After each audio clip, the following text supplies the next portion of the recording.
Success is not linear. It takes time and it takes belief.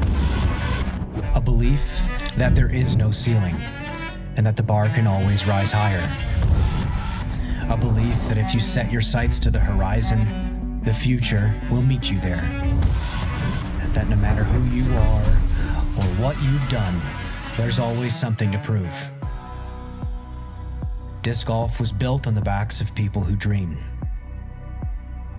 And out here, what started as a dream is now a decade-long catalyst that turns dreams to moments.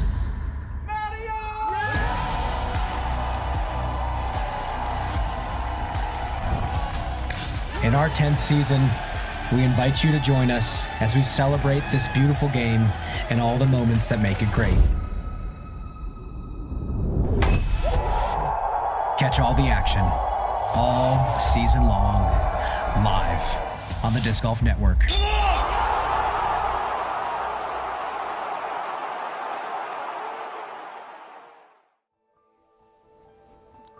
Good afternoon, everyone, and welcome to the Olympus Disc Golf Course in Brooksville, Florida.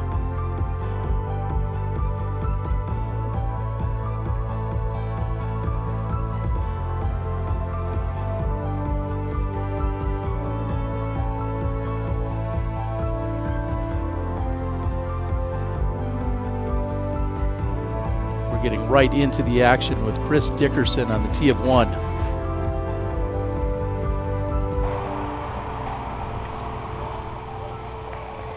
And that's going to nestle up right next to the basket. A tap-in birdie for Chris Dickerson to start his season.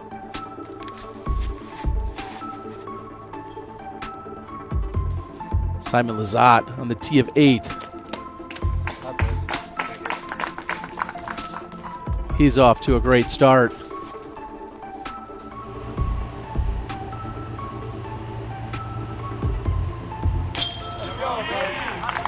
Ricky Wysocki, solid putt.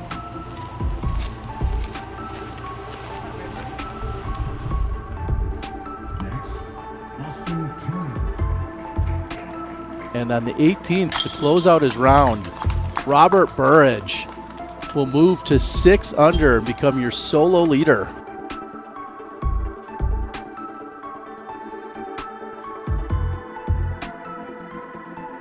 And that's how he arrived at it. What a great start, picking up 4 of the first 5, closing out with a birdie on the 18th. As you just saw, 6 under, 100% C1X putting.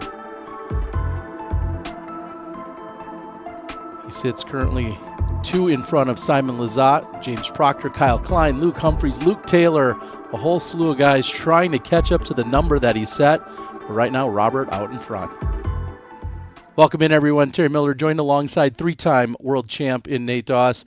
Nate, this is the first event of the season. We saw the All-Star action yesterday, but today it's all them. It's singles. We're getting kicked off here in 2025. You toured for so many years. So my question to you would be, what are some of the things that you're doing to get ready? And when do you know, like, the season's ready to go? You're here for it. You're geared up. Yeah, I mean, we were talking before the show. I think a lot of times for me, I didn't really judge myself too early in the season. The World Championship was always the most important thing, and I really wouldn't start judging myself until about May. That being said, this is a completely different time and environment. A lot of these players have not even stopped playing. They've continued to find tournaments. They've continued to train. We hear a lot about being in the gym, being out on the course, running, lifting weights, whatever it might be. And so today is where those things start to become, well, a reality. And can you put those things into practice? Only time will tell. Yeah, and then to follow that up, there's a number of players that had switched sponsors. So they're finding themselves in the course on the field, doing those types of things as well to get prepped. And speaking of courses, Olympus, absolutely beloved as we've seen it enter the Disc Golf Pro Tour. Our third member of the team is Nate Perkins. He's on the ground. Nate, fill us in. What are you hearing out there at Olympus? Well, I mean, I think this is one of the fan favorites as well as the players throughout the entire season. And for me personally, what makes a great disc golf tournament is the setting. And I don't think the setting gets much better than what we have here at Olympus. The live oak trees with the resurgent ferns growing on the branches and then the Spanish moss dangling down, mix that with the big pine trees, and then the rough is full of these dense cedar trees, which I think is a perfect disc golf hazard, mixed in with a little bit of elevation, and you got a perfect disc golf setting. And Paul McBeth, Dylan Cease, they've done a great job reviving this place, and Nate Heinold said it great in the press conference that this is kind of hallowed disc golf ground, that there's a lot of history down here. So looking forward to being a part of this broadcast, Terry and Nate. Back to you guys.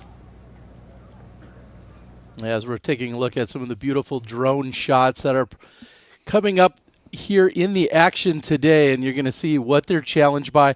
I'm going to say a big shout out to Greg Hosfeld, who's one of the guys that helped develop and find this property decades ago, and we've seen the evolution of it, as Perkins was just talking about. As we scroll through some of the holes, it looks like we're going to get back out to the action with Simon Lizotte, his birdie look on 8. Thank you. And he gets it from just outside of the circle. That's his 5th birdie in 8 holes. Simon sits 2 back. It's a log jam at the moment. We'll see who can come out in front. Action on the other side.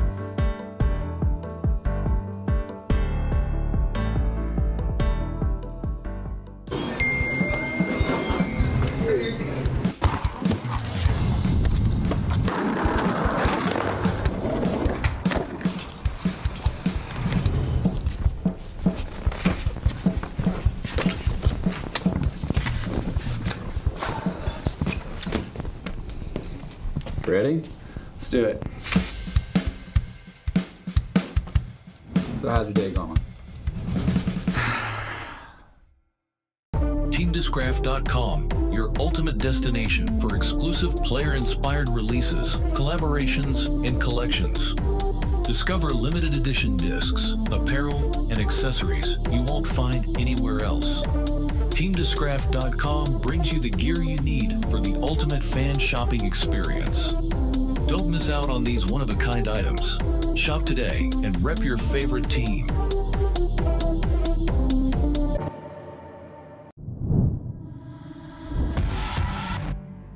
Success is not linear.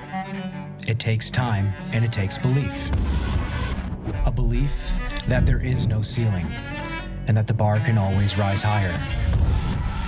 A belief that if you set your sights to the horizon, the future will meet you there.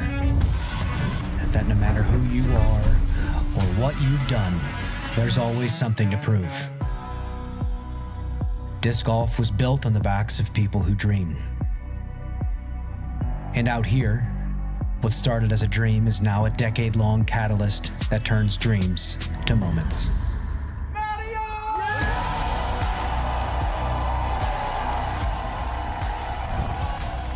In our 10th season, we invite you to join us as we celebrate this beautiful game and all the moments that make it great. Catch all the action, all season long, live on the Disc Golf Network.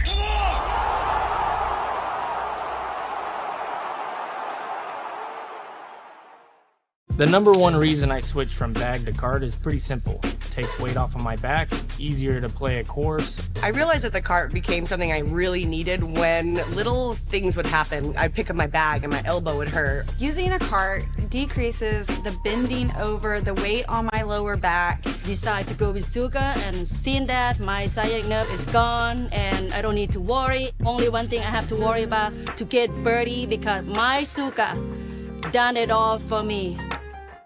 Discraft, built for flight.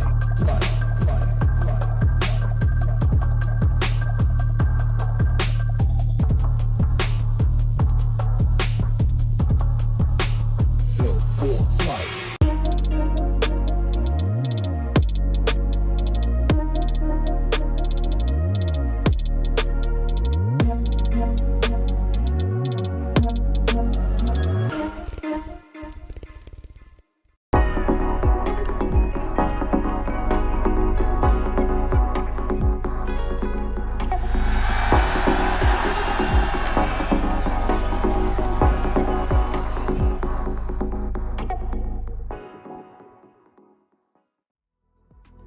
Discraft Supreme Flight Open, presented by Florida's Adventure Coast.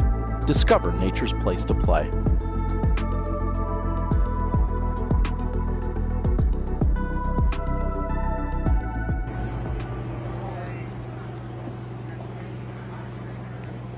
On the grounds out here at Olympus and Vendor Village, which continues to grow and expand. This has been used as parking for many events throughout the last decade, and now parking has been shifted other places so that we can have all this incredible setup and infrastructure. And Paul talked about it in the press conference. They're still working on a few things, everything from permitting and other amenities that will then follow. But with so far what the property has provided to us over these last few years here on the Disc Golf Pro Tour has been incredible.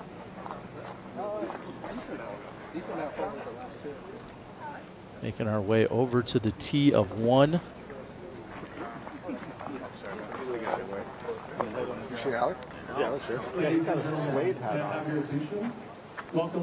Paul McBeth, along with Anthony Barella, having a conversation with Bob Giulio. About 3 minutes from tee off, and Paul McBeth last year, kind of historic and not in a good way for him. He did not pick up an Elite Series or major win, and he has had at least one of those every year since 2011. And you can see that his struggles over the last couple of years, he's had some injury, and the competition has risen. I mean, there's a lot of different factors here. Ganon Burr being one of those massive obstacles, in addition to some of the other struggles. Also, he's, of course, become a father and has expanded his overall presence in the disc golf community.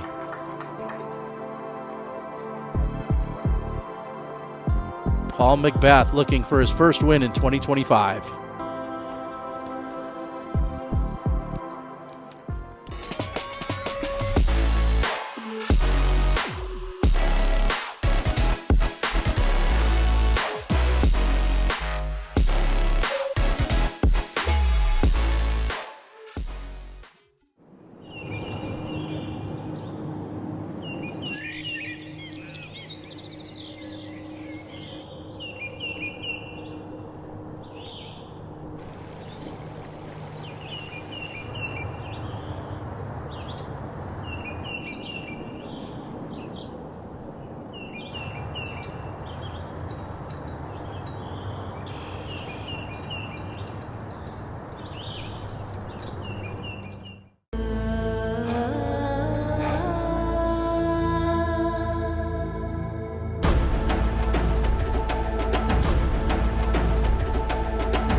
Bend the reality of what a disc can be and discover Ultra Soft plastic. With its extreme flexibility and tackiness, Ultra Soft has the best grip and flex of any plastic Prodigy has ever made. Take on cold or wet weather with confidence behind every shot. We are excited to add 300 Ultra Soft to the lineup, which joins 400 and 500 Ultra Soft. Check out the entire collection today on ProdigyDisc.com or your local retailer. If you want to know what a disc is going to feel like before you get it, you have to check out OTB Disc. The first thing I'm looking for when I grab a new disc is the feel of the disc. It's got to be confidence instilled. Virtually in your hand tells you what the disc is going to feel like, how heavy it's going to be. It's everything you want to know before it shows up to your house. It's really, really helpful in not only finding a disc that looks beautiful, but is also exactly what you're looking for it to feel like. Of course, when you're dealing with OTB, you're going to get only the best. Edge is a nationally recognized 501c3 charitable organization. What we do is we empower the teachers with complete programming along with the equipment and a standardized curriculum. So you have a one-stop shop for teachers and youth educators. That's really what Edge is. It makes everything simple for the teacher to get involved with disc golf. If we want disc golf to be recognized, we need to introduce disc golf to the youth. And if nothing else, they've got a healthy game that they can enjoy with their families throughout the rest of their lives. Hallo, we're Kenna. We're a Dutch growing company. We love plants and we want to tell you some cool things about them. Just like humans, plants can communicate. They can sense when another plant is close. Plants look out for each other too. They warn neighbors about nearby threats by secreting substances. And studies have shown that plants love a good tune. We love and understand plants. Let our passion excite you too.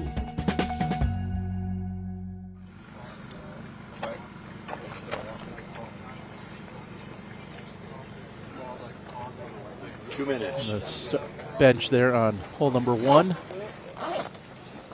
Paul talked about it in the press conference, and he said it multiple times that he doesn't want Pablo, his son, to just only see wins he's had on YouTube. He wants him to see them in person. I know what kind of player Paul has been throughout his career as Luke Humphreys closes out on 18. That's a very nice round by Luke. Did take the bogey on hole 4, but nice finish. And really a bogey on 4 right now, playing almost more like a par at this point. Yeah. Hole 4 playing as the second most difficult hole on the course. So if you're going to bogey one, it might as well be, one of the toughest. Yeah, it's ridiculously challenging.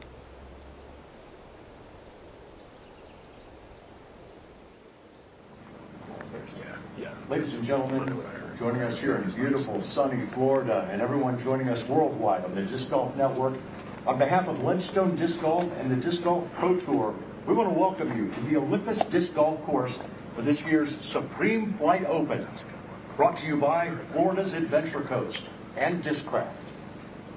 This is the 2:15 tee time. This is the feature car. And teeing off first, from Mesa, Arizona, Anthony Barella.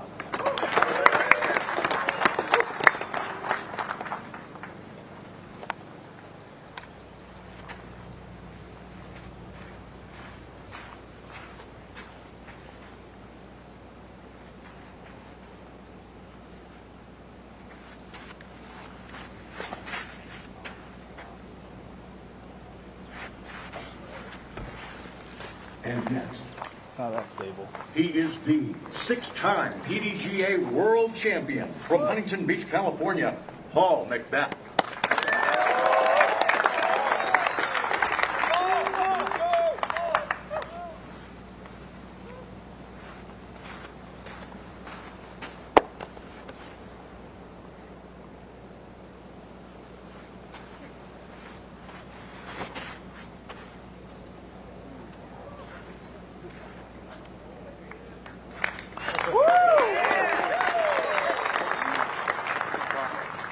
Then, from Lawrenceville, Georgia, Ezra Robinson.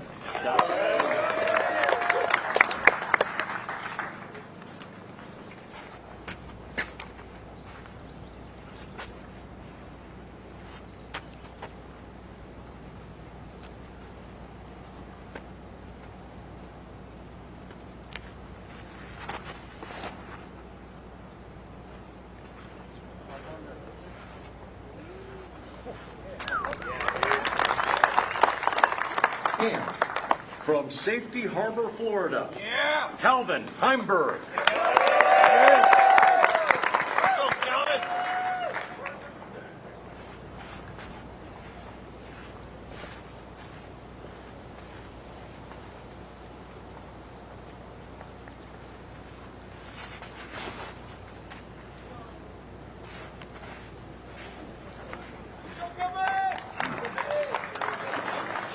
You got water, did you? And you're all set?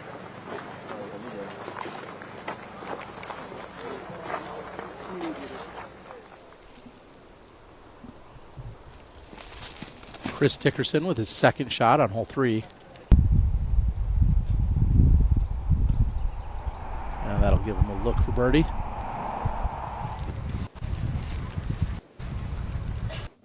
Isaac Robinson looking to close out. A birdie look on 18.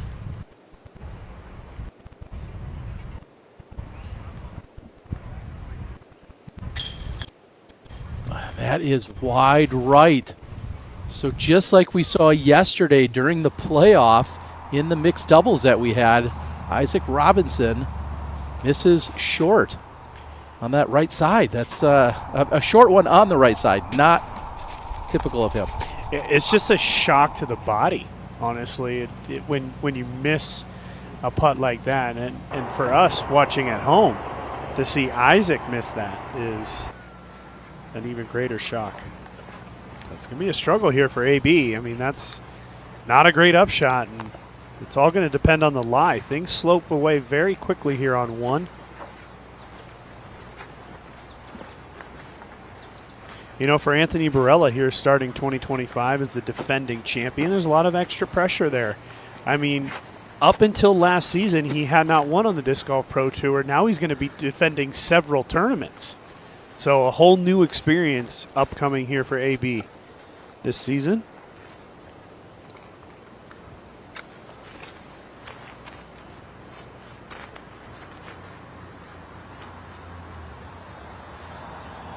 Really can't do much more than just lay it up under the basket from this position.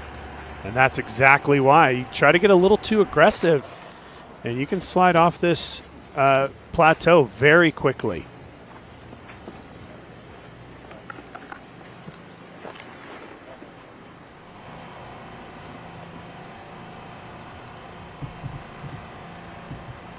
Ezra from Circle 2.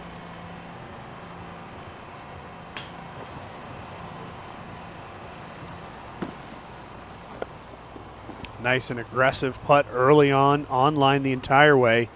Just a little bit low.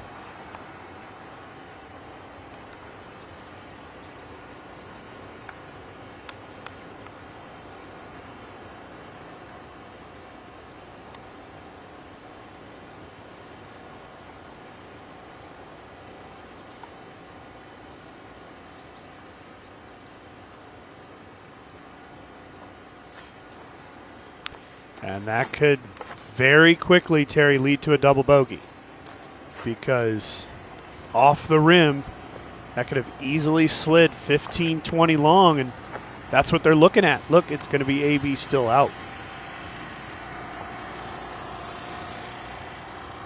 And obstructed. Just a disastrous hole 1 here for AB, regardless of the outcome of this putt.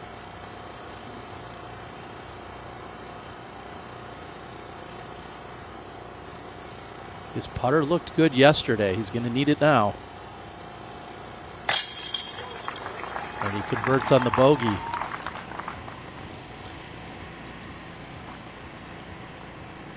Just a little bit of an uneasing start to the tournament to have to make a putt like that to save a bogey, but good job. Here's McBeth for his birdie. Paul, yesterday during the All-Star event, I mean, he played not great. I mean, and even in his estimation, it wouldn't be great, but has a much better start. Very clean shot, perfect position, perfect speed, really, on that sidearm.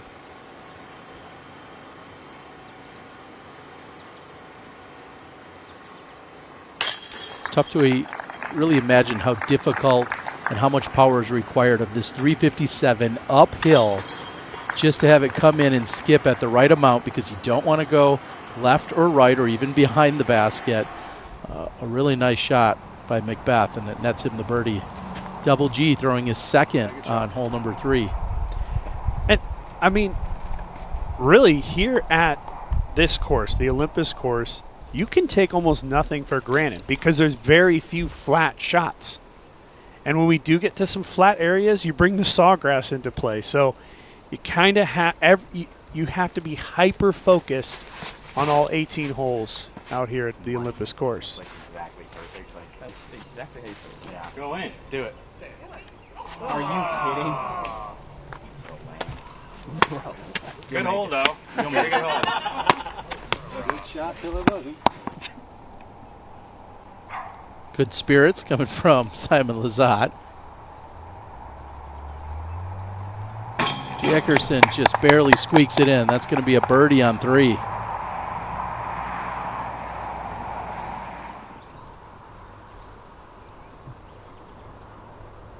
Wysocki with the birdie look.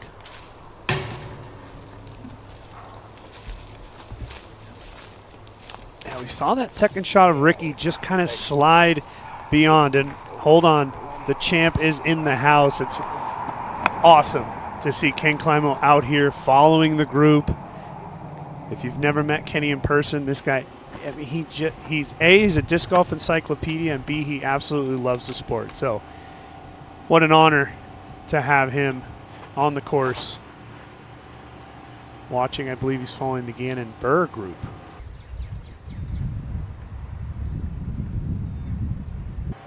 Isn't it just cool to have Kenny back?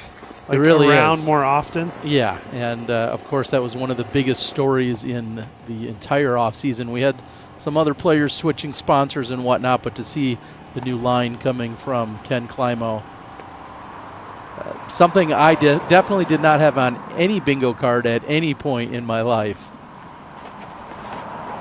But great to see as Ezra pushes right side. Does it have time to unwind? He's going to get a skip and a slide. Good shot for Ezra.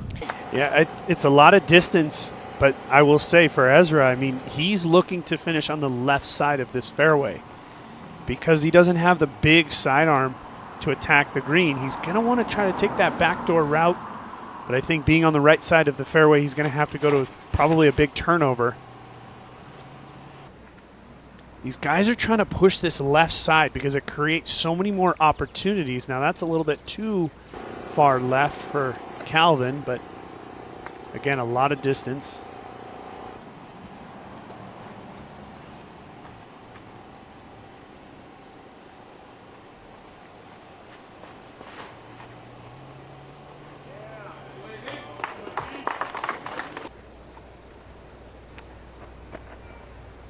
Is Barella back on the road to recovery after the disastrous hole one? We'll find out on the other side.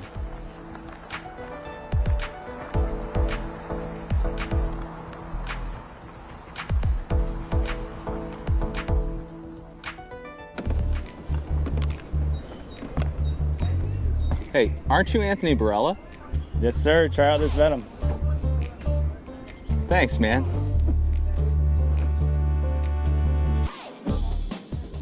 Ooh, Calvin, looking good today.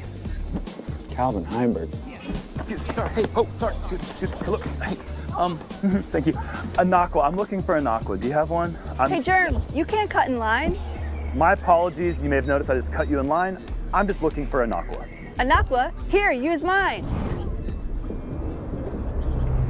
Got it, thanks. Hey, hurry up, man. You're taking forever. Sorry, man. No 30-second rule here.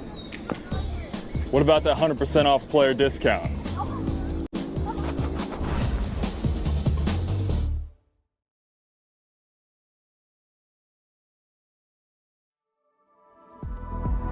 Every event live. The Disc Golf Pro Tour's 10th season is set to be its biggest yet, with expanded coverage including 3 brand new live events and a full lineup of elite competition. The season is packed with epic moments you won't want to miss. Subscribe to DGN today and don't miss a moment.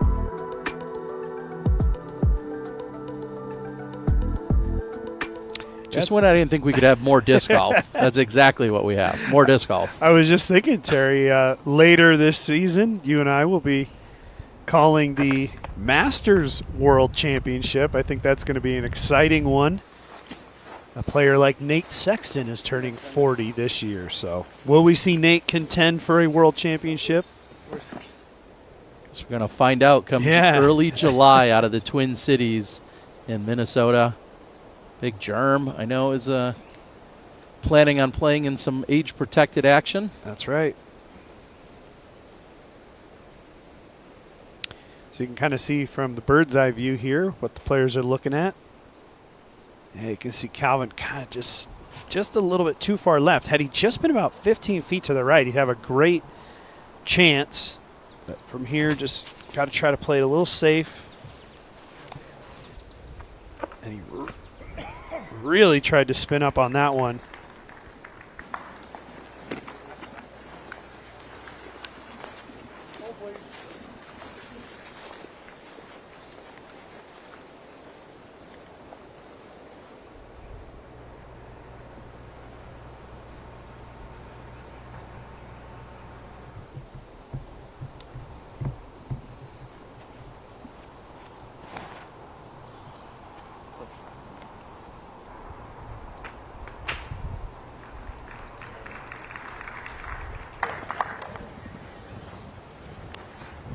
there is just the smallest element of luck. You need a little good fortune sometimes when you get up to this green, depending on where you're coming in as to if it hits and stops right there or if it's going to catch an edge.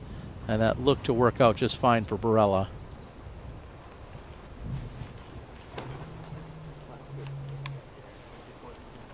Big turnover coming from Ezra. Yeah, and as I was saying, being this far right, that's the shot that he was going to have to throw, being that he doesn't have the big sidearm of, say, an Anthony Barella.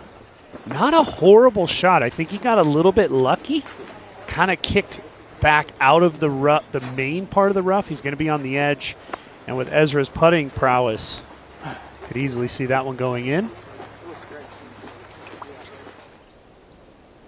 Great view here. You can see that pathway on the right side. Had Ezra's tee shot been on the left side of the fairway, he could have taken that backside attack over there. But again, a lot of the guys are going to try to land in the middle of the fairway and then throw this big sidearm or big turnover to try to attack the pin on the entryway that's sort of towards the middle of your screen there.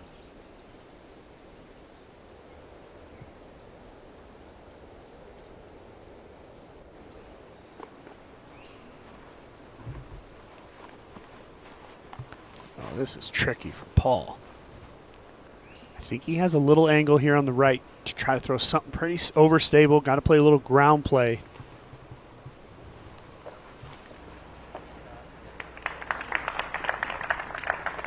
Hit that pine tree that he landed next to. He's going to have to make a putt here for par.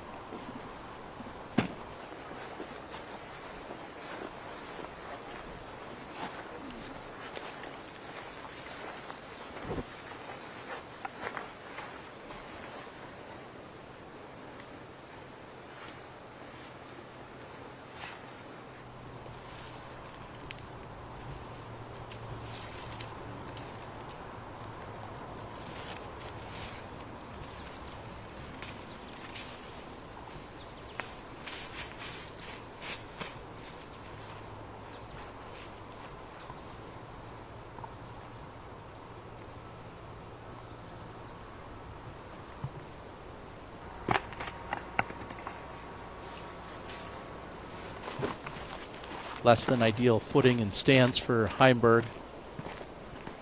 He's going to pitch up, playing for the par. Ezra can see the basket here. This is a very makeable putt coming back up the hill for Ezra. I think he's got it. This is to set a tone. Oh, and just low, or actually might have been on line with that little tree getting in his way. Yeah, you could see his reaction. I mean, he knew he had to miss that tree. And you can see it was directly in the way, but he was trying to, he was a little low. I think he needed to be just a little bit higher coming up and over that little tree. Here it is. It's right. It's vertical right here. Perfect. Yeah, you like it. All right.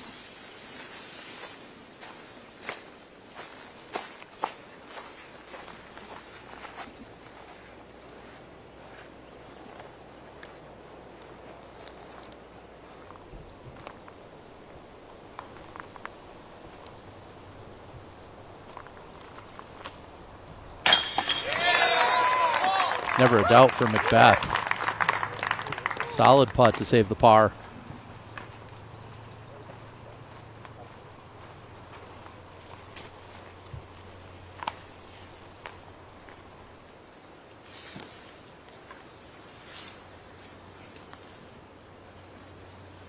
I mean, AB is close to the basket by distance, but it's a long way from being in. This sawgrass is just an annoyance. Just get a little pop through there. Looks like he has both a window and some room to swing his arm, so it shouldn't be a problem there. Just like you said, more of an annoyance.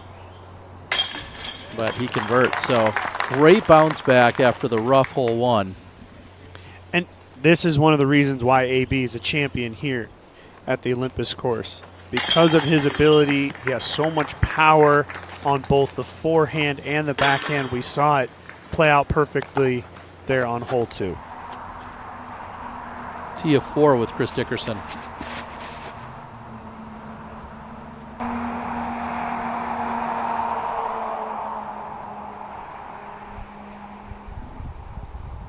You'll take that all day.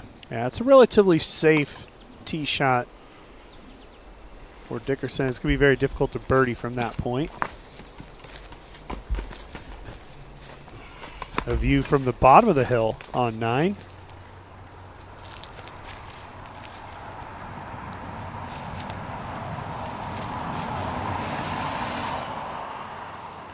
So to really make birdie a great possibility, and he's going to be inside circle 2 with a chance to make birdie.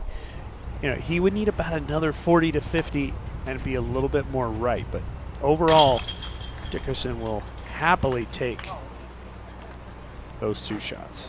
Kyle Klein sitting at 4 under, trying to close out his opening round. Will tap in for the birdie. So Klein will move to 5 under. That's just 1 off the pace of our leader in Robert Burridge. And Klein battled in this tournament last year all the way to the end with AB. And look at that, a 3 bogey, 5 under. Klein is giving himself a lot of opportunities. That's a lot of birdies out there today, Terry.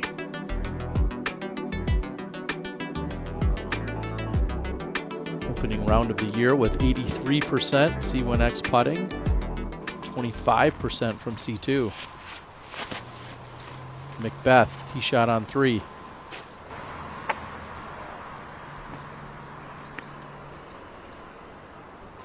There's a possibility that one branch just cost him a stroke. That could be the difference between the par and the birdie, because had that kept going, he would have been in ideal position. See if he can still manufacture something from that angle.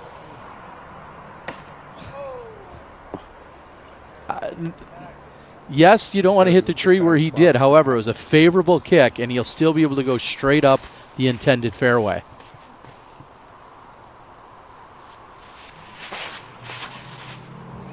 I mean, you know, what we're seeing is really this course in a nutshell.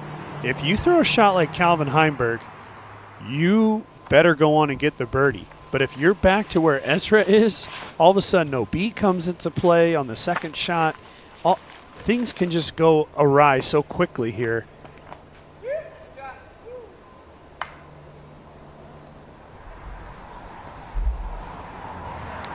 Lizotte, tee of 10.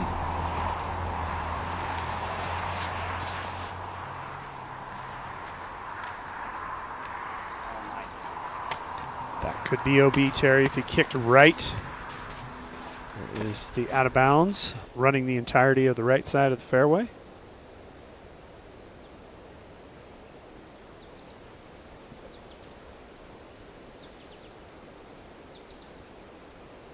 You see the ants coming down the hill.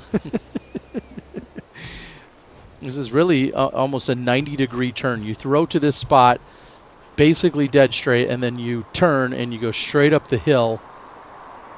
We'll see what Ezra can do. Wants to be just miss that tree, and he hits it, and it kicks left, but gets good carry, and he still gets to the pin. He'll have a look for birdie, and he has no idea how good that really is. I mean, he'll certainly have a sense, right? Because he knows he's looking at that pine tree, and if he can miss it on the left side, the shot should be okay, and McBeth just forced the layup. Not a surprise from there, because the angle that he's at the top of that hill, at his angle, is looking straight out of bounds.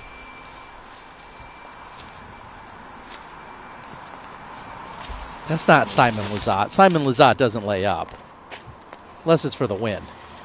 He's probably just messing with us, Terry. It's some AI-generated Simon Lizotte out there.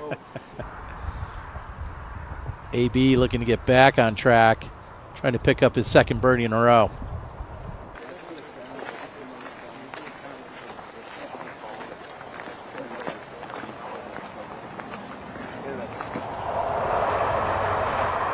Prime position for Calvin when we get back to him. Now we're with Chris Dickerson.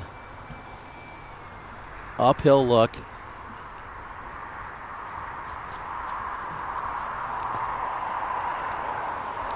he was just about 2 paces inside the 66-foot mark. I mean, I'd call that a 58-footer, somewhere in there. Come on, what? After the prime position from Heimberg, just throws it away. Yeah, and these are those types of mistakes you cannot make at this course. You have to take advantage of holes just like this. I mean, he's in perfect position. It's about a 200-ish foot shot. What are you seeing here with his form? Maybe what happened? I mean, I really like where he's at. You know, obviously, you know, going to the standstill, he's got that offset stance. I mean, it's just a pull. You know, in disc golf, sometimes you can do everything right, and there's just one tree in the way. And that's exactly what happened with Calvin here. I think maybe a standstill did affect him in the sense that he tried to pull on that one, and that's why it was a little bit right of his intended line. Well, and that form review brought to us by Disc Golf Deals as we're watching McBeth throw it almost in. What? It splashes. McBeth almost picks up the birdie. Wow. Wouldn't that have been just exciting? I mean, it still was, but man. Oh. Completely blind. He has no idea where this is going. I mean, he knows it's a good shot probably, but doesn't know it's tracking to the pin the whole way and just barely splashes out.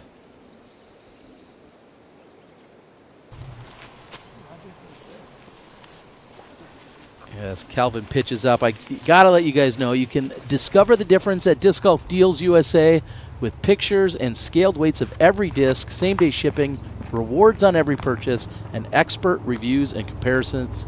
Elevate your game today over at Disc Golf Deals.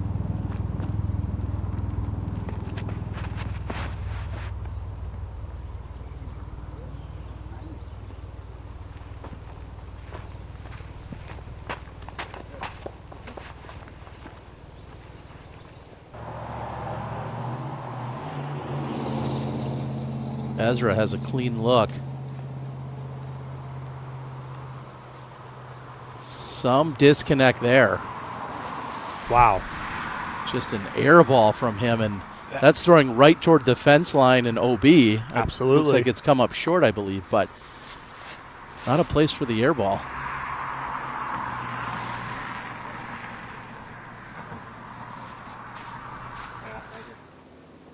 That was Simon on 11. And, of course, Ezra makes the comebacker, which definitely was longer than the previous putt.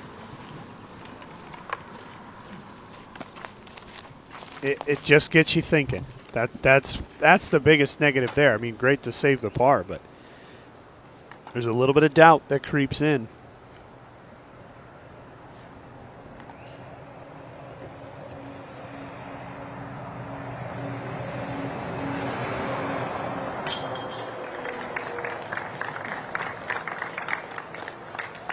And just like that, Barella's under par after 3 holes.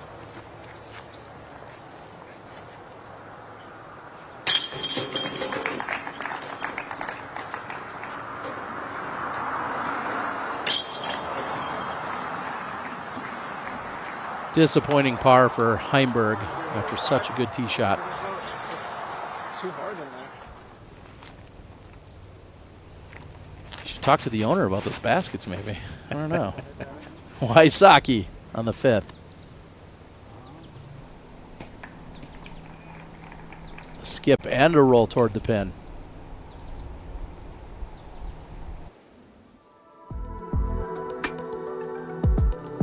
Jake Mon sliding up into a tie for second, sitting at 5 under par.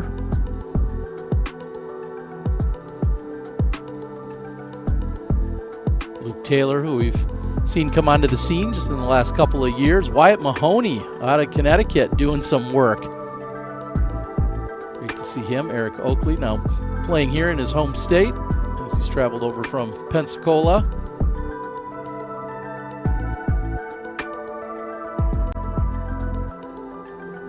Isaac Robinson ultimately finished with that 2 under. Feels like it should have been 3 under. We saw the missed putt on the final hole.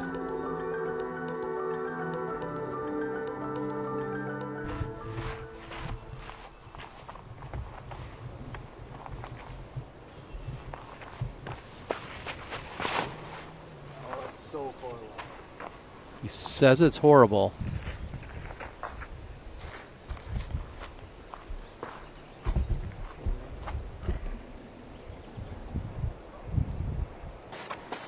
Buried off on the left side. Yeah, it's so hard to judge what we're looking for in AB's shot because he's the only guy that throws it.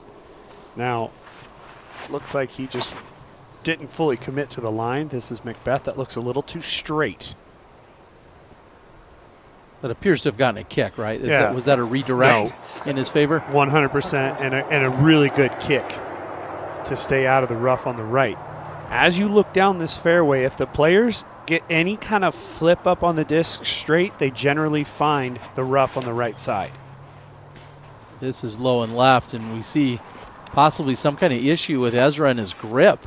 I think it's just mental.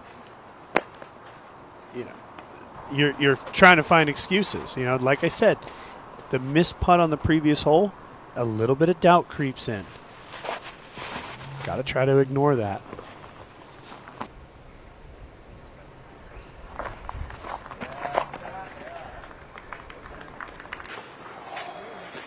Great shot. Yeah, you really can't draw it up much better than that. He's down in the flat. Should have a great chance to get up and down for birdie.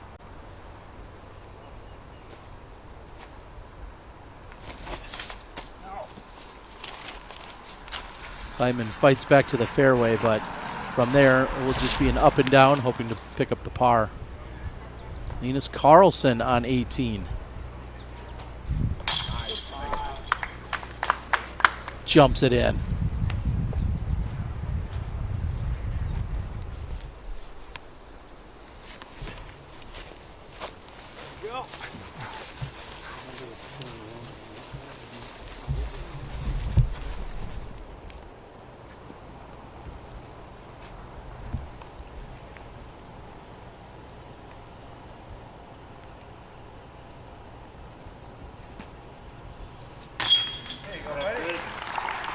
Chris Dickerson picks up his 3rd birdie in the first 5 holes.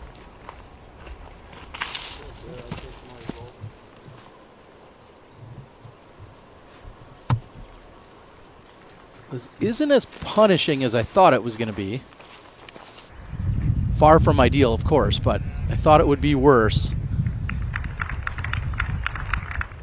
He's going to need a miraculous 3rd shot to somehow get up and down for the par, right? It's a decent scramble. He is back in the short grass, but his footing is going to be the challenge upcoming as he's on that side hill slope and still a long way back from the basket. Our drone overview shots brought to us by our friends at Flight Factory, who we welcome back as our drone sponsor for the entire 2025 season. They don't sell drones, but you can find your favorite discs, apparel, and accessories all at flightfactorydiscs.com.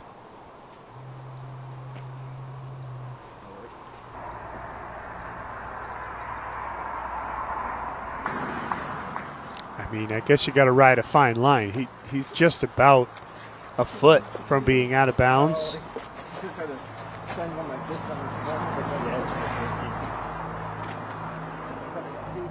Paul was trying to just get over that ridge line there. Make sure if it hit the hill, it wasn't going to pull in.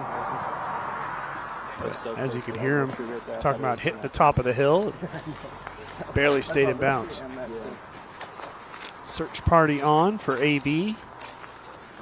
I think it's been found.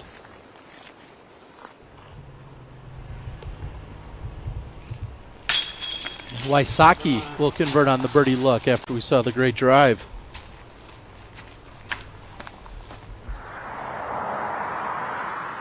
Speaking of great drives. It just opens up the angle for Calvin. I mean, he can kind of just power one and just let the disc work left. Naturally, Just skip, maybe a slide, and there it is. Oh, boy. Textbook from Kelvin Heimberg.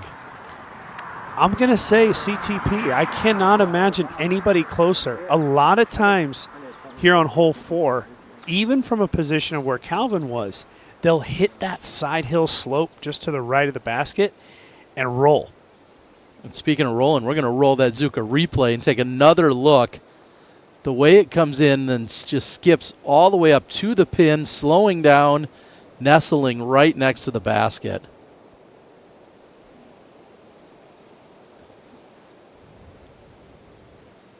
And from where he's at, he doesn't even know just how parked it is. I don't believe he can actually see the pin. What he's looking for right now is that it didn't roll down. Yeah. Because, again, typically you'll hit this side hill and the disc will take a nice healthy roll. Like that. And it does sit down in this case. So yeah. Good shot. And in that case, he hit that inner slope and it rolled kind of across the flat road. Had he hit the slope on the right, it could have gone down towards the OB.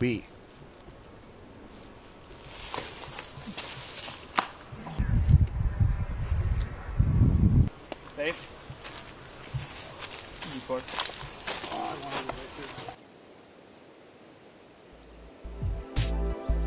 Barella trying to get creative over there.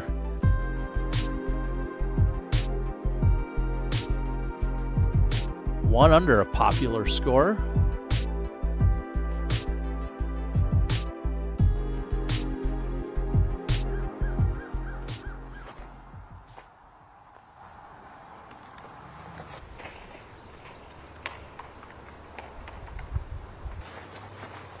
And a good third by McBeth.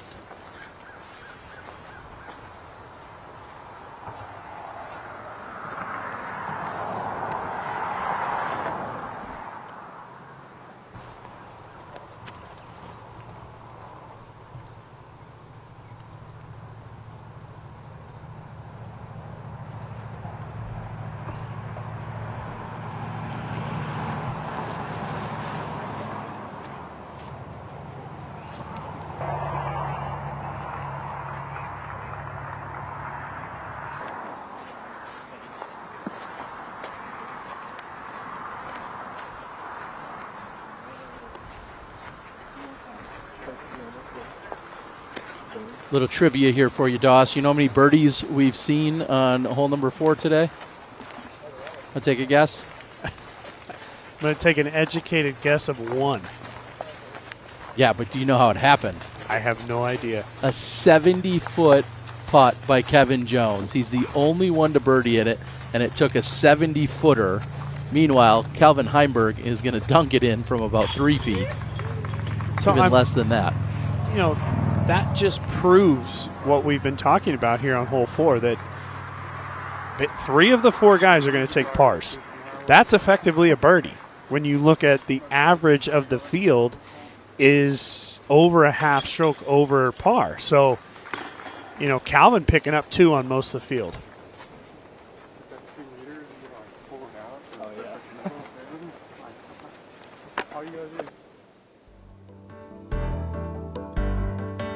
What a shot from Calvin Heimberg. I'd love to join the Heimberg and Jones Club. Maybe you can too. Just get out here on the Disc Golf Pro Tour.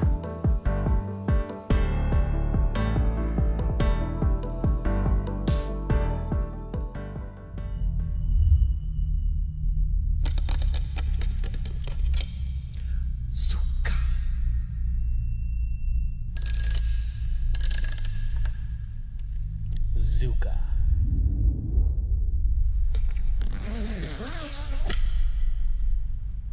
Zuka. Zuka. Zuka.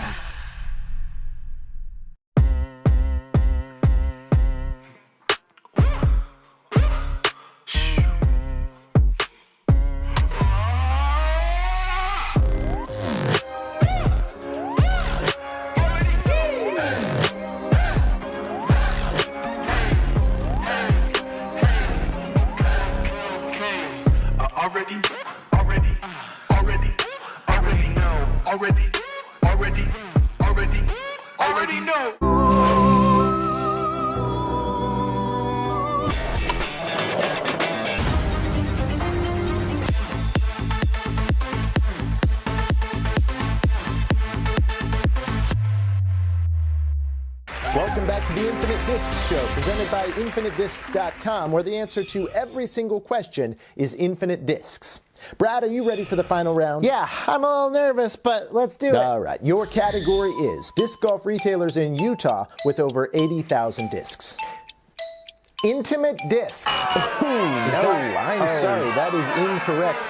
The answer there was infinite discs. So do I get to keep playing? Yeah, Or? no, you are disqualified and possibly permanently. Some of my favorite discs in my bag are the A-Series discs. They're the ones I lean on to get close to the basket. These are torque-resistant discs, provide a consistent fade at the end of the flight. The best way to find your flight is to get out and use these discs yourself. Heimberg with the tee on hole 5.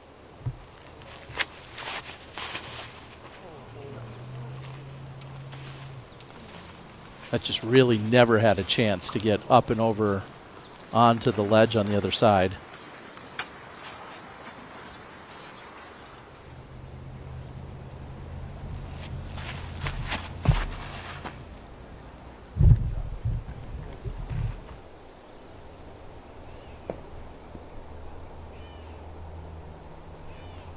Very workable position there for Chris Dickerson.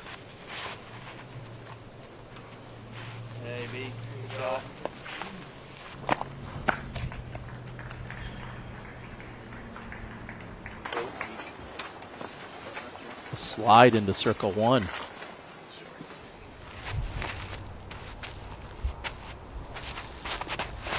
Oh, that's too straight.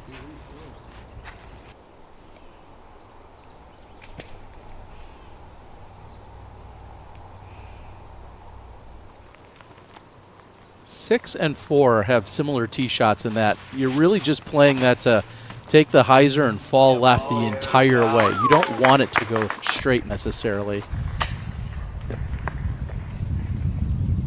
McBeth's going to have a look from circle 2.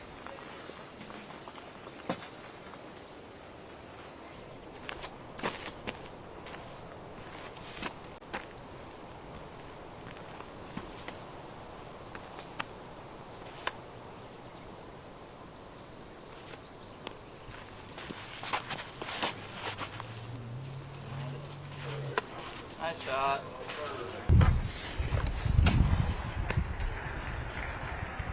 Wow, going through the right side. Yeah, you could see his reaction. Yeah, I was thinking that was a little probably on the right more than he was looking for, but it filters all the way through, and it gives him a look for birdie. Not too far from McBeth's.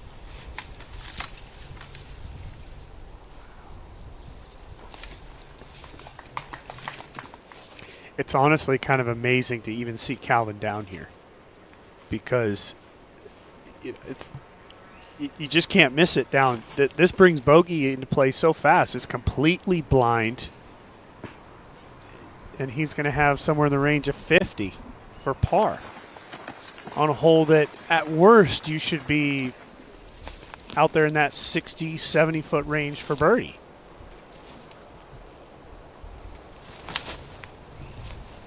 No chance at birdie from Wysocki with being out of position. Really nice control there by Rick, though, from a standstill. Yeah, Wyatt Mahoney. All right, our first look at Wyatt.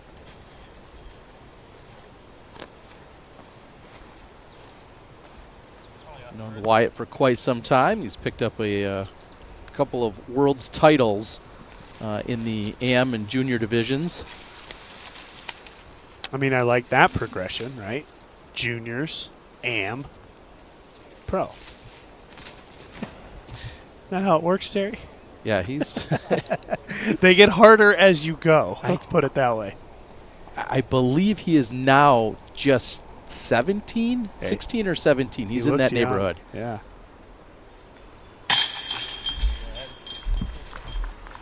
He's keeping up with Simon. Just one shot back. Playing alongside Kevin Jones. Kevin having a rough go of it so far. 3 over.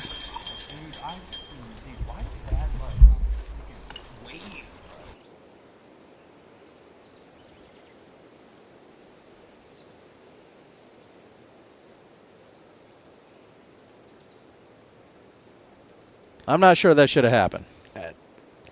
wasn't, the result did not equal the effort. Let's put it that way. And the common miss by Heimberg on a putt is low, and that's exactly what we see there. Right, so he did actually get a little better than I thought. So he was about 40. This is edge of circle.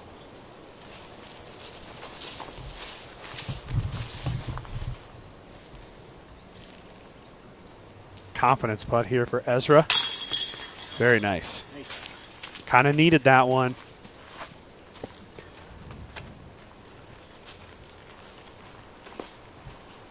Start rebuilding that confidence that he lost back on 3.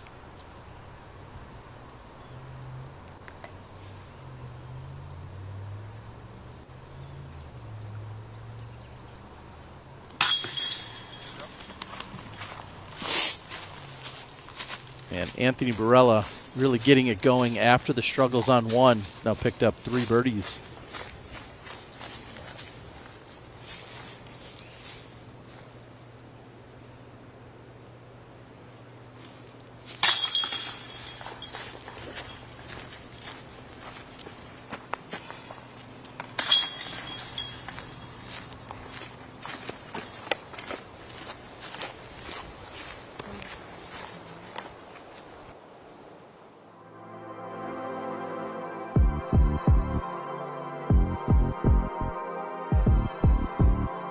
Seeing that 6 is the hot score right now, do you predict double digits? Are we going to get to double digits as a hot score, or do you feel like Burridge's 6 is going to be out in front still? I mean, the conditions are certainly prime. They are nearly perfect.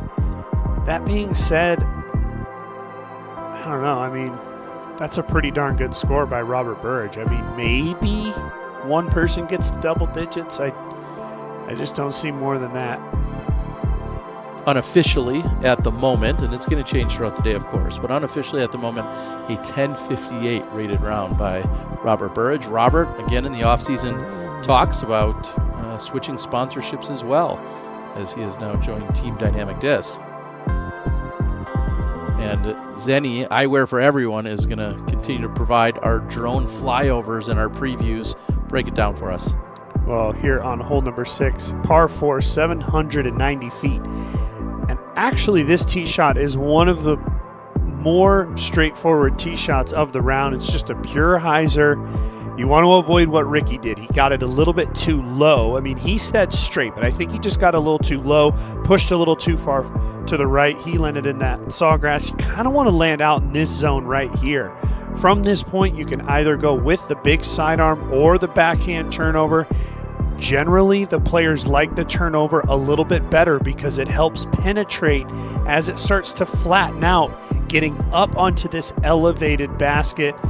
A hole that about 20% of the field have birdie, but you can see the average is pretty much par. I wouldn't go as far as calling it a bonus birdie, but certainly a good birdie if you can get it.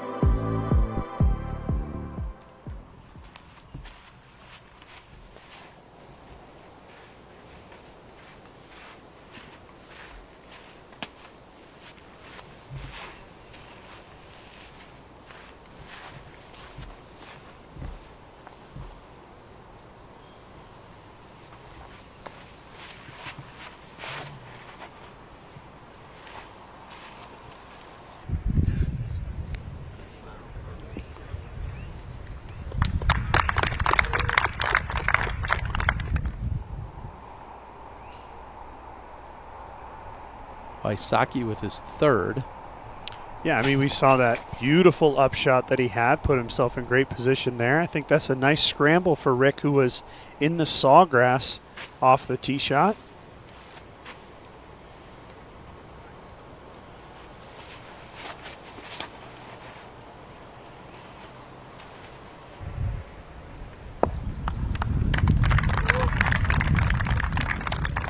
Great positioning for Ezra. Yeah, it is. If you can give yourself a little bit more height off the tee shot, you can drift a little bit more left and gain a little bit more distance up the fairway.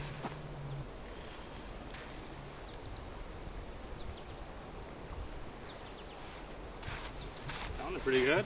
I was just going to say, if you don't or hear lack anything, of sound. Exactly, and that's what Simon appears to be going off of.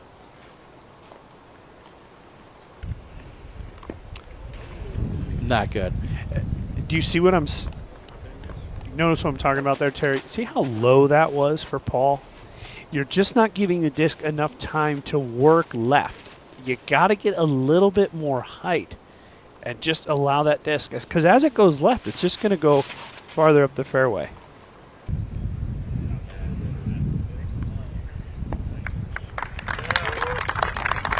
Hold up. Take that all day long.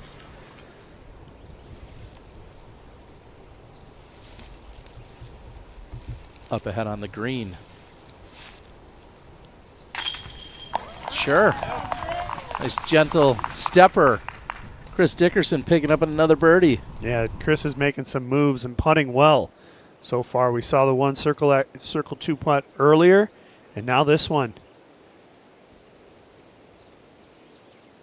While Dickerson does not have the biggest sidearm, it's certainly something that he has in his tool bag, and with his putting ability, I think today has a decent chance of getting to that double-digit number if he continues to play like this. Come on. That is perfect, and he hits the pole to boot. What a shot. You notice how that backhand, as it starts to flatten out, it can really penetrate back there. Needless to say, perfect.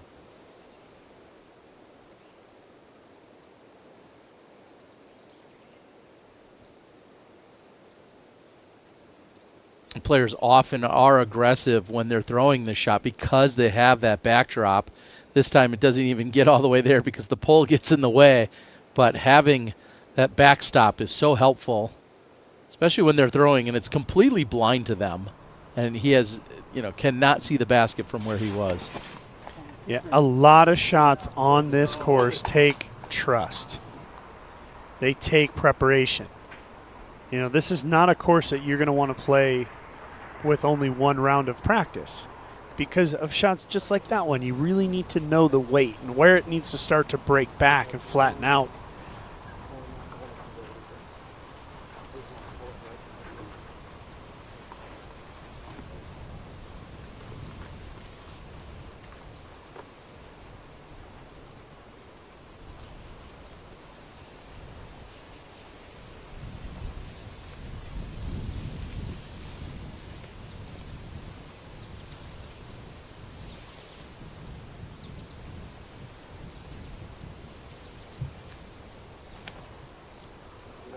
This is low and turned over too much. So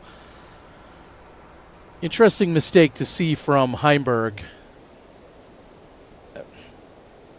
One of the best drives, and he has some of the most experience of anyone playing this hole and being out on this property. So I'm a little bit shocked to see some of these mistakes. Yeah, and I think, again, think about the last hole. I mean, a complete misfire. Goes on to bogey. Here he's got fine stance. The sawgrass was impeding him a little bit, but not enough to affect him that bad. And so, again, just a misfire. AB, it looks like he's going to have to go to a standstill. But with his power, definitely can still get there.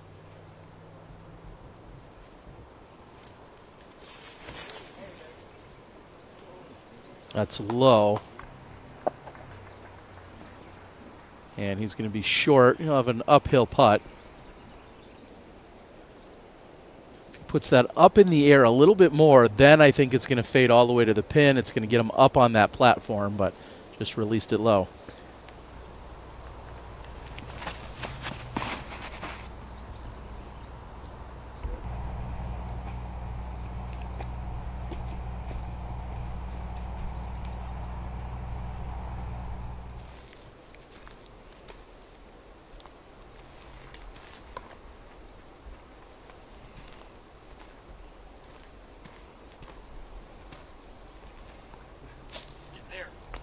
Oh my God.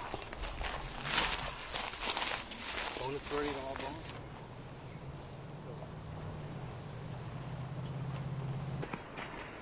So Heimberg is forced to just lay it up.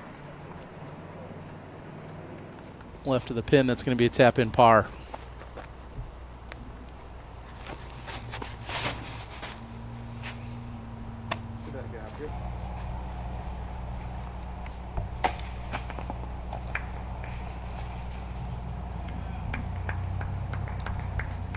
Take that all day.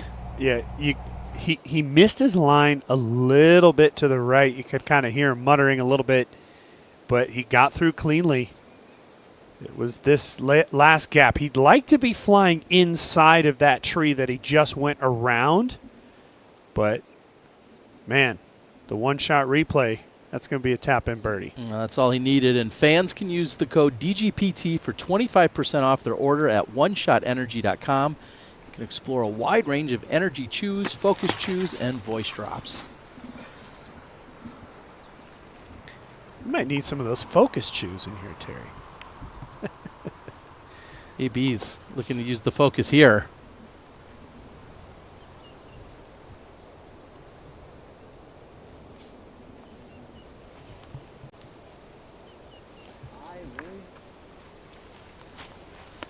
That was online the entire way. I'm right there with AB. I'm shocked that he actually missed it high. It was a fully committed effort. Here's the par putt.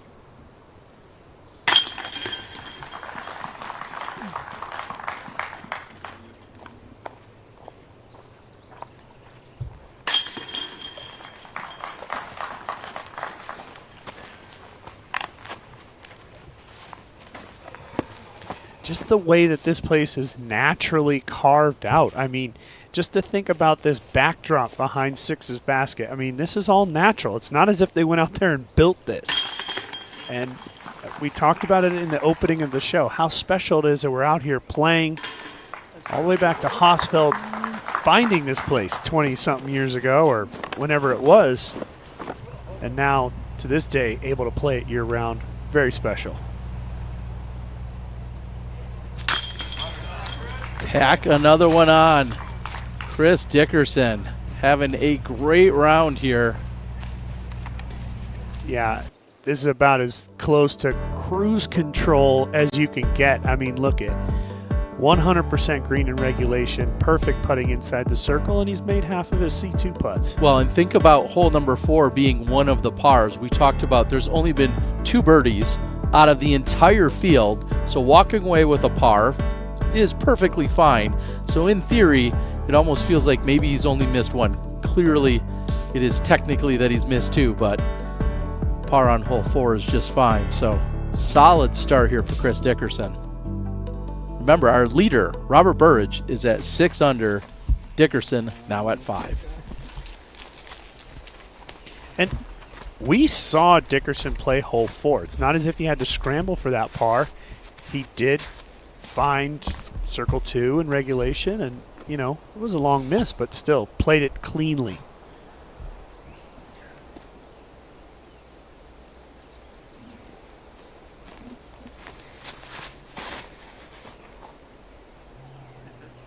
Yes. Yeah, on the left side.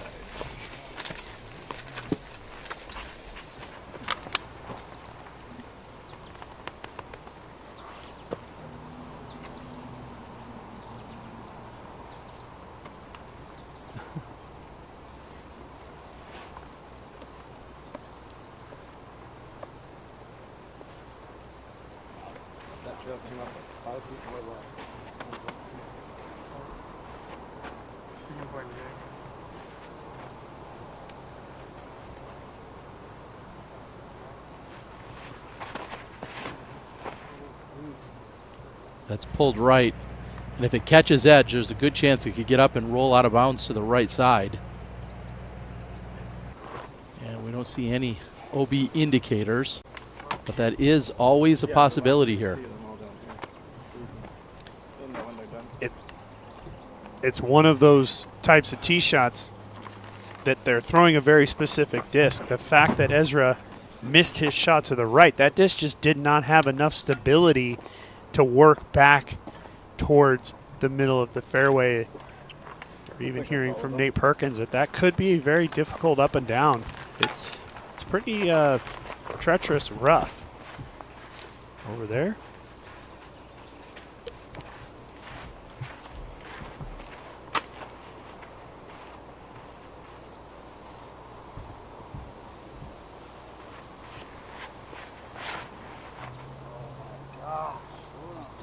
Not the release point that AB was looking for. That's going to skip down to the right side. Appears to be safe. And listening to his reaction, I think he actually liked the release point. It sounded more like the release angle. Want a little bit more hyzer on it to take that disc to flat down the fairway.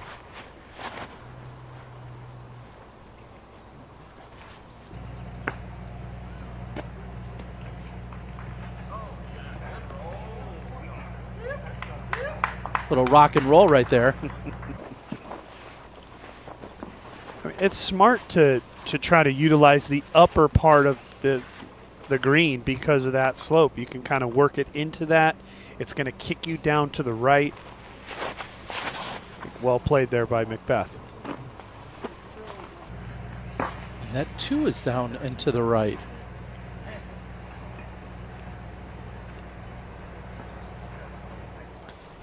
For Calvin, it just seems to be a little all or nothing. Either it's perfect or way off.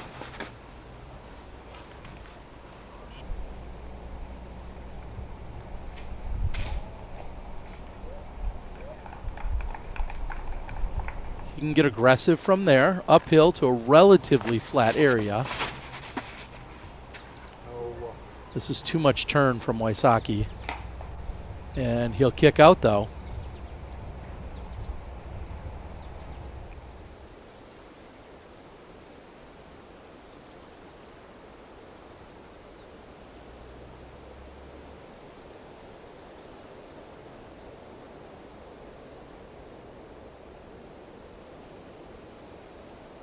Love to check in with Nate Perkins. Perks, what are we seeing out there? First, we're going to watch a shot from Simon, and then we'll talk about what we're seeing on hole 7.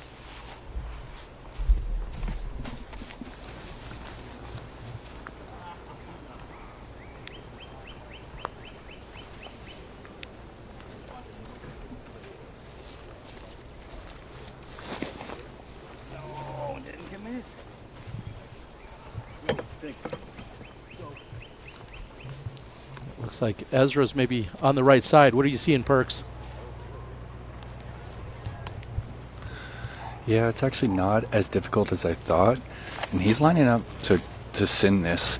And it's going to fade out a little early. And slow roll. This green is scary. Okay, it looks like it checked up. Might have a little bit of that cedar tree to deal with. 15 feet left for the par.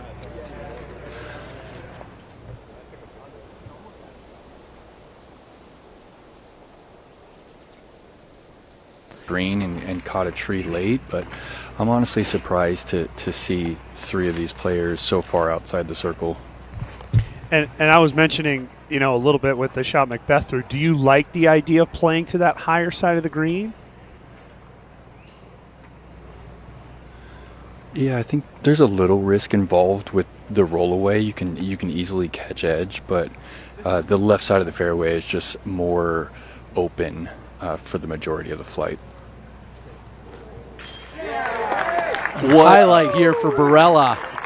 He gets that one to drop, puts it up on Anheuser, and it just finds left side of the chains and drops in. A bonus putt for Anthony Barella.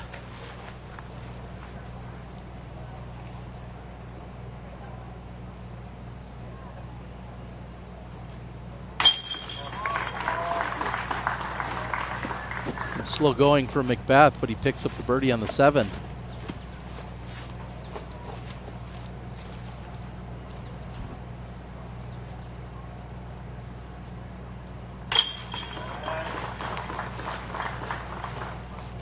Ezra not punished by the rollaway.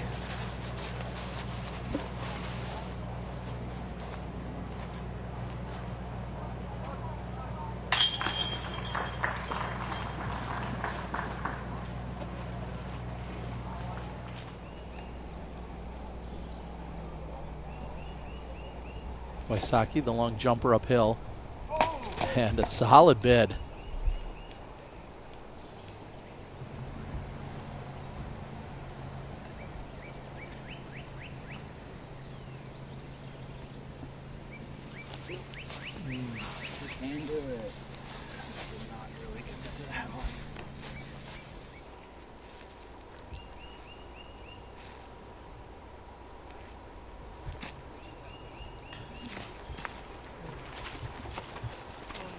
I'm surprised to not see that go in. With what we've seen from Dickerson today, looking so comfortable, playing great golf. I all but counted that in already. And that would have been a heat check for Dickerson. If had that gone in, oh boy. Jake Mons, 6 under par. This is up on the tee of 18. See if he can't get himself a birdie.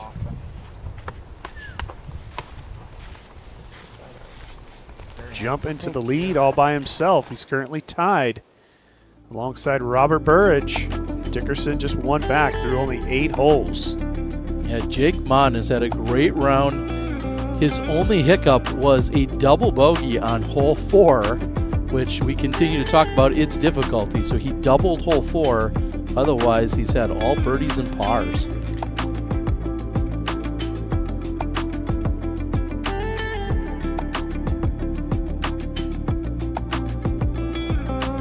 Sprinkling them throughout. Some action on the front and on the back. Yeah, and Jake's one of these big kids. I mean, he's physically a really good size, and he's got power on both backhand and sidearm, which I think is imperative to win here at the Olympus course.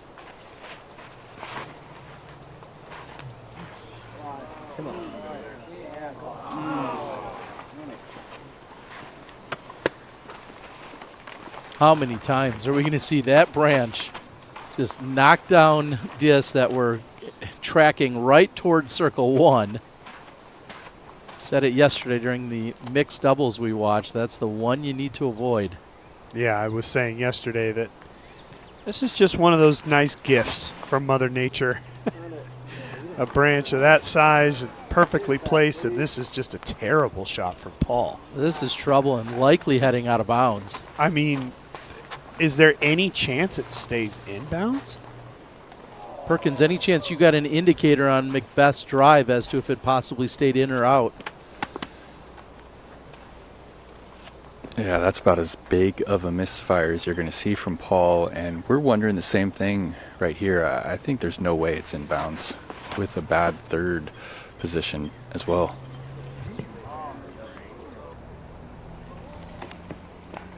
There's a good kick off the right side embankment toward the basket.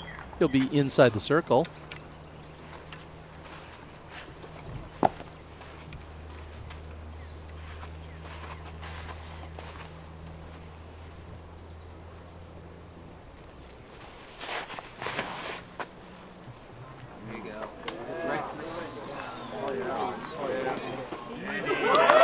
Calvin Heimberg puts it just past the pin on a line.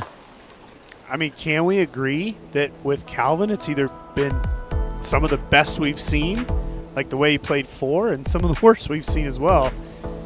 He's bouncing back.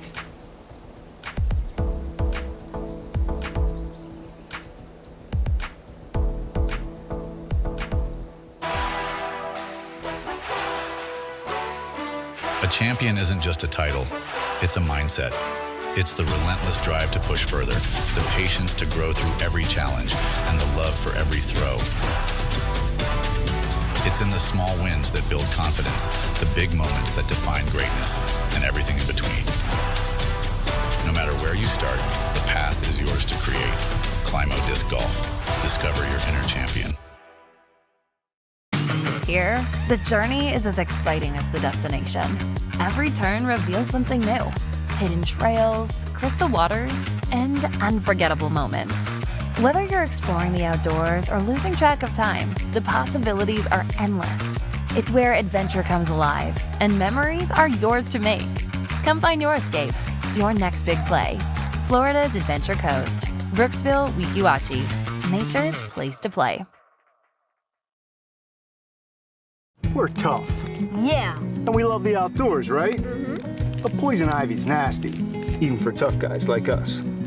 So we use Zanfel. Zanfel works fast and washes away the itch. Zanfel neutralizes toxins and washes them from your skin. In seconds, the itch is gone. Healing begins. When you get poison ivy, get Zanfel. It works. Immediate relief, and we're right back to being tough, right? Right. Stop poison ivy, get Zanfel. It works.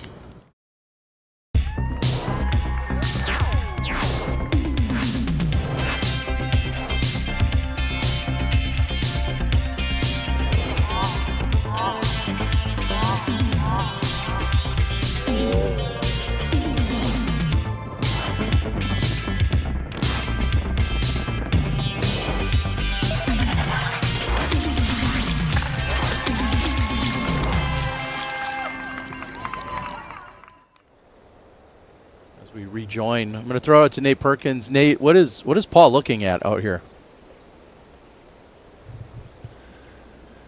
Yeah, there's 2 spotters over there, one for 18, one for 8, and it was really hard to tell where exactly he was last inbound behind that wall of trees. Thank you for the insight as we're just watching Paul's drive again in replay. Nothing that jumped out at us in terms of like a slip on the tee. It just looked like a bad release. And he knew it pretty much right out of his hand. Well, if we're saying it hit nothing, I was short of this tree. That was what I was trying to watch, because it didn't hit the tree, and I know I didn't go over the tree. Well, if we're saying it didn't hit anything, right, and it's right there, then it almost has to be over here. Which is crazy that they're spotting it over there. I don't know that I had a good enough viewpoint on it, so like, yeah.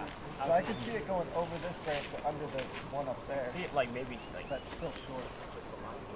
yeah, I'm just saying Probably not. if it hit nothing, it almost has to be over here.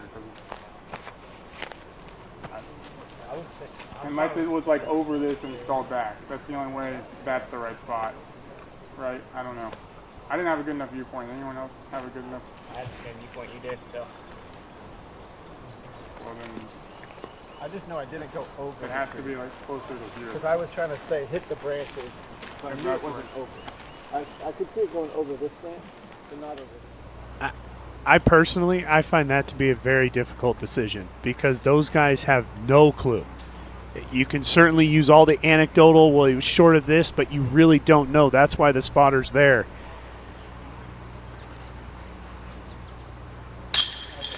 And Jake Mon converts on the green of 18. And you can see all that going down in the long shot there. That's where they're having the conversation. And Jake's like, hey, can you guys quiet down over there? You're OB, and I'm trying to lead the tournament. So Jake Mon officially out and front in the clubhouse at 7 under. Congratulations on a great round here to open the tournament, Jake. Yeah, that's an impressive round. I actually had the opportunity to play with Jake last year and talked with him a little bit about where his game was and how he felt like it was going. He was coming off an injury last year. He had broken his hand, actually. And so for him to be battled back, he's now fully healthy to start the season, and minus the one hiccup on the most difficult hole in the course. Really impressive round by Jake. I certainly would expect that we're going to be watching him play disc golf tomorrow here on the live coverage.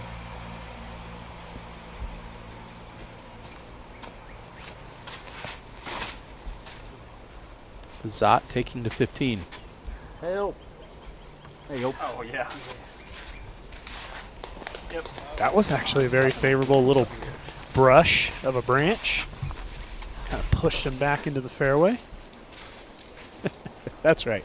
We're talking about you, son.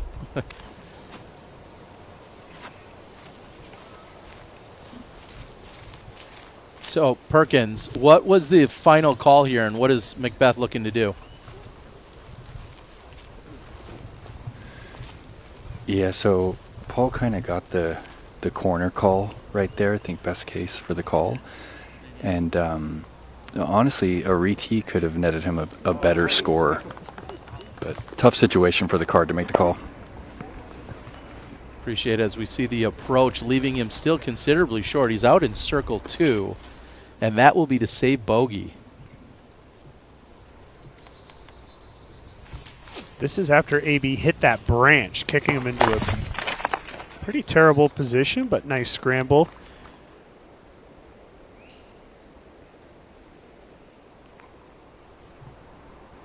McBeth for bogey. He actually needed it to lift, it appears. Asking for it to drop, and it comes up just short. So McBeth will be taking a double bogey. Well, he did give it 3 drops, so maybe only 2 would have been. That's a huge disappointment. Absolute misfire to take a double here. And it could be a 3-stroke difference between him and Ezra, and it is, because Ezra cashes in the birdie. Yeah, the confidence is starting to pick back up here for Ezra after a couple little mistakes early on, but he seems to be very comfortable with his new bag and start of the season. I think there's a lot of expectation sitting on the shoulders of Robinson. I mean, last year he really ramped his season up, and I think the one thing that he's missing is a win here on the Disc Golf Pro Tour, and I would expect him to pick that up here this season. That's going to be the birdie for Calvin.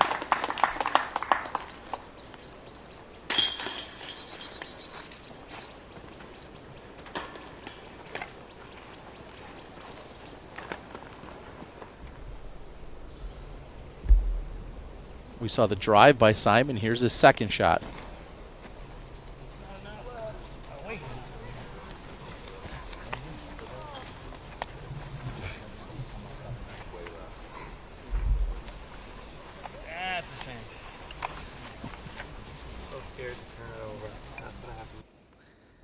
Well, if you're a PDGA member joining us on YouTube today, don't forget you can watch the rest of the Supreme Flight Open for free as part of your PDGA membership benefits.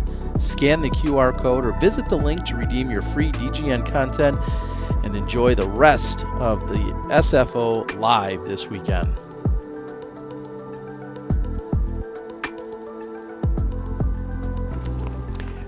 It's calling it the SFO. It just makes me think of the airport.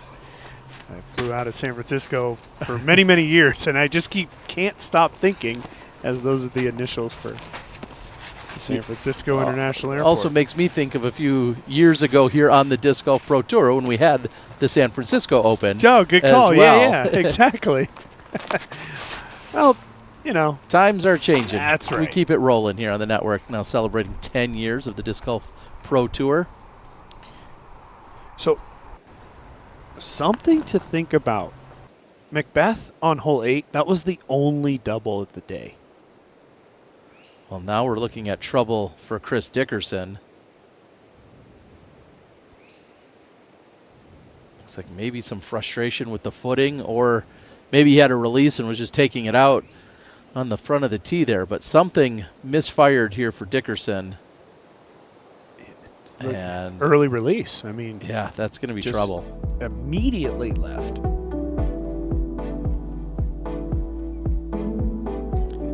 Chris Dickerson with the clean scorecard already at 5 under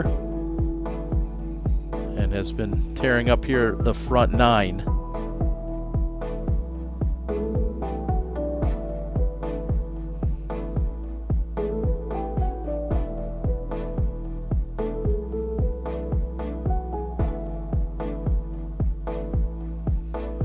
At the first leaderboard,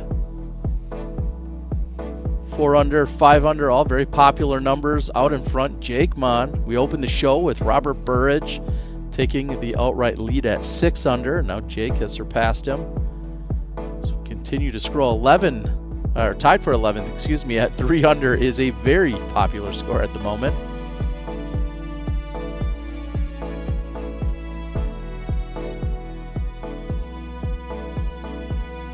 Florida's own Garrett Gerthe, saw listed there. He's played here plenty of times. I want to throw it out there as you see some of the guys at the top of the board. Jake Mon, 7 under par, 4 under for the final 5 holes. Luke Humphreys, 5 under for the tournament, 4 under for the final 5 holes. Kyle Klein, 3 under for the final 5. A lot of these birdies are happening late.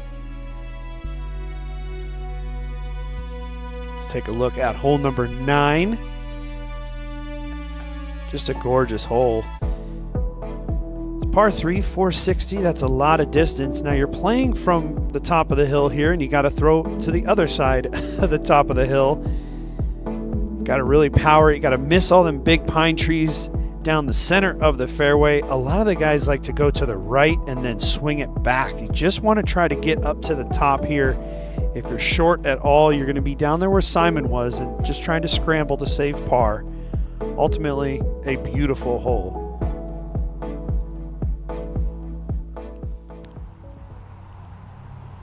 Sometimes an errant shot can then, well, snowball into a backup and some other challenges, and that's what we're seeing here. Chris Dickerson doesn't appear to still be up on the top.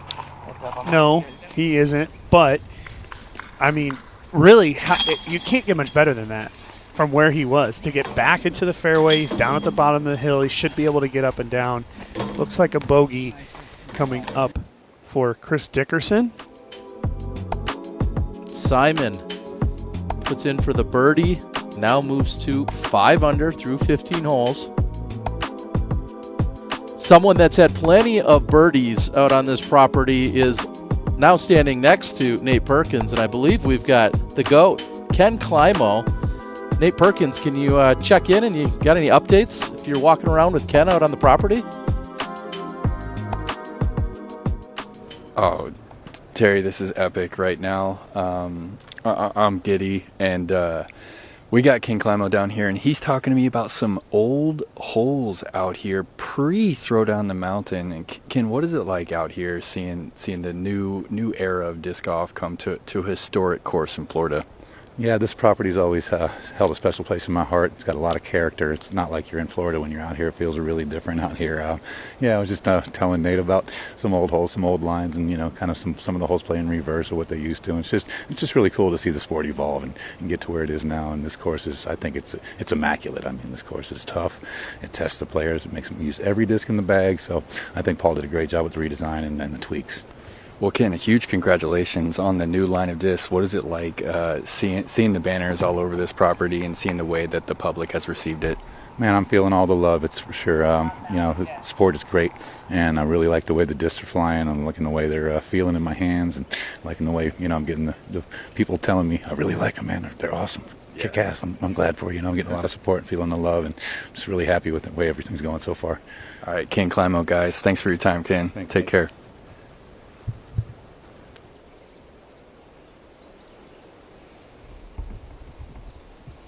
Ken has seen plenty of this property, and Chris Dickerson, unfortunately, seeing more of it than he wants to right now.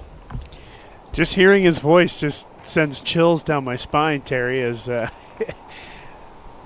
Kenny was the guy I was chasing.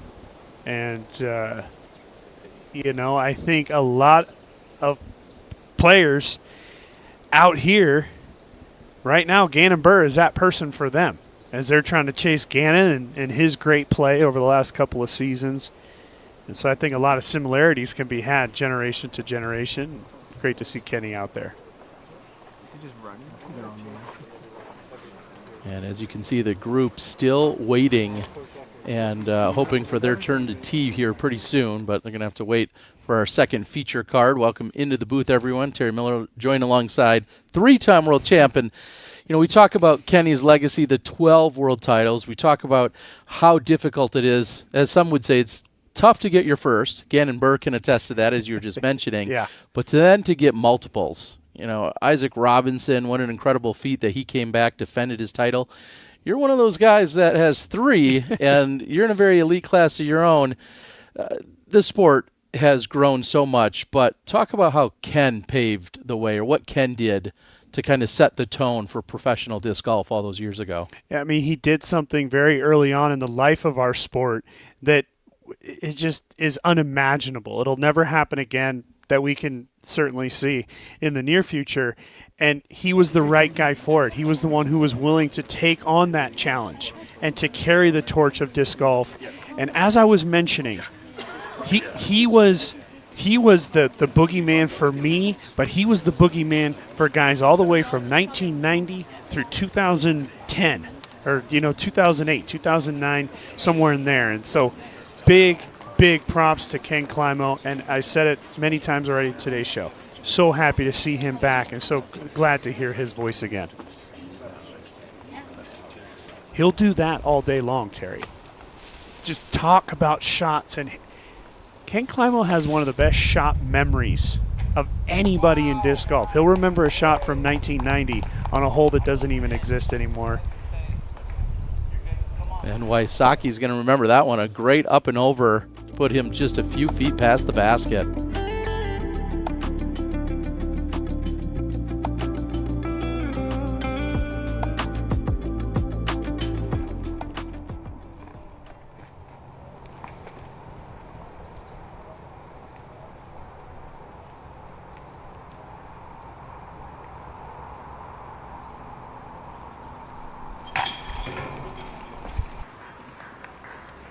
So a speed bump in Chris Dickerson's day here, picking up the bogey. And probably from where he was, he's going to have to be happy that he walked away with just a bogey. Absolutely. That was a great bogey, if I'm being honest. See, Kale LaVisca. Another off-season team swap for Kale, a long-time member of Team Prodigy, now representing Team Discraft, which is where he was prior to joining Team Prodigy. So continue to just make all these little points of reference. I know some of you have been following along very intently throughout the off season, and some of you are just joining us for our opening event of the year. It certainly was a crazy off season.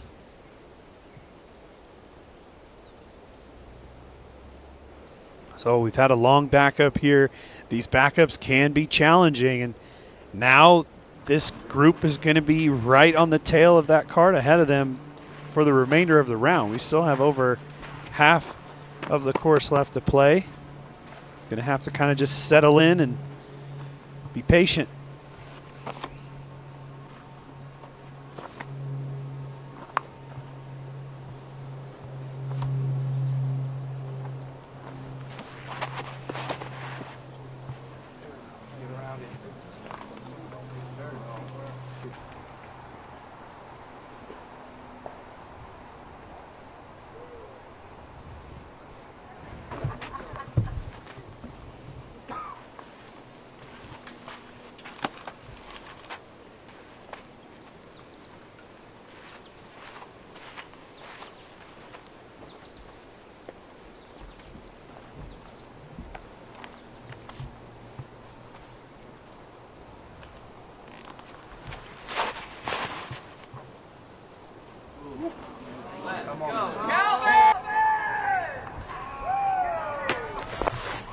Past the basket.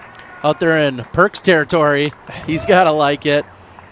It is a small group of people. We're talking less than 10, in my opinion, that could get that far back past the basket on this hole. Remember, it's 460 feet. It's effectively flat land. And you got to miss a lot of trees to get there. This is one of the other 10, by the way, who's going to smoothly get there. And he just hits the top of the hill. A few feet short from clearing it. And he slides down the hill. Oh, he is in a not a hazard, but a casual relief area. He can take relief. He can also play from that position. Does this have the height and the distance? They're calling for it, and it's going to be short as well into the hillside.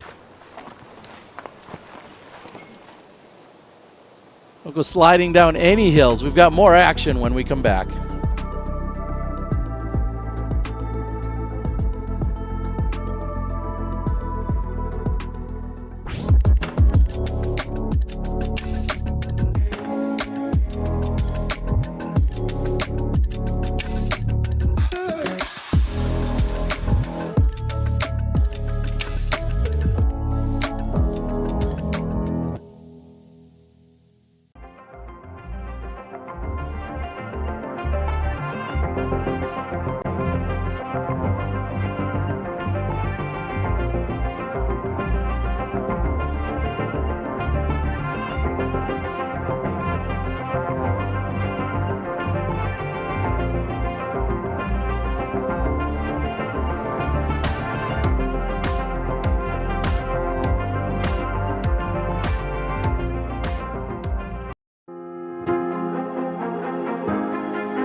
Tee of 10 with Ricky Wysocki.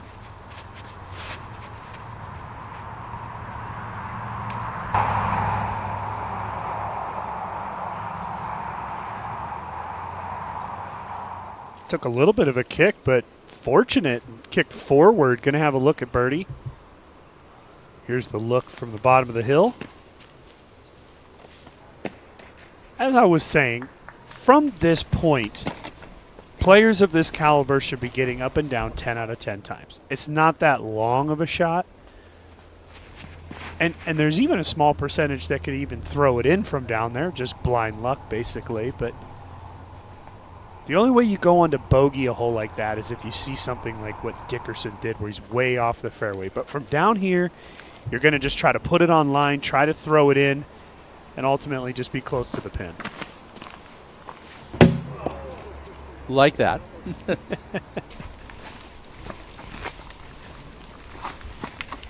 And so you can see AB is in the casual area. You're good. Yeah. And I believe he can take free relief back. So straight back is exactly what he's done. Better footing, safer stance. And in this case, I don't think any player wouldn't take that relief, but because by just coming back a little bit, it makes that shot just a hair easier.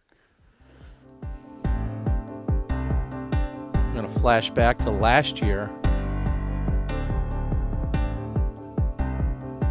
And Mason Ford found the bottom of the bucket, the blind shot from the bottom of the hill, and threw it in.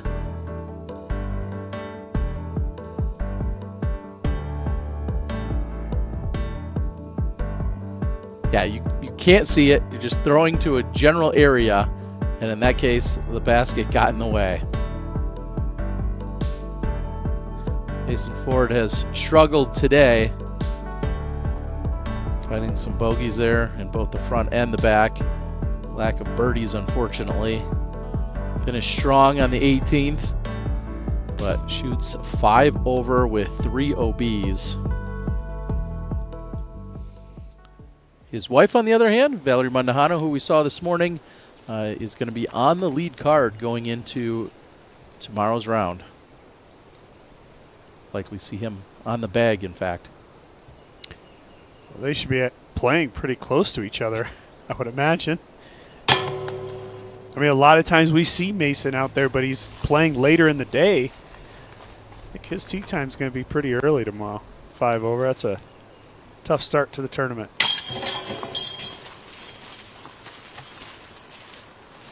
Calvin unable to take advantage of the big tee shot.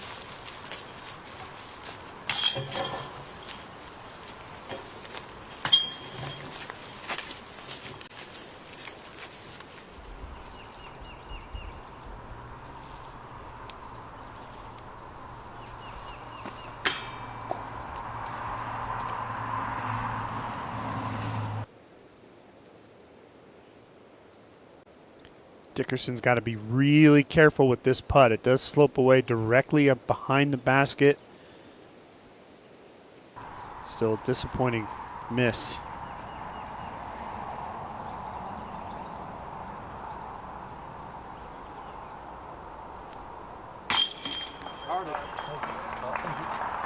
Ricky jams it home.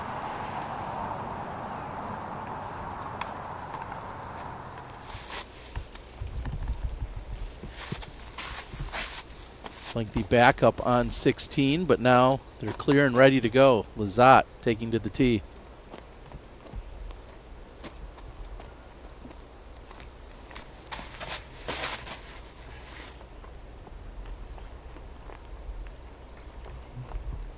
It's a brand new look to hole number 16. You have the center gap. Extremely difficult tee shot.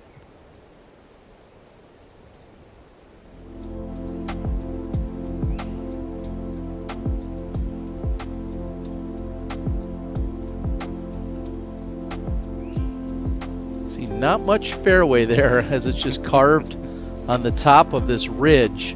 There's still a few trees dead center. Have to make the choice to go either right or left of them, and if you kick off of one of them, could carry a long way. Yeah, that bird's eye view does not give you the sense of the fall off on both sides. If you kick right here, you can easily find the out of bounds line. A lot of thick rough. Left can, and even with no OB on the left, can sometimes even be worse. Gotta be clean.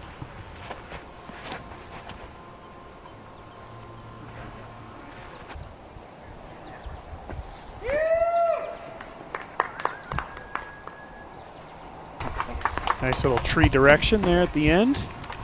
Keeps it close.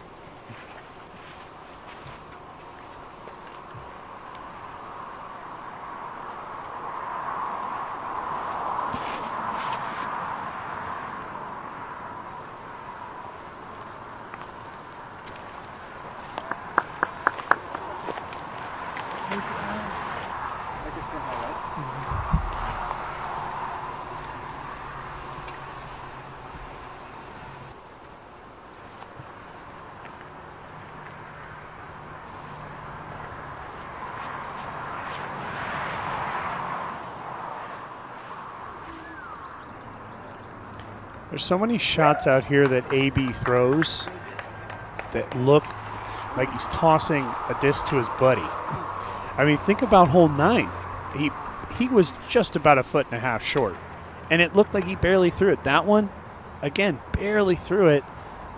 Gets beautifully down the fairway.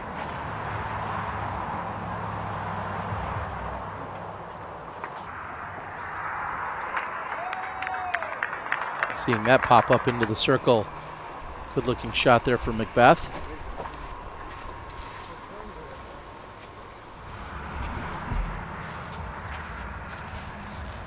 Wysocki's on the tee of 11.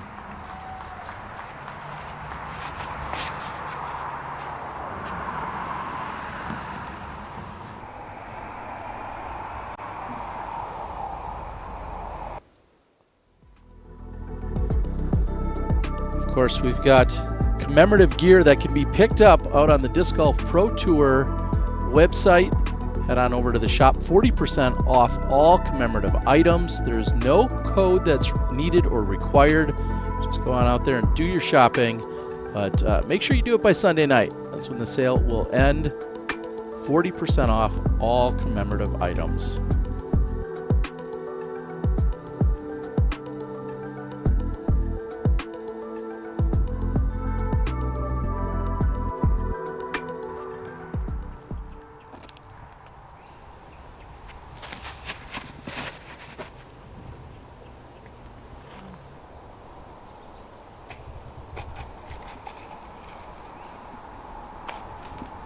Clean shot coming from Dickerson on the 11th there.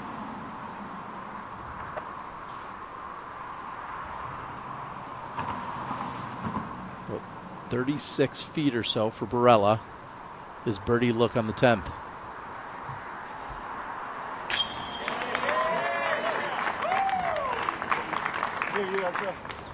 Oh, you're right there, man. Yeah.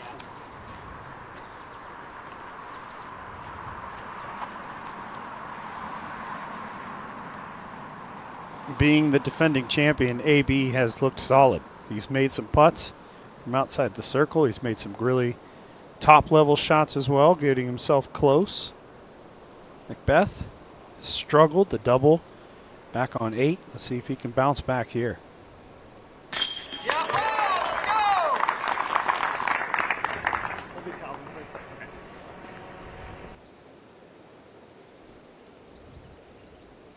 Great balance. Lower half of the body here. Nice extension. Great commitment by Paul.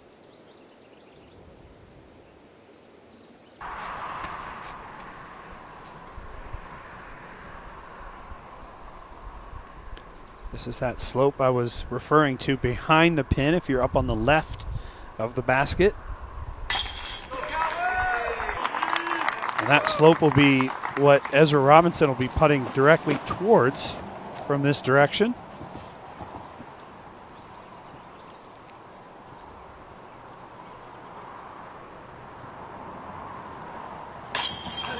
And Ezra completes the star frame.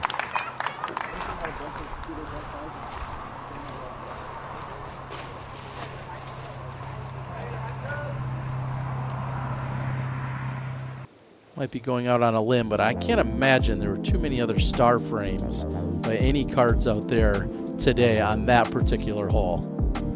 Yeah, 10 birdied by 25% of the field.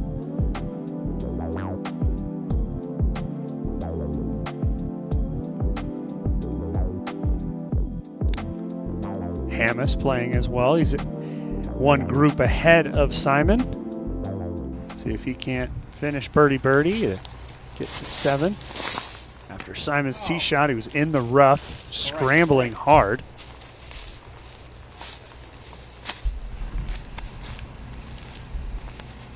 All right, he got back out to the open. Just gonna try to work a little flex sidearm.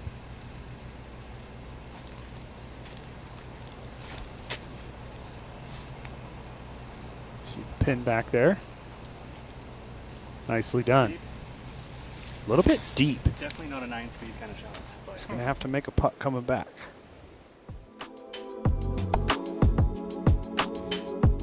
Let's take a look at hole 11 and the shot that is required here, Nate. Well, it's going to be 2 shots required, Terry, as a lot of placement required here off the tee. You can see it's a par 4, only 523 feet on the ground, but you really can't do much better than getting it out into this section, and you really got to push this corner quite a bit, because then the hole turns directly 90 degrees to the left and plays back up the hill. So a lot of times what you see is players out of position. They have to try to cut the corner. We saw Simon landing roughly just about there on his second shot, and then from there it's up and over the hill. You can see 23% of the field have birdied it. It's not 2 very long shots, but definitely that placement is required off the tee. This is exactly what I'm referring to. Ricky way short of the corner. He has to now just play to where he would like to be off of his tee shot, scrambling for par. Dickerson, on the other hand, nearly perfect. I mean, he now is looking directly up this fairway. It's going to be, no more than maybe a big mid, something slow flying that he can have fly nice and straight, finish straight into that back pocket.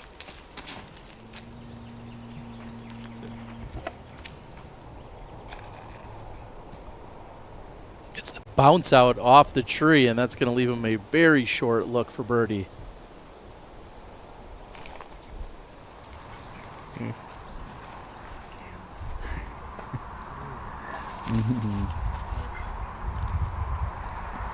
Things have really slowed down out there, so we'll check in with Nate Perkins. And how are these guys handling the backup? Is there any chatter among them?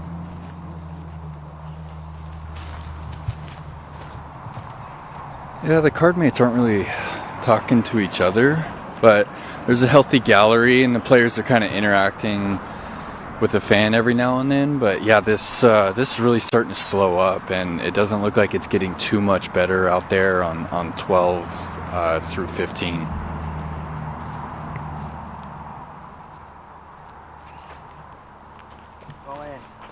Wysocki throwing his third.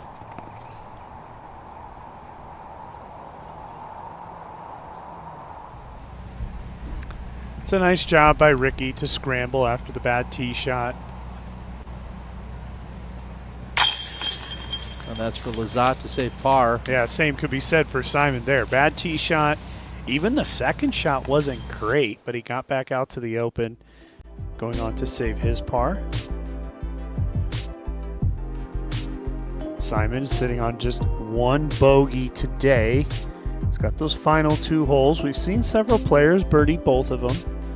17, not an easy birdie whatsoever. And then 18, that one can really bite you. If you don't get a good tee shot in your OB, then the big numbers can come.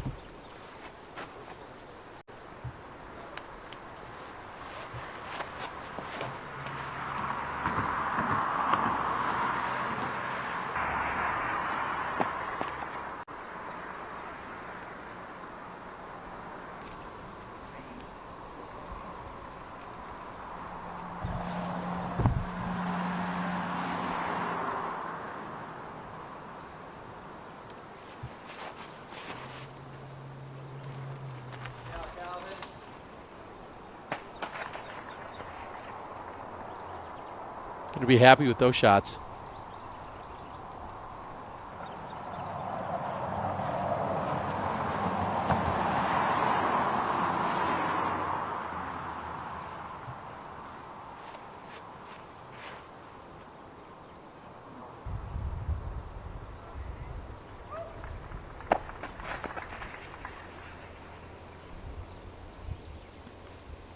After seeing these shots, I think back to the previous hole 10 where we saw that star frame, all 4 of them birdied. No card in the tournament had more than 2 birdies on it. So the fact that we just saw all 4 of them birdie the previous hole tells you what they're doing out there. And that's going to be deep, but still workable for McBeth. Yeah, the footing looked okay. That big tree behind him might affect the backswing a little bit, but all 4 of these guys are looking pretty good to make birdie again here on 11. Take a look back at a few of Ezra Robinson's shots. Yeah, remember that was on 5 when he was a little wide of ideal, but gets through, went on to make that putt. This was really what got him going, I think. Nearly perfect on 6 on the tee shot was okay. The second shot hits the basket for a tap and birdie. Moves over to 8 to throw the turnover line. Gets a little bounce. And that would be good enough to collect the birdie. And then on hole number 10, he's the last one of the group, but converts for the star frame.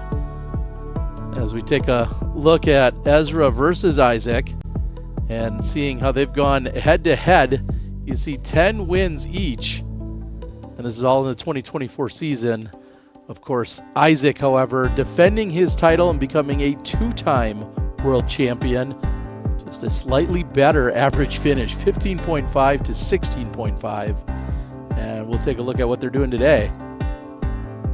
And I just want to be clear that the 10 wins was they beat each other. So they played 20 times. Yes. And yes. one won 10 and the other one won 10. So some people at home be going, wait, what? They won 10 times? Ezra's still looking for his first Elite Series victory. We watched him a couple years ago pick one up on the Silver Series in Rochester, but yeah, looking for that first Elite Series win. Yeah, I was saying it earlier in the show. I just think that if Ezra does not go on to win a tournament this year, it would be a huge disappointment to not only him, but to a lot of his fans as well. His game has developed very nicely over the last couple of seasons.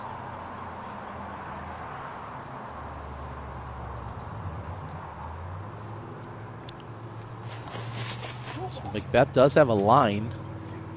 No run up, but a line to the pin. Yes and no. I mean, he needed a lot more turn on that. He's got to go higher and up the hill. So a disappointing shot there for Paul. The other 3 really in great position. And like I said, it's not that long of a shot. You can see Calvin throwing a very slow disc, going even a little bit long. Because once you peak this hill, Terry, it's pretty much flat and even slightly sloping away from the players. So they can't go zooming over that point. They have to kind of go a little nose up and allow it to just float down. Yeah, you essentially just want to crest the hill and then let gravity do the rest of the work.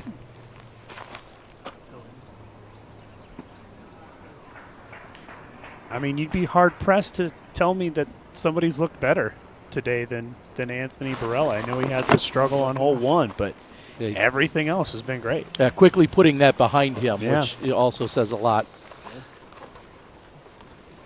And the one thing with AB is that he's made putts. Something he's talked about. Big trigger for him. When he's not making putts, he doesn't generally play well, but today he's made some.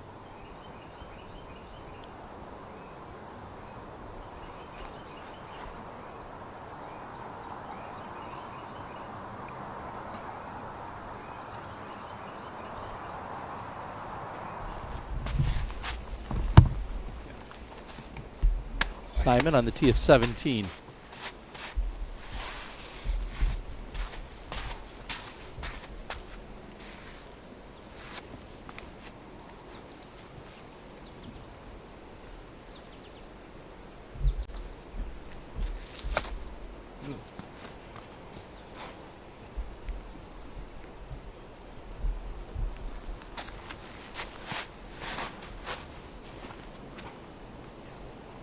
I mean, he center cuts the fairway, at least the gap at the top of the hill, and he gets the green flag.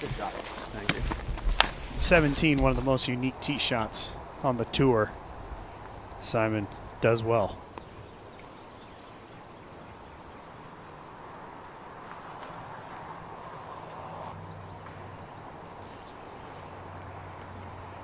That's not in yet.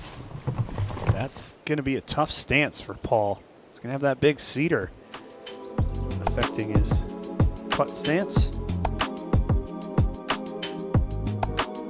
Hammis and Lizotte both on the 17th hole, playing in separate groups. Like I said, let's see if Hammis and or Simon can't go birdie finish to jump up and tie Jake Mon at 7 under. So McBeth's still out.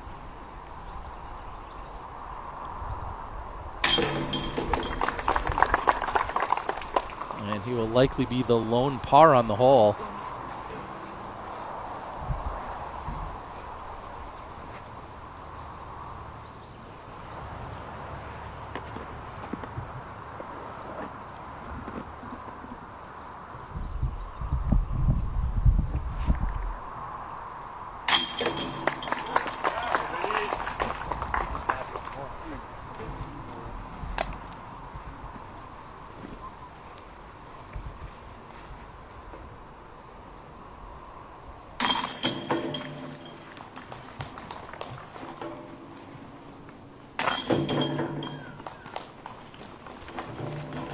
Anthony Barella moves to 5 under, all part of his title defense.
While the world still sleeps, we rise.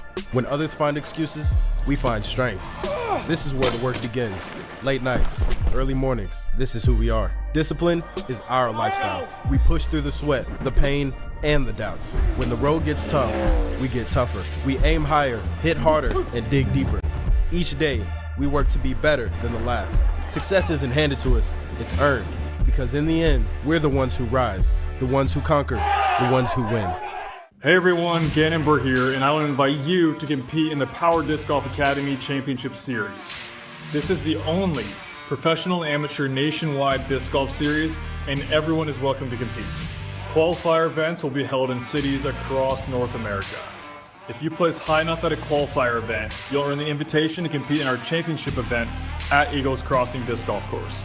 Scan this QR code for dates and locations of the qualifying events. We hope to see you there.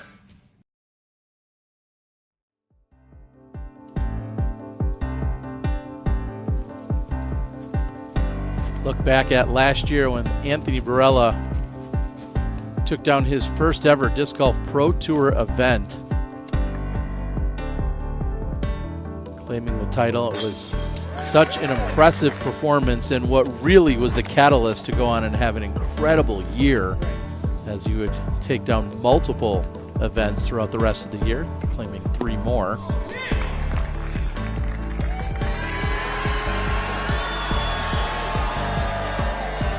I really believe that that was the catalyst, Terry. It was kind of the idea that he could do it.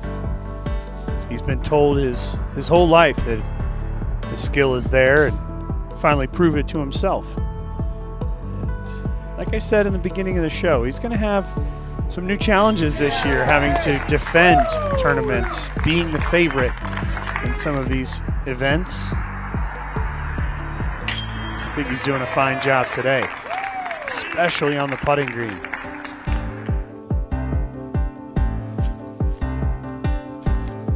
Or throwing approaches like this, which then require no putting at all. And Anthony Barella sitting at 5 under, coming off back-to-back birdies on 10 and 11. Just barely off of the hot pace that has been set by Jake Mon. And I was insanely impressed with AB yesterday. His attitude playing alongside Paige Pierce. They ended up being in the 3-way playoff. And, you know, we're watching AB mature right in front of our own eyes. It's pretty cool.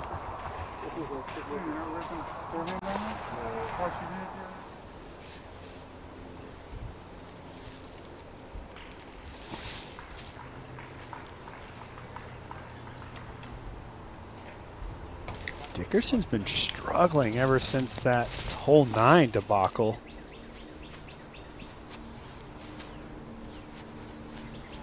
Lizotte throwing his second. No, he did not do that. Yeah, he knows it's leaking left. Good chance of finding the out of bounds. That is. With Simon, I can't always tell. Because sometimes he'll do that and it's just not, it's not that bad. We certainly didn't see a flag, but that was heading towards out of bounds. Awkward lie for Dickerson, trying to save his par, and that splashes out. Can happen quickly out here at the Olympus course. You start missing fairways and start having to scramble. The numbers can add up quickly. It wasn't that long ago we were talking about how good he was looking, the clean round he was having, everything was going right for him. Like you said, ran into the troubles on 9 and just hasn't gotten things going since.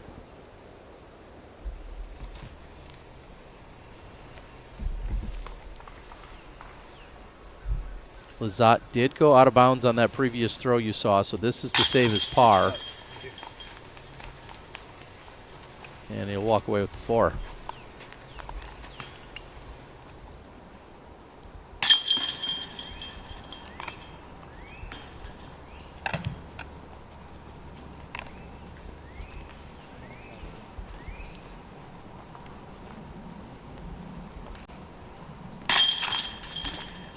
Every time that we've come back to this group, mostly checking on Dickerson, we've seen a lot of Ricky as well. Ricky just has looked a little uneasy, but he's still doing just fine. He's 4 under. He's completely clean, no bogeys.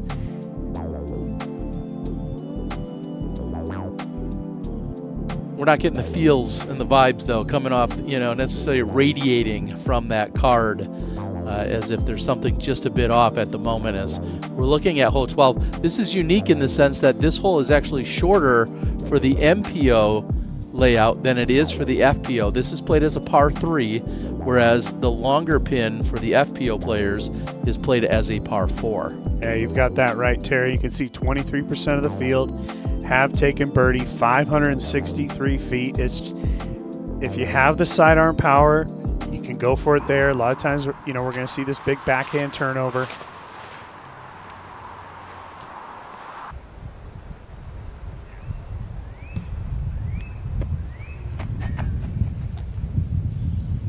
Little low left out of the hand for Robinson, but cleanly up near the basket. He has that unique ability to kind of do that throw toss Good chance of making it. So here's the sidearm. That looks low and too straight.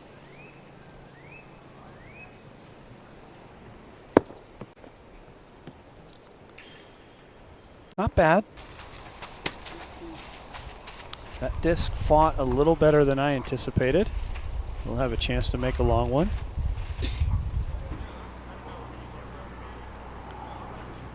Catching up with Adam Hammis, throwing his second shot on 18. And we've been watching Adam score all day long. This is the first time we're seeing him 6 under. So a birdie here. He is going to be tied for the lead. And I'll go ahead and give him the birdie. Adam Hammis's game plays well here at Olympus. He has a great sidearm. He's got a good backhand. And if he's putting well, he could certainly be a factor. See how that was higher and a little bit more inside? He's going to be on a more direct line to the basket.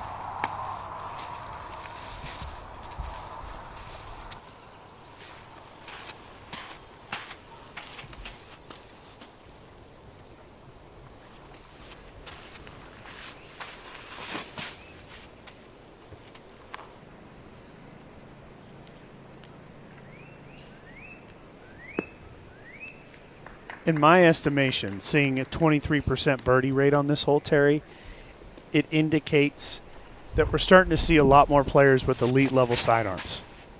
You know, I mean, it's 560 feet, par 3. We're seeing 23% birdies. That sidearm has become a weapon for a lot more players these days. And that's been building over the last several seasons, but we're really seeing it regularly from the field.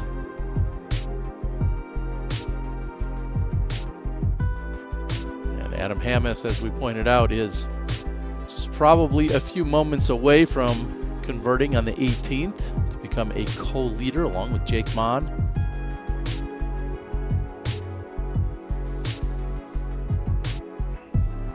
Kind of starting to see that cream rise to the top here. Dickerson, Wysocki, Simon, Ezra, AB, all starting to fight their way to the top of the field. Shot of Adam. Adam playing in his first event of the season just a couple of weeks ago, playing over at the Shelley Sharp. Had a few highlights, but also struggled a little bit. Went out there to try and knock off some of the rust, so to speak. You know, one of the names we didn't see there is the name of Ganon Burr. And Ganon's at even par. He's played 13 holes. He's going to need to make some birdies if he wants to keep up. Ezra Robinson, who was 31.6% from Circle 2 putting last year. Going to can that one today. Beautiful birdie.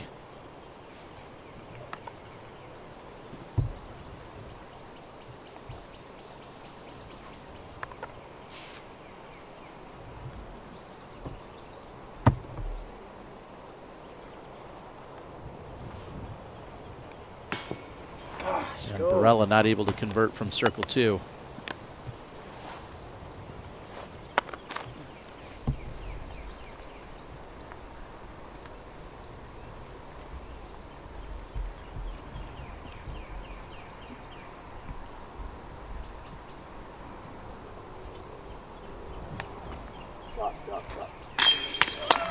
Called for just the right amount of drops that time. McBeth does convert from Circle 2.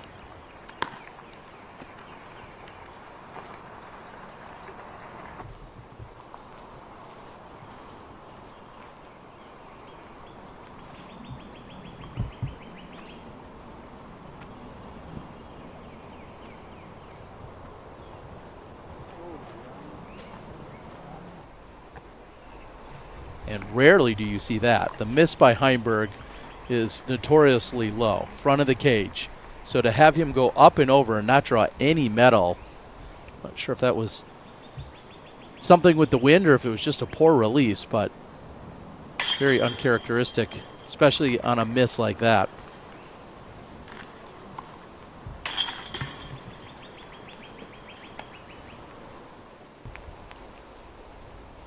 Dickerson on the 13th.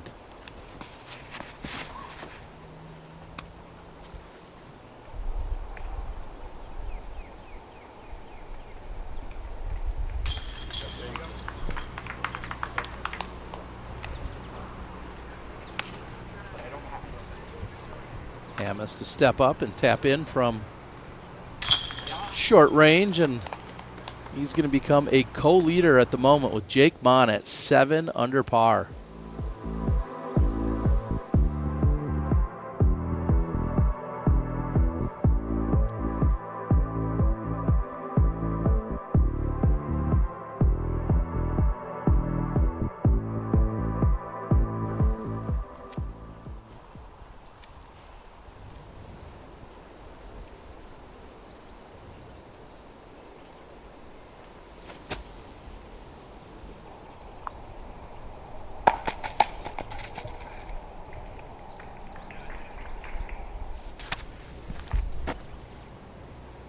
Simon on the tee of 18.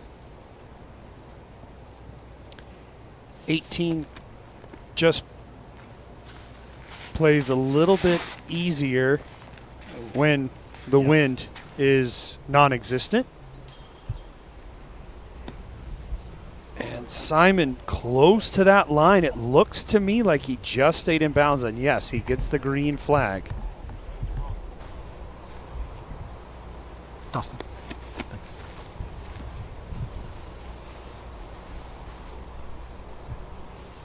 Takes his relief off the line, and he is in perfect position. Just a straight uphill shot. He's going to put just a little bit of turn on it, just try to get it to flatten as it peaks the top of the hill. That's perfect to me. And Simon Lizotte even closer than the effort we just saw from Hamas. That's going to be a tap-in birdie for him to close out. Yeah, impressive day by Simon. Wysocki almost dunks it in.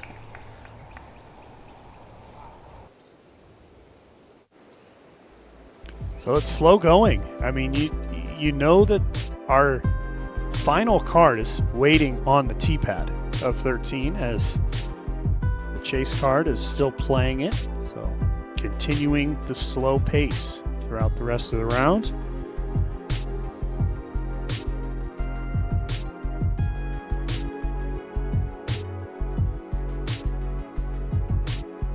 Tells me 6 under might not be enough to be on the lead card. Simon will have all tiebreakers in that sense if it's close because of his very low PDGA number.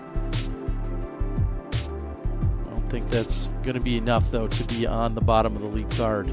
Yeah, I would agree with you. I think the 6s will be on chase card. They might even potentially drop down to that third card, the top of the third card. You can see just saw the name of Ganon Burr go by at even par. And I misspoke before. I'll take my first bogey of the weekend. This is the second hole that actually has a shorter pin for the men than it does for the women as we take a look here at this par 3. Yeah, the fact that this is even a par 3 is at the edge. I mean, of course, it playing as a par 4 is very soft. Now, it as a par 3 is extremely difficult. You can see the average there, 3.2. We've only seen 5 birdies today on 13. You have to try to just perfectly balance your shot as it comes through the gap we just flew through, and then it has to twist back at the end. The only OB to worry about is far left. You can kick over there, but if you can get it out into this area, circle 2 putt is certainly makeable. But yes, as a par 3, you are happy walking away with a par off of 13.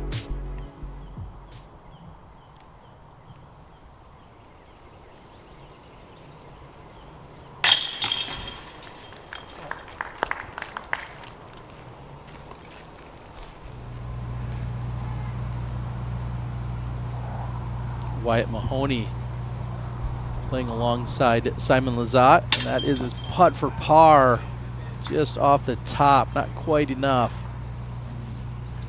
And Wyatt Mahoney, I talked about him a little bit earlier. very young superstar. He has won Junior Worlds 4 different times in 3 different divisions. So when I was talking about... so did he win an AM Worlds? He has not won an AM okay. Worlds. He went right from junior to now playing pro. He's won an A-tier already in the pro division. Wyatt Mahoney is certainly a superstar in that area, now bringing his talents to the big stage, but has won 4 Junior World titles. I believe in 3 different divisions. Who does that remind you of? Ganon Burr. Ganon Burr did that too. I mean, Ganon Burr was a dominant junior competitor. And then what did he do? He went straight to the professional ranks, and now he's one of the best players there too. So they're breeding him smaller and younger, Terry. Not so much smaller, but I was just going to say, I don't know if Ganon said he's smaller, but you're right. Misspoke there, but yeah, it's amazing to see these young juniors go on to great things in the pro division. What a shot by Ezra. Yeah, the fact that he's going to have an open look for birdie. And we're starting to get to that point with Ezra where, just like on the last hole, I'm thinking he's got a better than 50% chance of making this. And he's 50 feet away. I'm looking at that putt. He's got a great chance to make that. McBeth going roller. And it keeps going even after a solid tree hit. That gets pinned high. Might be able to throw that one in with a little sidearm.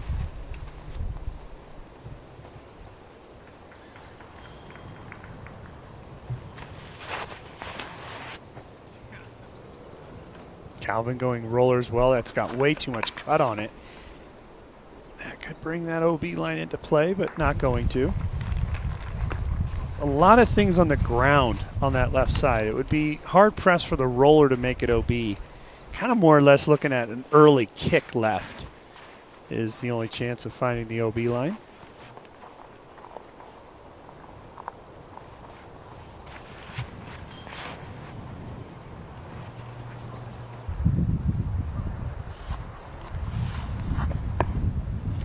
Oh yeah, very nice. Maybe narrowly missing a few early trees, but that's exactly what you got to do here. He bended it through that gap and then flexed out beautifully.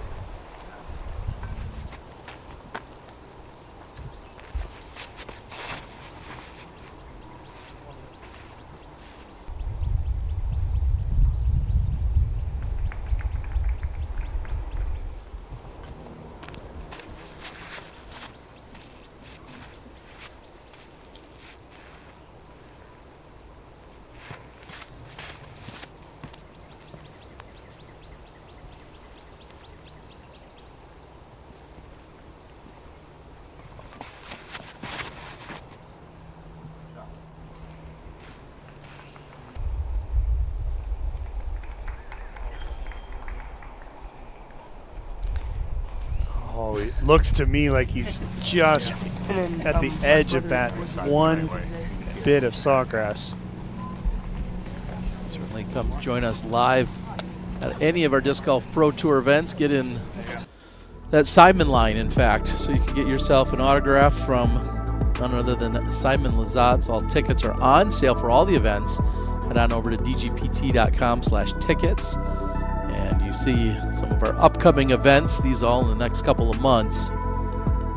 10th year on the Disc Golf Pro Tour, and would love to see you guys out there on site.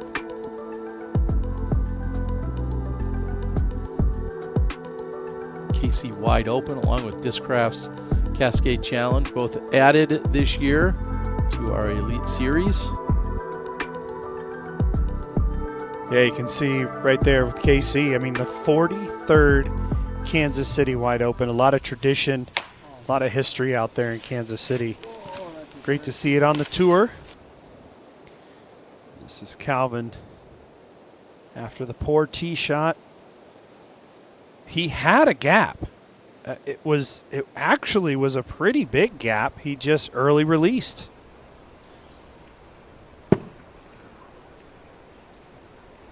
The up and down play. Calvin Heimberg continues.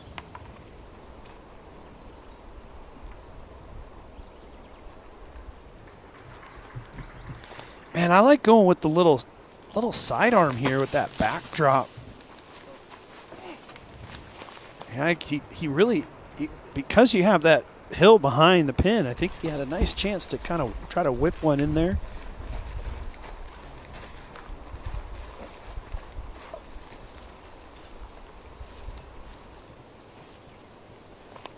Ezra has a birdie look. We saw the circle 2 connection on the previous hole. Does he have another one? And absolutely not. He knew it.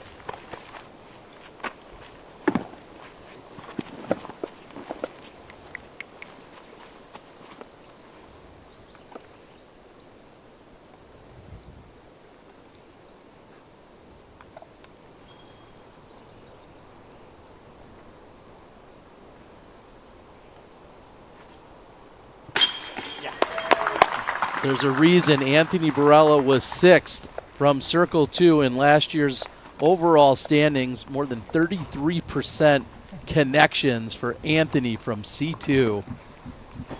Picks up one here.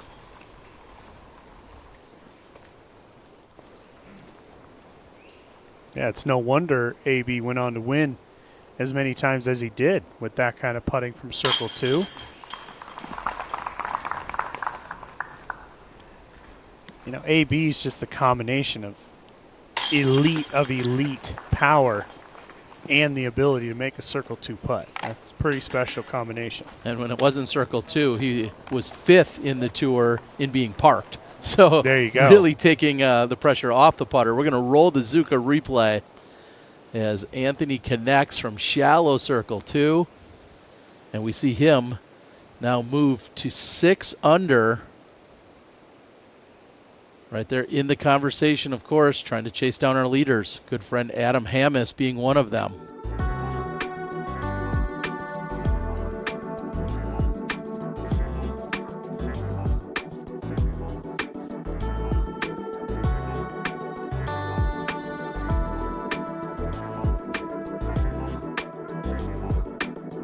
Anthony Barella is now tied with Simon Lizotte. And of course, we had to catch up with Simon after his round. All right, Simon Lizotte joins me now. You shot a 6 down today. Not you bad. said you didn't want to know the scores. How do you feel about that round? Honestly, pretty good. I went in today with a weird kind of feeling because you never know. We know round 1, day 1 on tour. But putts were going in, the ones that I had to make. I got a couple good breaks. I think overall definitely a bit more on the lucky side today, so can't complain about the course love. And overall felt a surprising amount of control. On this course, that's very helpful. Can you talk about that? Like, what does it take to score well out here? It really takes lacing every shot, because if you don't, you're at mercy of the disc golf god, and it can be great and it can be miserable. And I was on the lucky side today. Talk to some players that are saying that currently the hot score of 7 doesn't feel that good, but then when you heard 7 was the hot score, you said, wow, that's a great round. Can you talk about that? I mean, yesterday in the car, my prediction for tournament winning was 3 7s. So 21 under par, I think, is going to be a very hard score to beat. And I don't know, there's still a lot of great players on the course right now, so I don't know what anyone's going to come out with today, but anything better than that, I think, deserves a win. You only missed 2 putts today, as the stats say, and they were from Circle 2. Yeah. How did the putting stroke feel, and how much work have you been putting into it recently? Just the last 2 weeks, really. I did like 2 sessions daily in the basement, just like quick 15, 20 minute, sometimes 30-minute sessions, depending on how I felt. And tweaked my putt slightly. You know, I called it the micro change, where you change something that's so subtle that no one could even tell, but just in your mind it's a bit different. So that really helped already today. So I didn't really have that many testers. It was either like too far out to be a tester or I was parked. So I think I had 1 or 2 testers, and those thankfully went in. So you said 7-7-7, 21 under is going to win the tournament potentially.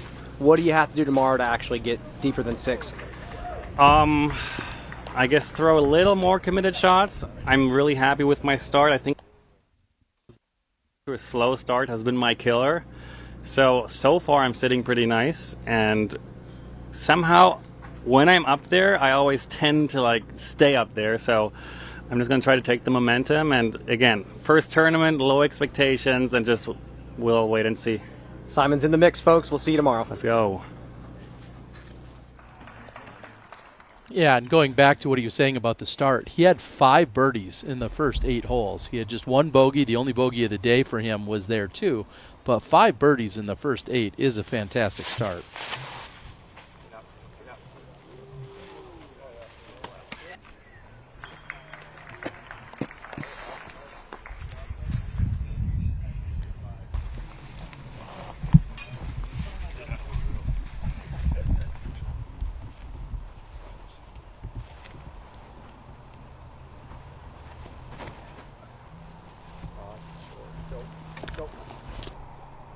Wysocki asking for it to go.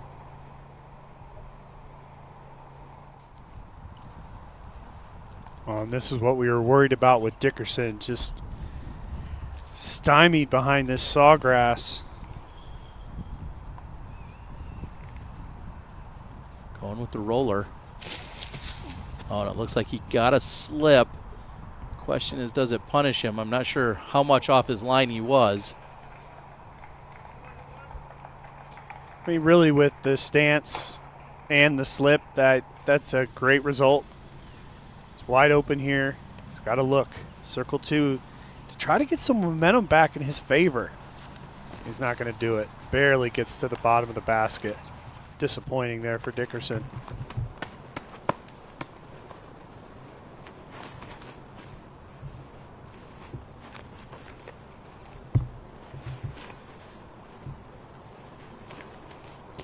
Ezra over here on the right, he's going to have to go with a nice clean turnover. You don't want to overturn it. Got to just kind of let it drift.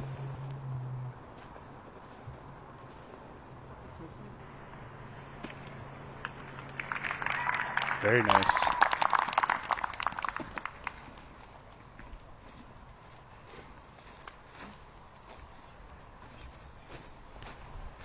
If you get a good clean tee shot, the players with the sidearm power like to go with it.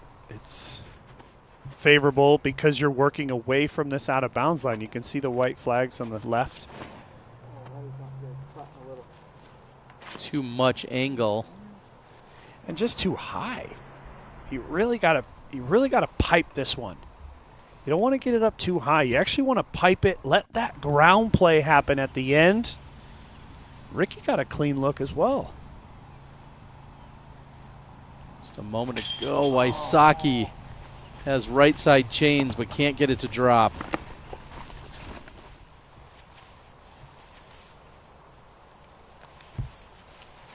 Wysocki hasn't birdied since the 10th. Look at that. Just such a confident shot. I'm going to roll the Zuka replay, take another look. And it's this putter that he's thrown a ton of times over the last couple of seasons. We talked about it a lot and barely misses that big pine. Just a perfect shot. So much control and confidence. AB on a roll.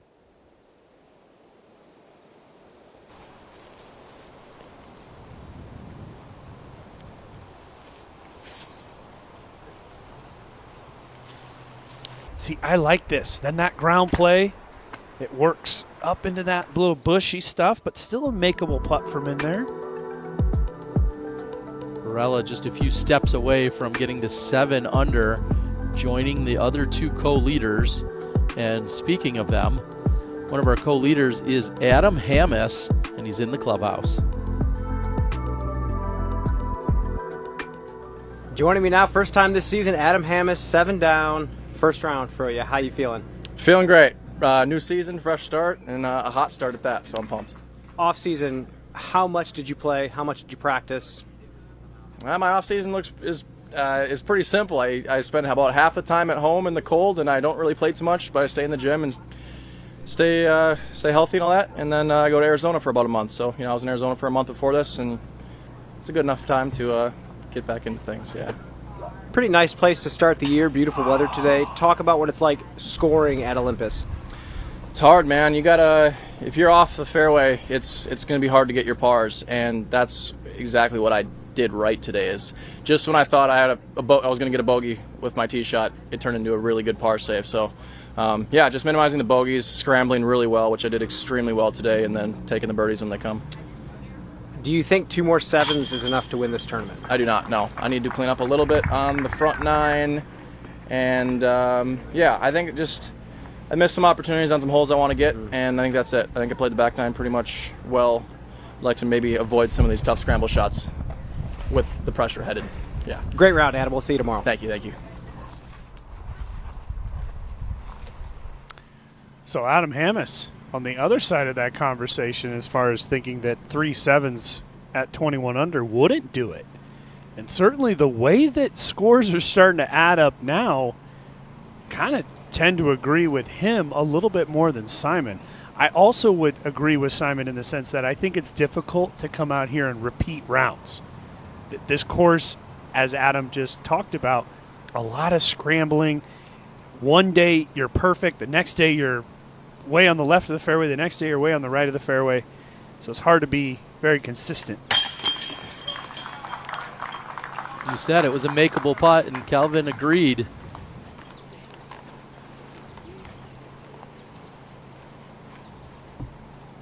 So once again, I mean, McBeth going to be left out of the party. As 3 of the guys are going to birdie, and Paul's going to par.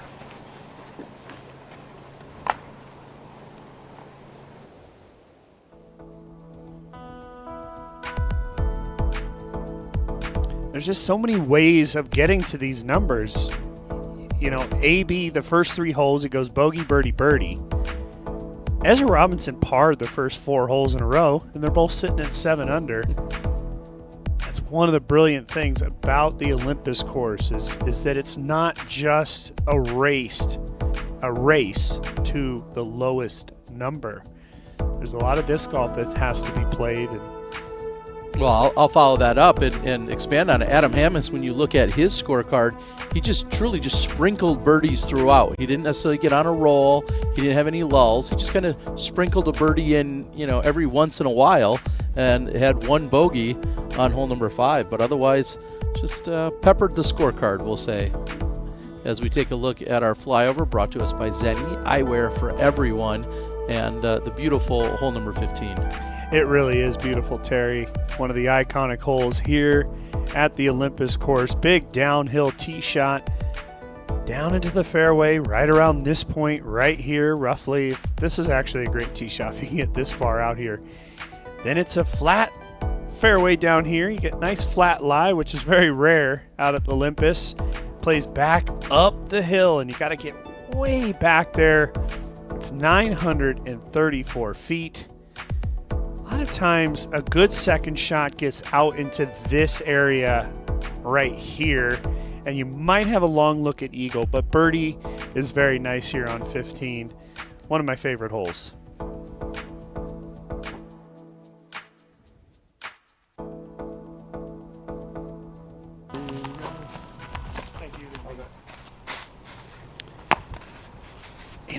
We were looking at the top 10 leaderboard, Terry, and did you notice the name of Eagle McMahon?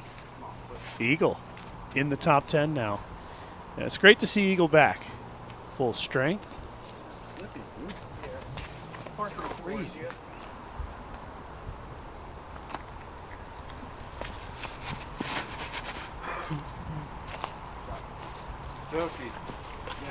Thank you.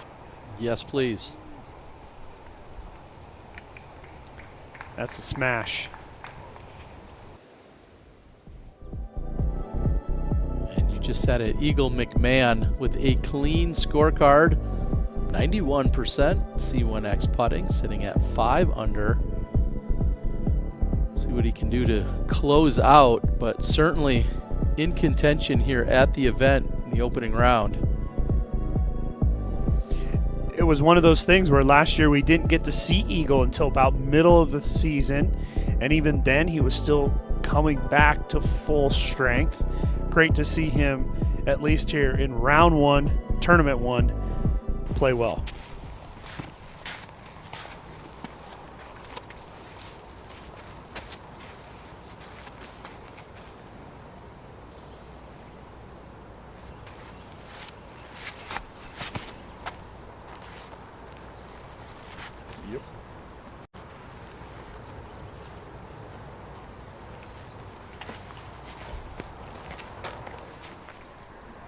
Successful tee shot off of 18 and more waiting as the cart is up on top of this iconic teeing area. And with that being said, I want to check in with Nate Perkins. Nate, talk about hole 15, the aesthetics, where you place it in terms of some of your favorite disc golf holes.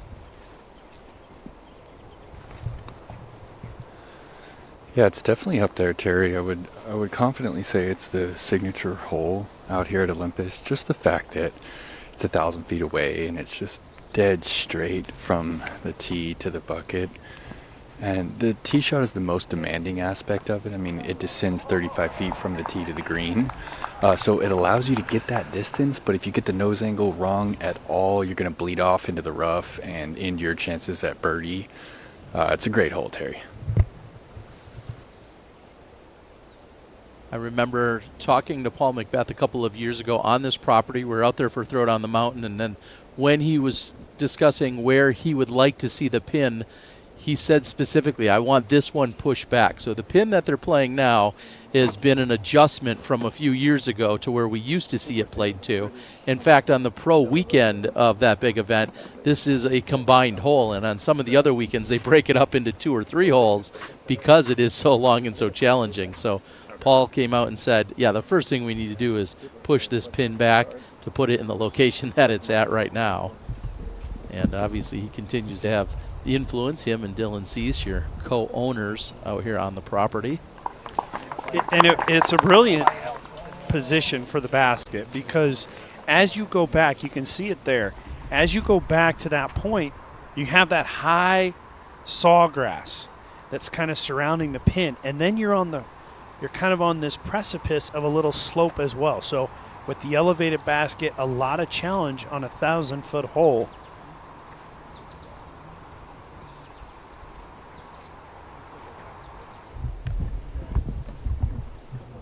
I think exactly what Nate Perkins said. Ricky bleeds off into the rough. All he can do is chip back out. Now he's going to try to really soup up on one here and see if he can't get back there for a long birdie look.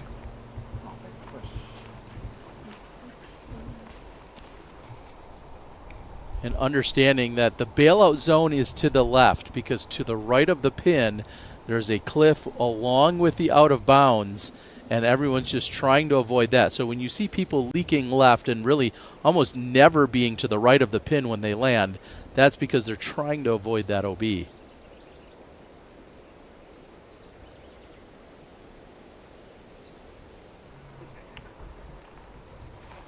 legendary Kale Leviska. Terry, was that the tee shot of Kale? No. Okay, this is his third. I was going to say, wow. That's a huge shot. Kale has one event in his back pocket that's been played this year. He played MP40 at the Memorial Championship out in Arizona a few weeks ago and smashed the competition. I believe he had a 12-stroke margin of victory as Kale was adjusting to the new lineup of discs that he's throwing and, revisiting some of the discs that he used to throw nearly a decade ago. But Kale, one win in his back pocket already this year.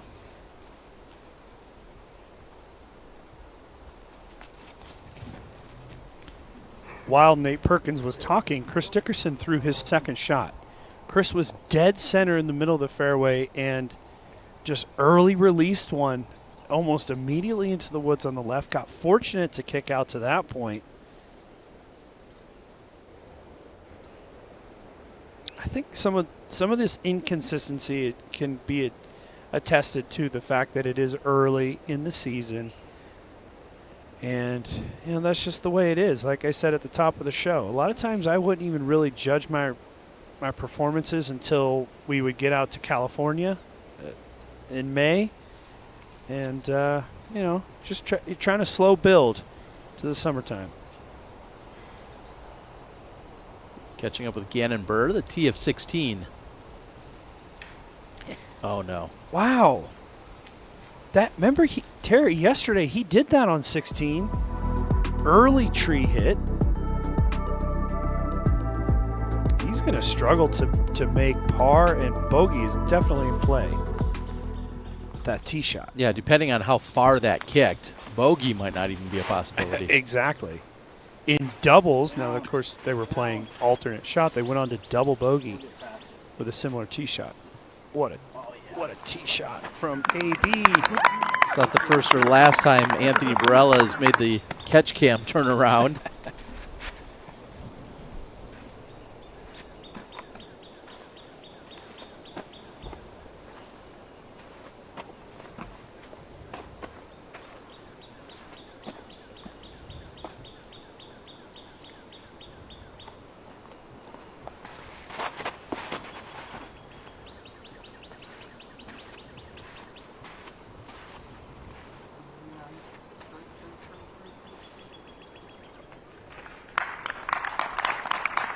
You still have room from over there.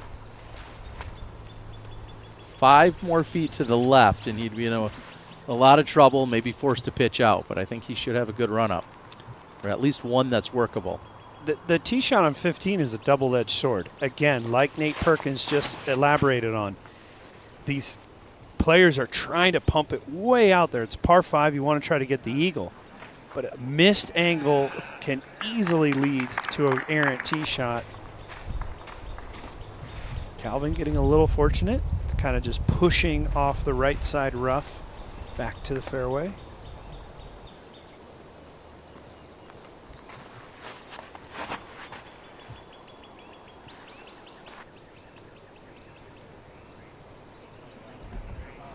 And that's tracking right to the camera and also just past it.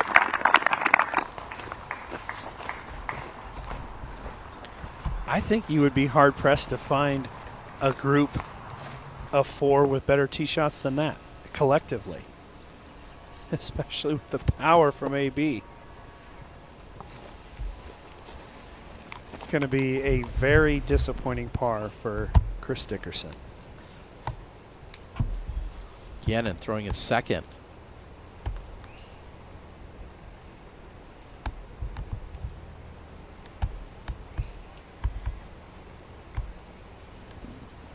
There's just something about the tee shot that Ganon must feel uncomfortable with. Because yesterday, when they played this hole, it was an early release. This one was an early release. And being this far back, this is a brand new hole, a brand new tee area, early part of the hole. There's out of bounds in play. Ton more rough between him and the fairway.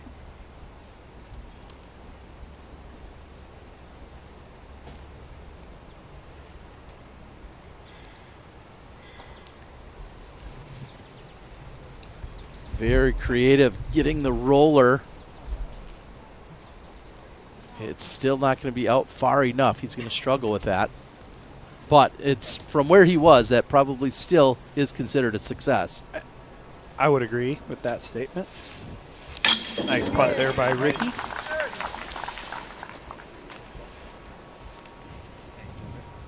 I mean, Ricky, we were talking about with Hammes just peppering in birdies. That's exactly what Ricky's done. He had parred the previous 4 holes. And now he's picked up a birdie there to jump to 5 under.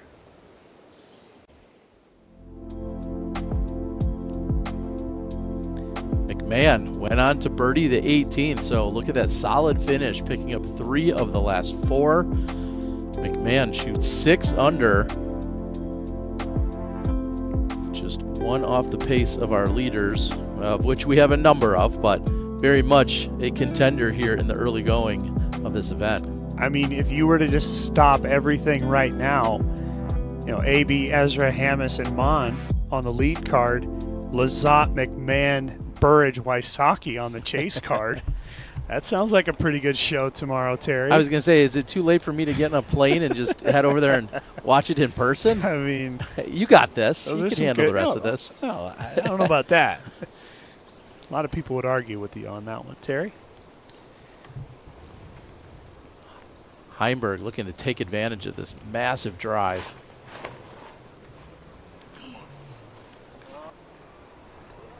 I think the distance isn't a problem. Oh, and it goes just over the top. Wow. Nearly a 2. Could you imagine? And again, the brilliance of this green. He's close, but he's going to be dealing with the sawgrass. What a shot by Calvin. I mean, this is almost directly over the top of the pin, which is already elevated, and it's slightly uphill from where he's throwing, 935 feet, and Heimberg has gone deep. And oh, I love looking at this from the drone. I want to see where the disc, you can't really see it. He kind of tucked into one of those sawgrass bushes. Yeah, it will likely be obstructed from behind the pin. We'll see if he has enough of a line. It'd be crazy if he couldn't have a look to get the eagle. But that is a possibility. Now Ezra. We know it's possible to get there in 2, but Ezra not as clean of a run-up as he needed.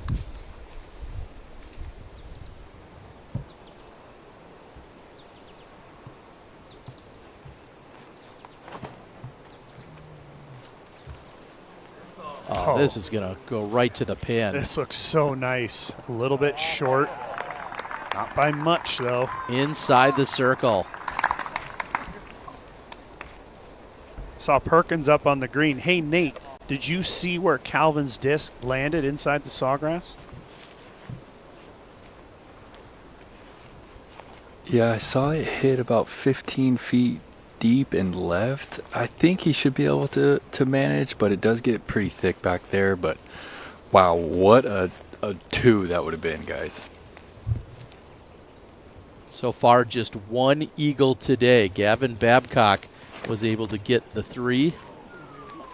What an advantage to be able to go to the spike here. And just a little bit short, but nice and safe, a chance to make a putt. So we've only seen 1 eagle.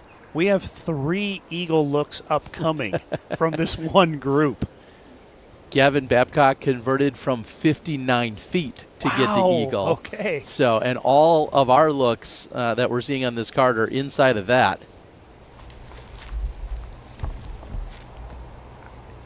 A lot of work here still to make bogey.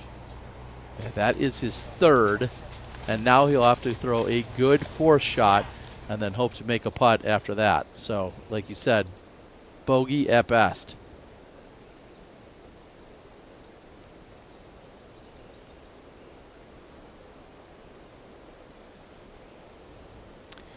You see the discs there, just short of the basket. To me, like AB's just outside the circle, McBeth inside the circle. You can see Ezra, center of your screen right now. He'll have just what I would consider a chip. Just going to try to lay it under the pin, walk away with the easy birdie.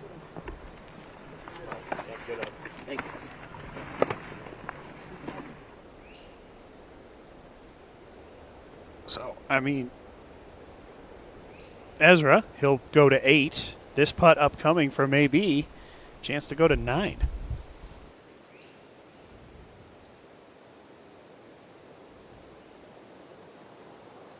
And Ezra having a reaction there to something around the area of his shoulder or his arm there. Yeah, that's not good.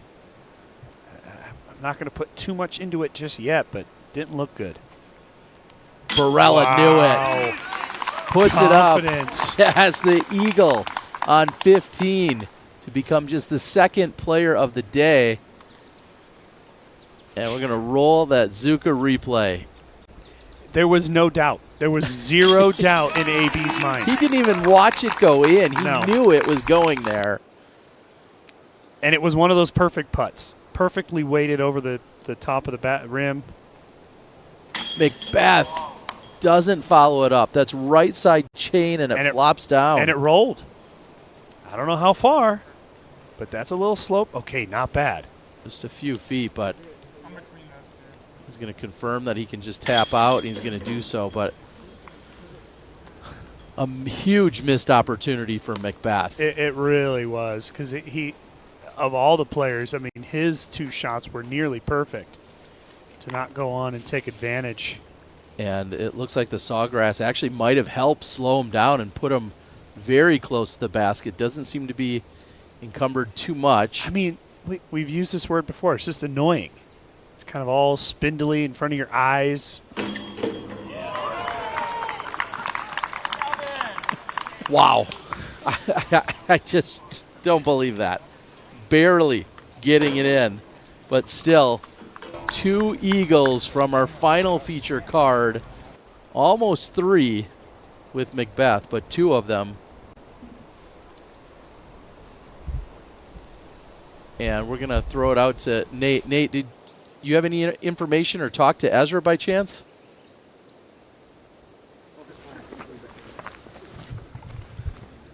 Yeah, I just talked to him, and he said he's feeling a little pain. He's just kind of pulling it, and he's actually feeling it on his putts a little bit, but he doesn't feel like it's going to be too big of a deal.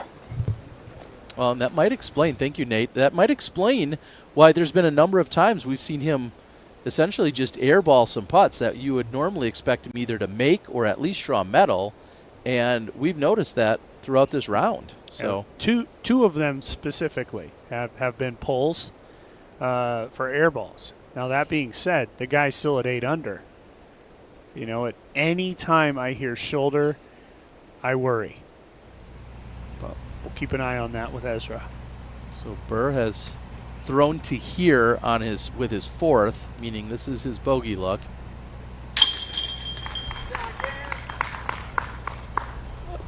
Pretty good considering the initial tee shot. But lots of color on the scorecard. Just 5 birdies on today's round. I mean, 2 bogeys and a double. Only 63%, green in regulation. And then that 70% of C1X is that's not going to shocking. cut it either. That's shocking. For a guy like Ganon Burr, somebody like Ganon, he's never really out of it. It's not his best day. Oh no, that is going to be OB for Ricky. Just a diabolical hole here. You got to come out of these woods with a flex and try to swing it back. Oh yeah. Just like that. And still, Dickerson is short of ideal. Should have a look still, but he needed a little bit more distance to make the second shot a lot easier.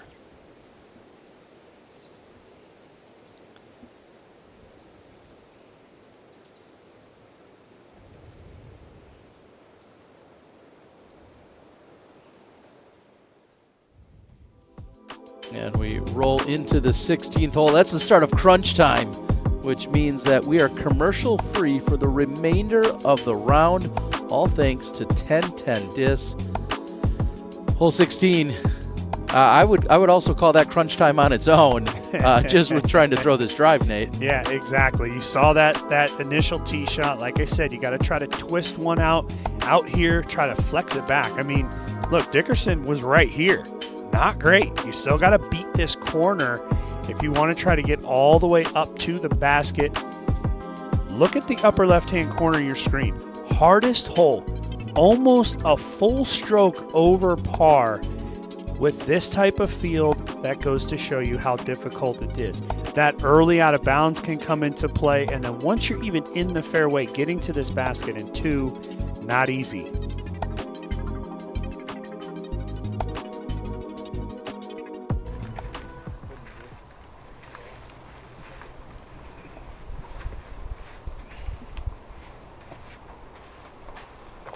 Yeah, with just seeing the drives a few moments ago from our second feature card, that means it's going to be a while here before our final card is ready to go.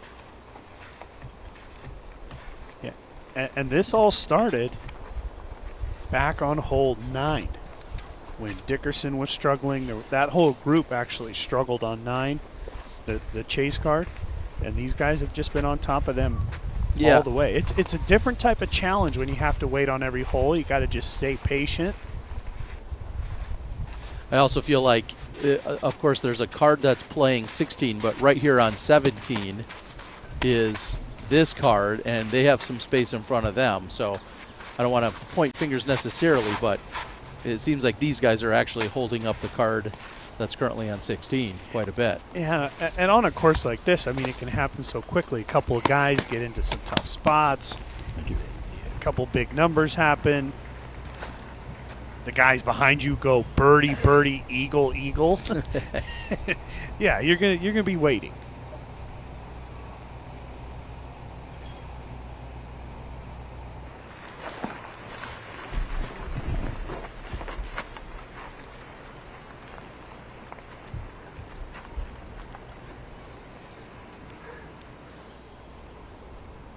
First time we're seeing Garrett Gerthy today. Beloved player, Florida native from Gainesville, Florida.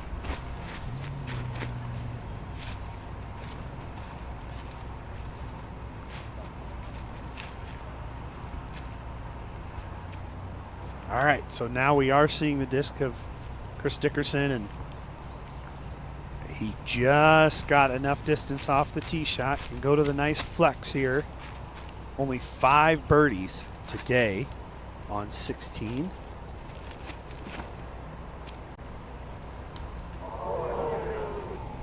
The kiss. The kiss, Terry. If that's not one of the best feelings in disc golf, when you just barely hit a tree and it just gives it that puff, it's like, okay.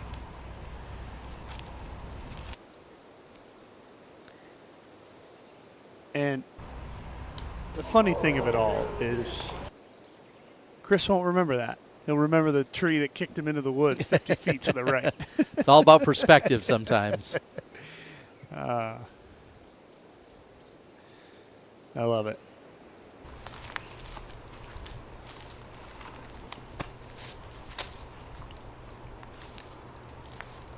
So it was an early release on 16 for Burr, a late release on 17 for Burr.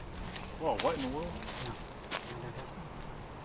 And that could be OB. Nowhere. There's an OB on the left side there.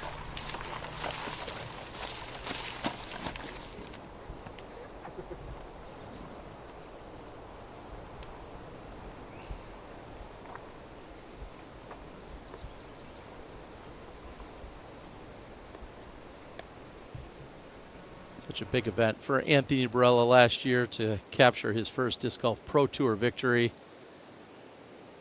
Seeing some confidence there, as we said, knowing it was in halfway to the basket. 2024 for AB was just, it was accelerated learning. Not only did he take wins, he won wins in dramatic fashion. He had terrible tournaments as well, where he had to sort of battle mentally, not playing well. But then he comes out here to start the season. What? This back nine. We played 6 holes. He's 6 under. He's just got the 1 par. And it was only a matter of time with Anthony Barella.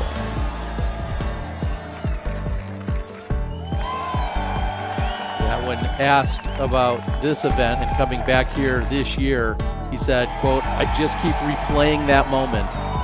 And that was when he had the final shot up to the green where he knew he would secure the victory. Go on to see what he would do in the early part of the season. Slowed down, struggled a little bit, as you mentioned, during the latter half of the season. He recognizes that, and he also said that he plans to come back and make sure that he can clean some things up on the back. Through May, he picked up 3 wins. His top 10 percentage was 73% of the time, an average finish of 12.4. And then from May after that, like you said, things slowed down. Still an incredible season, but not keeping up with the pace he set early on. Uh-oh, not good. Early release and kicked left.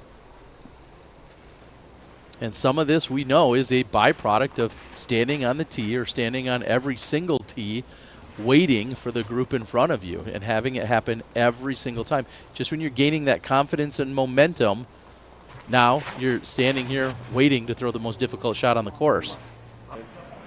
And this is going to need to skip back. Does it have enough legs to do so? And it comes up just short by about 5 feet. So you have to take it from where he initially went out of bounds. Good on the spectators for getting out of the way, giving that thing a chance. I mean, it was a good shot, just a little bit too much power.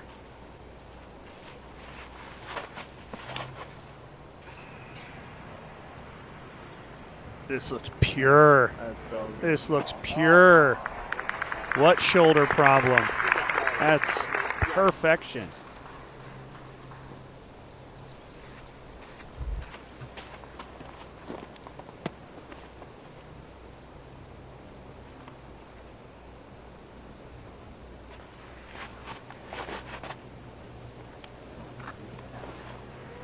He was working full time and never really committed to disc golf. Which I'm Just sit down.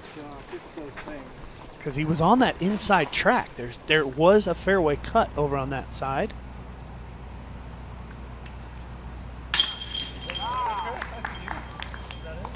That's Rick for bogey after the out-of-bounds tee shot. Yeah, that is Rick's only bogey of the day.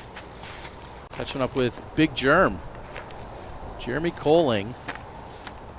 Coling has had a quiet day. Picked up birdies on 10 and 11, a bogey on 12, and he just doubled hole 17. No, down. And not liking his effort off the tee of 18, so that's going to be out of bounds. But Big Germ, again, another big story during the offseason, switching sponsors from Innova to join Team MVP.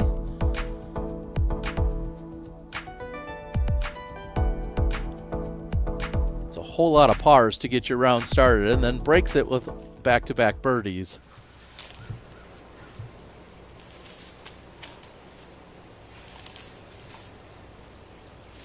Perkins, did you get a look at AB's shot, and how viable is that inside track here on 16?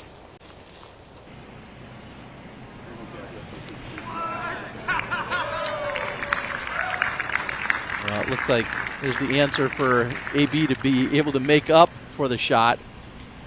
And a par certainly still playable. So I guess AB answered it for Perkins in the sense that it is very viable getting through all the way. That's huge for the leader of the tournament to have a bad tee shot, but really just kind of get out scot-free if he can get up and down.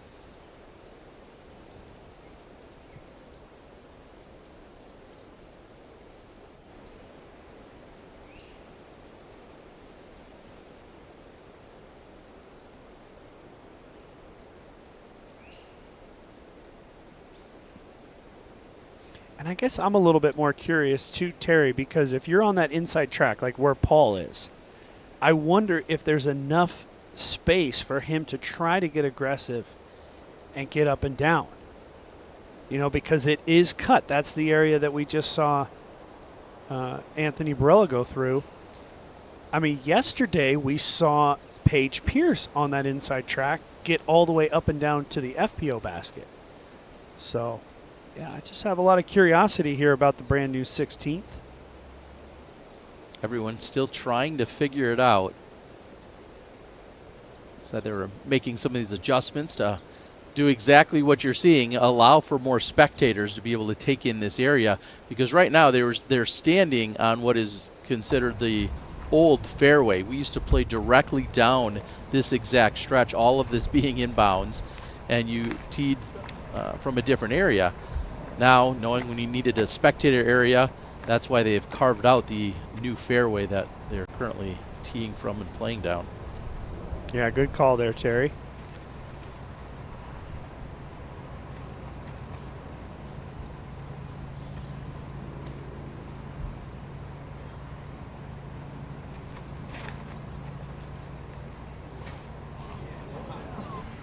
Gets good carry. I'm not sure he wanted it quite that low, but it did get good carry after the skip.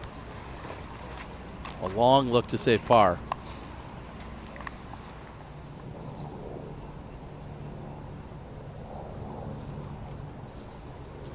Go, G!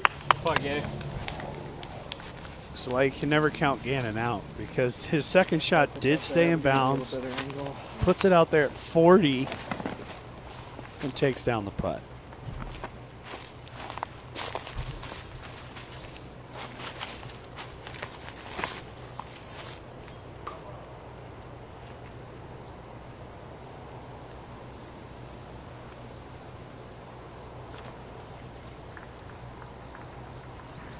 So there's your answer, right, about how far you can actually get out, and Paul pinched off to the point where he's really not making much progress. But my big question, where he just was standing, I think it looked pretty clear. So that could be a big factor come Sunday. If somebody kicks into that area, can they still get up and down? Speaking of up and down, uphill tee shot to a downhill finish. That needs to slow down, and it does. He couldn't have placed it better than that.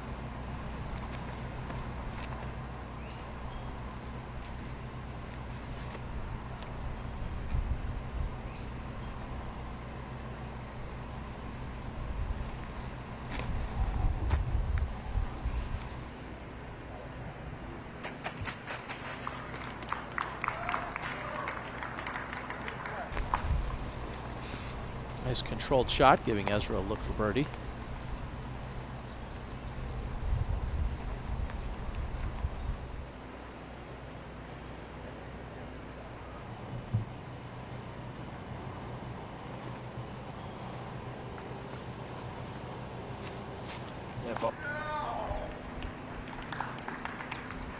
Paul should be able to scramble himself into a par on the 16th with that shot.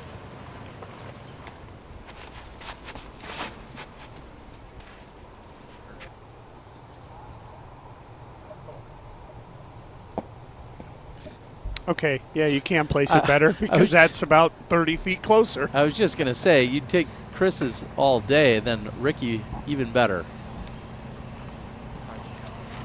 Ricky's just seemed scarier, if I'm being honest, because he barely missed the tree at the top of the hill and then barely got over the out of bounds. But that's what you got to do to find the perfect position. Nice job by Barella.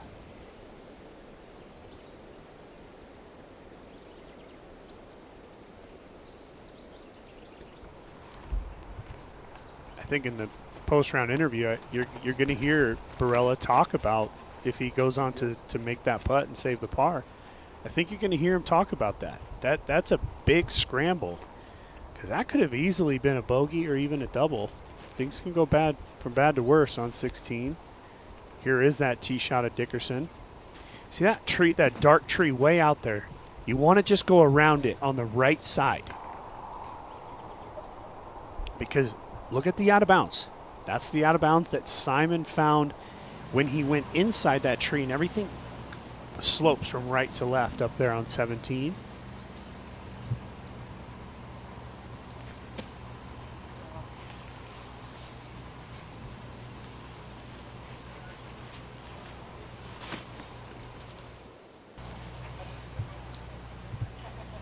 Ezra hasn't been as consistent today with the putter, and that's exactly what I was just thinking. That's one you would expect him to make all the time, but today it just hasn't been there through and through. A little bit of doubt from time to time.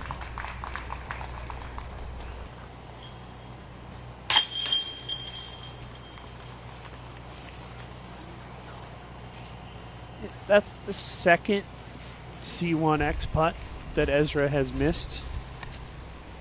And it's not a horrible percentage. That's going to put him 9 for 11. He did make the one big one on 12 from circle 2.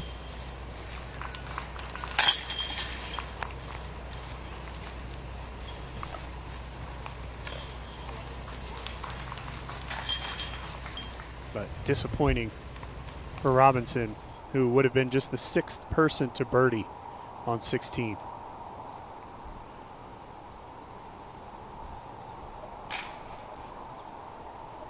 When Rick's going with the forehand, you would expect the opposite. What you just said, how you would play it out to that side of the tree, to the right side. Rick, you would have expected to go to the left of the tree as he's looking at the basket. So a little bit of a misfire there by Wysocki. I would agree. I think Ricky's going to be very disappointed with that result.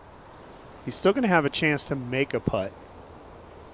But from that tee shot, he would have loved to have been inside the bullseye. Dickerson does go on to make birdie.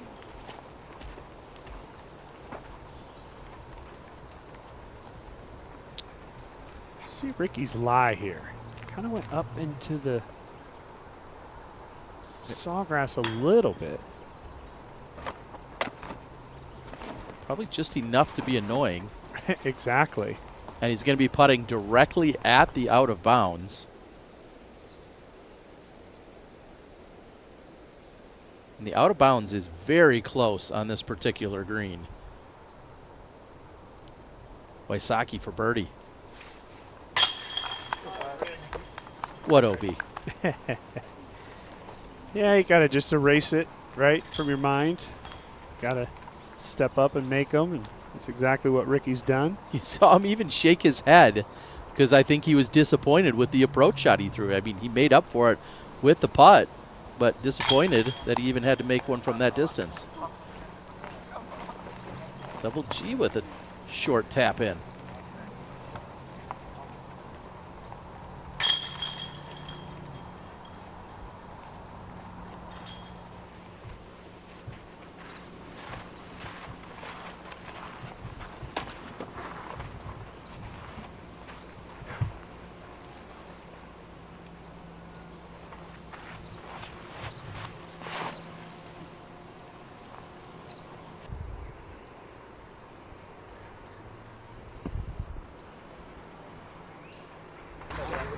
Just the right amount of touch.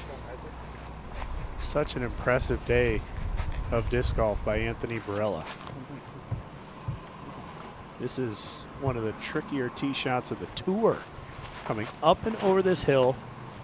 Then there's an OB lake, pond. And if you go too far left, you can find OB as well. That's workable.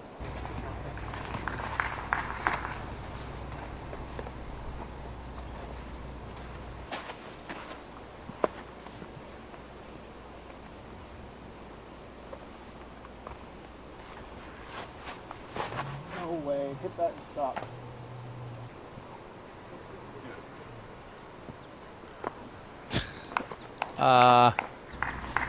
Wow. He's going to be shocked with that. Because he's thinking it's... See the smile. I mean, he's thinking I'm going to hit the top of the hill, go in the pond. Got lucky.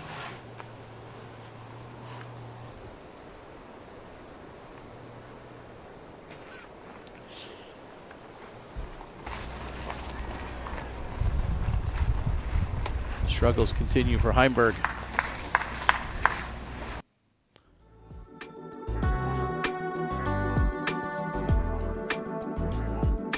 And as we look at the leaderboard, tied for third, Adam Hammes along with Jake Mon in the clubhouse.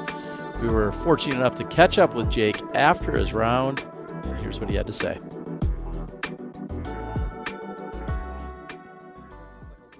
Like tough tee shot. I mean, it's pretty stock. You know, just a little flex shot. It's kind of very similar to the old hole. Okay. Just, you want me to save that? No, you say whatever you want. Okay. What I want to talk about is the birdie percentage is really low, and it averaged it averaged a 4.87 today. Hole 16? Yeah. 4.87. I mean, yeah, bogey. Yeah. Yeah, the spotter said not many people were getting looks. Yeah. But I'd like to ask about that because some people just don't understand. They like see a tee shot and they're like, oh, why aren't these guys getting it?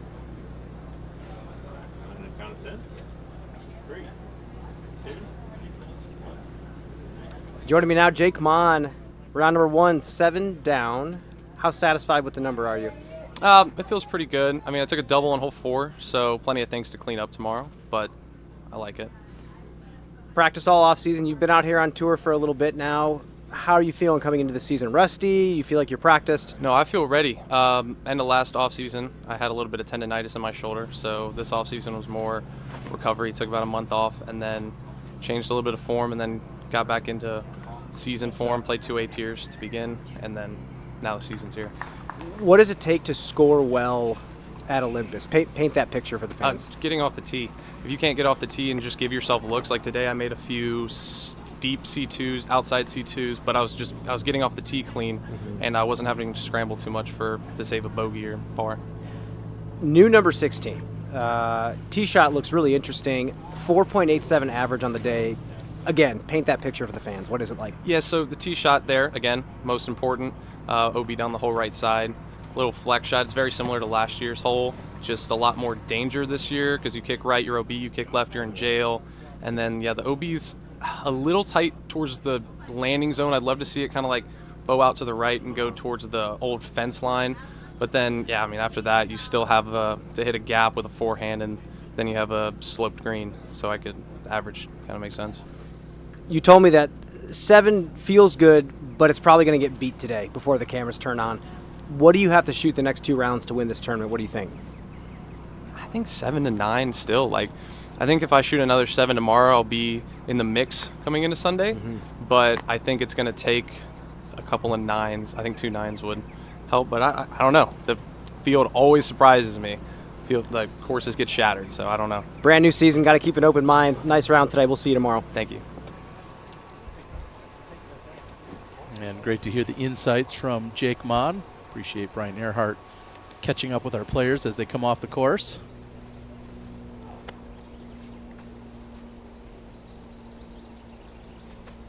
Burr throwing his second on 18.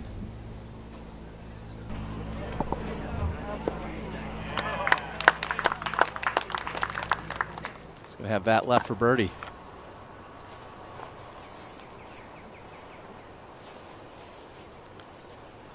All right, so we're going to get to see the sidearm from Ezra. We don't see this often. Not an easy shot.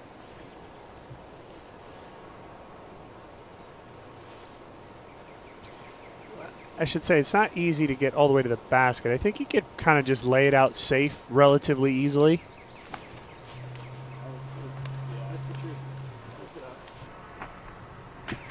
Nice job. That was really good. I think he's going to be very happy with that effort. I mean, for somebody who we don't see throw a sidearm that often, that was really well controlled. Missed it on the proper side. I'm impressed with that shot.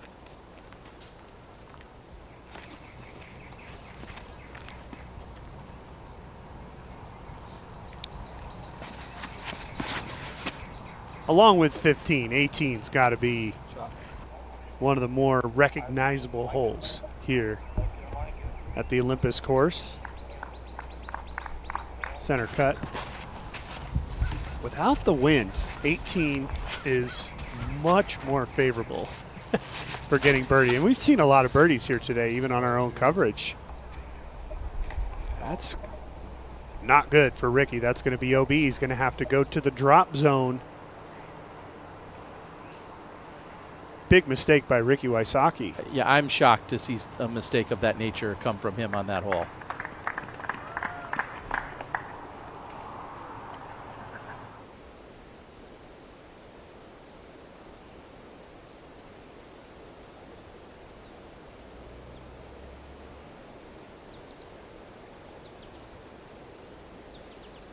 During the interview of Jake, we saw the second shot of Paul McBeth.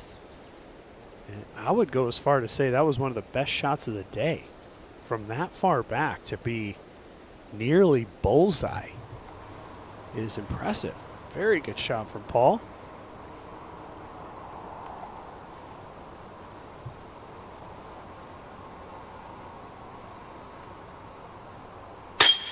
And AB will get to double digits. We were talking about it earlier today. Could someone possibly get there? And AB has just answered that question. On the 17th, he goes to 10 under.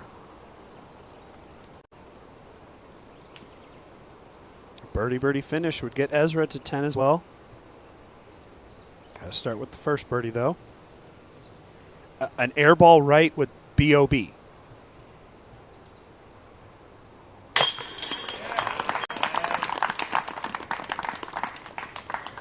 Not a problem. Ezra keeping pace as he remains just now one back. McBeth also with an even better approach to net him the short birdie putt. So impressive as they're heading to the final hole of our opening round.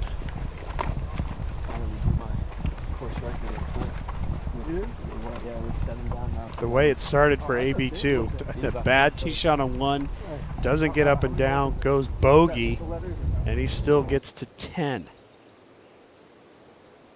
We're going to take another look at the McBeth approach.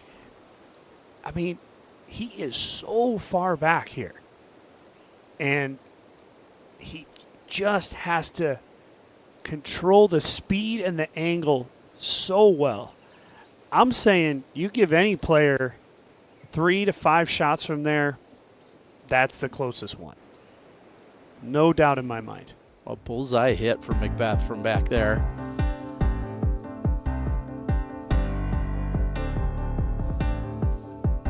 AB 10 under, 1 hole left to play. Ezra right behind him.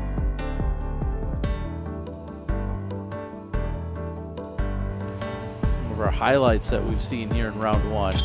Ricky Wysocki knew that one was in. Wasn't even to the basket. That's how he opened his round. Kelvin Heimberg becomes just the second player of the day to pick up a birdie on hole number 4. Does so with a tap in. Chris Dickerson on 6. Early on, Dickerson was looking like he might be the guy to get to double digit. He ended up getting derailed, and it was this shot right here on 6 that kind of got Ezra Robinson fired up.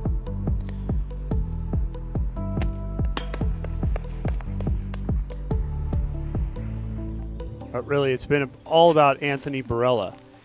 And let's be fair, without Ezra Robinson, AB would be effectively dominating this flight of players, this afternoon sort of final 10 cards. The closest player to him that's not named Ezra Robinson is Chris Dickerson, who's 6 under. He's 4 shots ahead of him.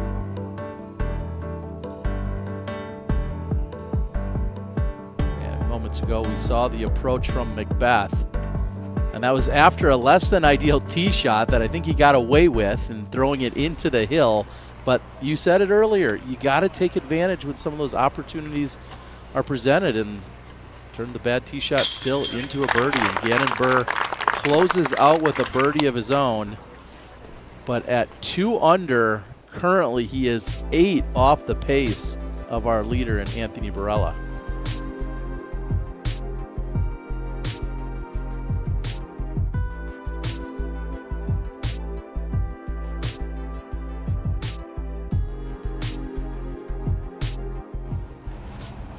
Wysocki from the drop zone. This is where big numbers can start to add up even bigger. He's already throwing his 3rd shot, another OB. And it's just short by a few feet. Doesn't touch in bounds either. He's going to go up to where he was last in bounds, down at the bottom. A big number upcoming for Ricky.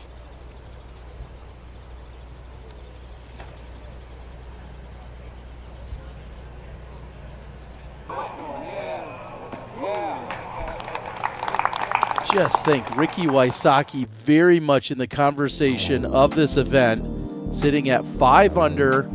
He's going to give at least 2, maybe even 3 back to the field here. In these conditions, it's unimaginable for Ricky to make that error off the tee. It is such a simple shot for the sidearm with no wind. You can see the tee shot there. You got to get out the gap. But then look, you're just throwing that sidearm towards the corner of the out of bounds here and just let it drift right. We've seen a lot of sidearms just land right in this area. The backhands, like Dickerson, tend to play off to the left. And then the second shot, so challenging. This is a big incline here.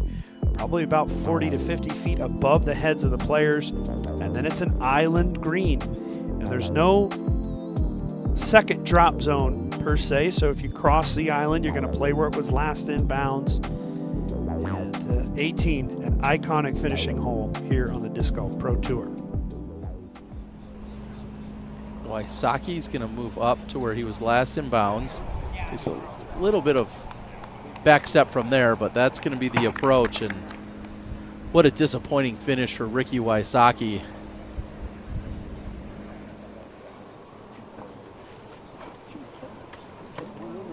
Big gallery hanging out up top, waiting for everyone to clear out below. Perkins, what are we going to see here from Anthony Barella? Monster forehand into perfect position, and then a chip Luna. All right, well, Nate's calling it. Here he goes, dead calm. Yeah, nose down. That needs to start moving right, and it does. Yeah, pretty conservative forehand actually, but that's prime position. Perkins, you think that's just him trying to protect this 10 under? Don't make the big mistake here.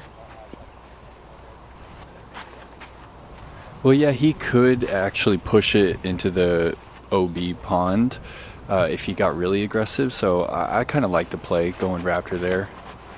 And here's Robinson, and he's just going to play straight toward the catch cam right here.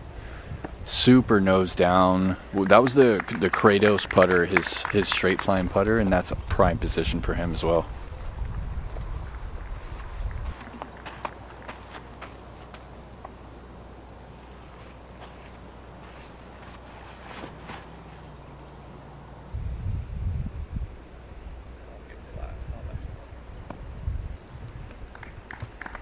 Good looking forehand from McBeth. In the same neighborhood as Anthony Barella. And I want to continue to say, I mean, the fact that Ricky's going to double here in these conditions, you couldn't put money on that. And Calvin's going to do the same. He's going to have to go to the drop zone.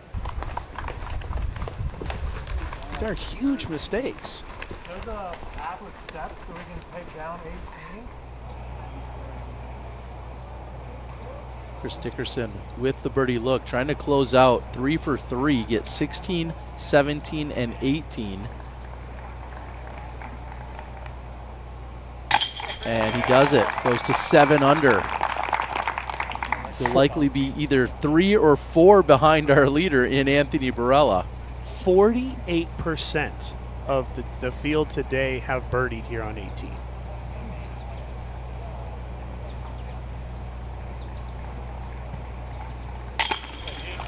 Double G becoming a statistic in the birdie category.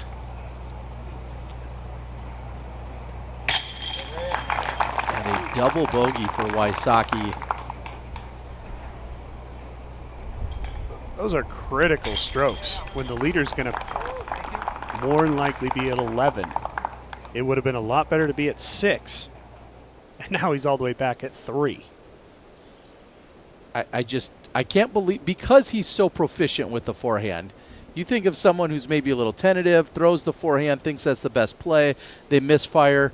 All right, it is what it is. But Ricky Wysocki, one of the best forehand throwers of all time, and he doesn't put it down on the short grass and find in bounds. It is almost unbelievable. Couple things to add there, Terry. It's a no-brainer hyzer. I mean, you got to push it out there a little bit, but it's a very simple shot on the sidearm. 2, how often has Ricky practiced in these conditions from the drop zone? In a really windy environment from the drop zone, a lot of times the players lay up short and then go up to the green. Those mistakes, they compound because these are not shots that you've practiced that often. If you're going to make the mistake long. You have to cross in bounds. Well, Rick wouldn't give for that. He almost threw it in. and it carries deep and past and out of bounds. But that is the mistake to make, to give yourself a look to make this putt now. I feel like very few people from the drop zone can actually go straight deep of this pin, just like Calvin did. You were talking about that elite distance back on hole number 9.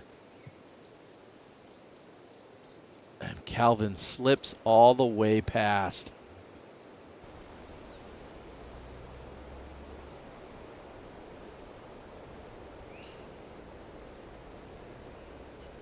And we're able to bring you all of this uninterrupted action and coverage, commercial free, these last few holes, thanks to 1010 Discs. Yeah, thanks to you, Terry. I've been thinking of Captain Crunch. I guess I should thank 1010 Discs for that. You should. Being that we're in crunch time here. But yeah, every time you're going to say that all season long, I'm just going to be thinking of cereal.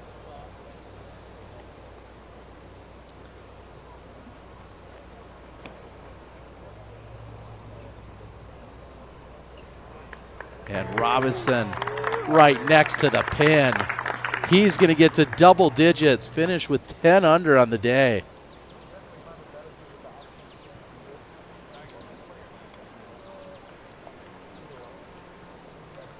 The thing about Ezra is his scorecard was clean. I think that says a lot about his scrambling ability. He did miss a few putts. They were all for birdie. But overall, very, very good play from Ezra Robinson. McBeth can get to 5 under if he can get up and down for birdie. This is tracking. Less than 20 feet left for McBeth. Yeah, and Paul didn't have his best game today. Not even close, but he did battle well.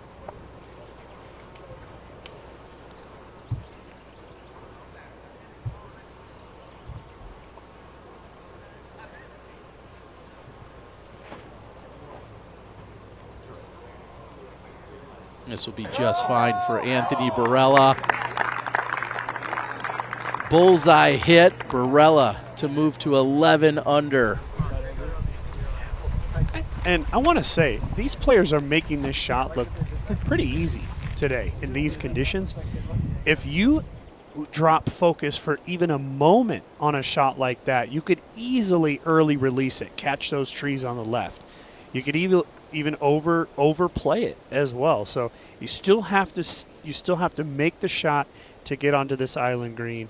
Very impressive by those 3 guys.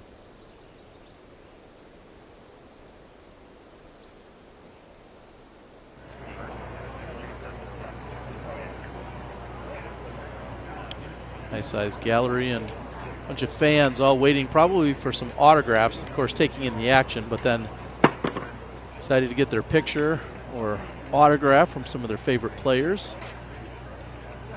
So the question has to be asked, being that this is only the 2nd year of this tournament, and I don't think we saw a single round of double digit last year, is this going to be the course record for AB? Yeah, I believe we only saw somewhere around 8 or 9 under last year. By AB. Yeah. I mean, he might already have the record.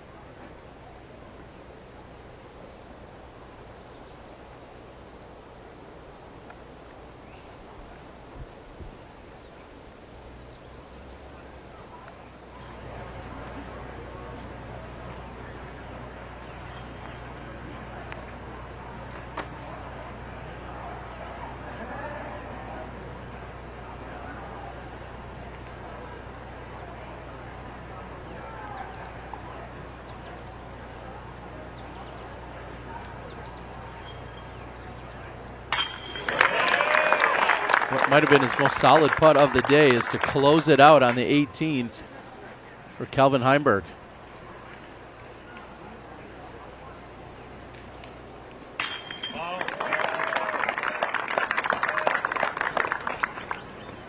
Paul will finish with a birdie. Barella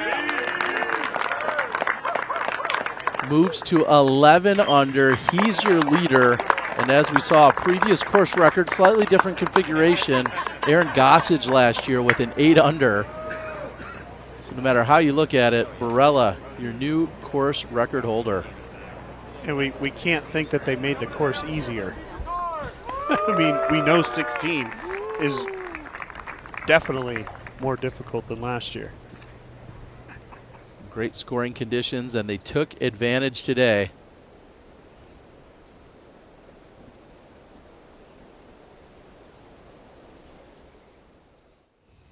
What an impressive effort. Welcome back in. And what can we say? 11 under. What are your initial takeaways or thoughts there? Again, Anthony Barella is maturing right in front of our eyes. And today was such a mature, professional round.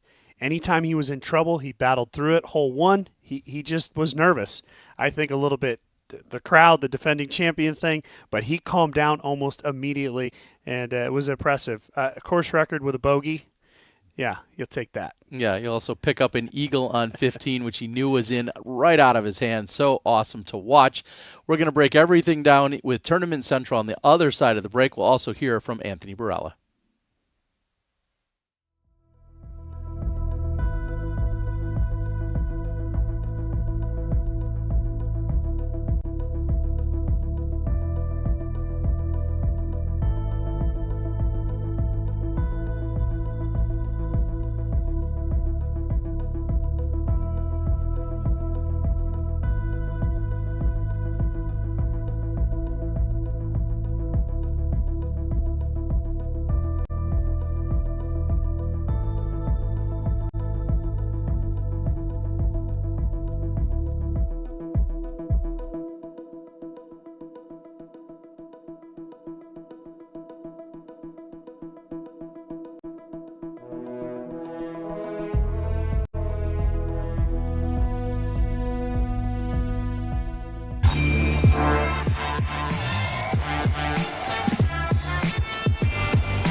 This is the Birdie Pro Championship.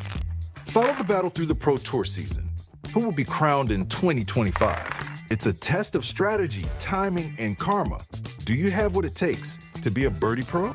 Order your game today. Ledgestone is back for the 2025 season and ready to blaze new trails in the world of disc golf. Our team is dedicated to bringing the best experience to our spectators, players, and volunteers. For more information, visit ledgestoneevents.com. Great news! UPlay and the PDGA share a mission to provide education and support for healthier lifestyles through the sport of disc golf. By joining the PDGA, your membership dollars are directly at work for these amazing programs, introducing and producing disc golf players all over the world. Support our programs by joining the PDGA or donating here.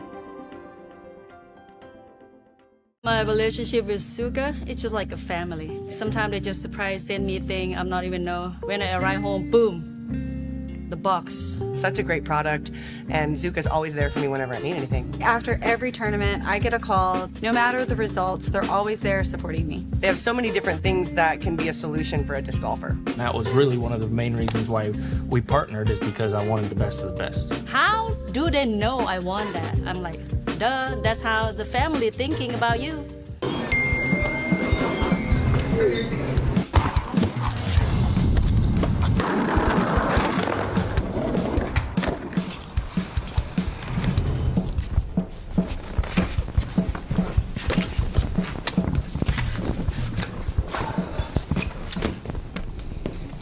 Ready?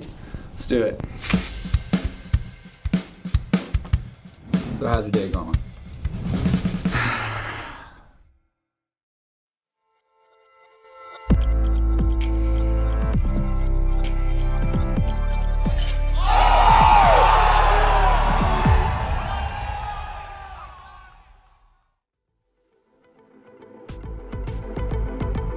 Welcome to Tournament Central as we have completed round number 1 of the Discraft Supreme Flight Open.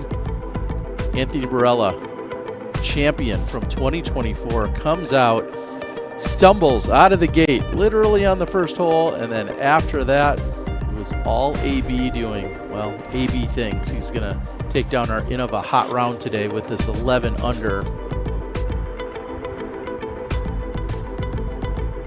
The approach on hole number 3, which would lead to a birdie. That got him under par, and then showing some touch with the gentle Anheuser putt on 7.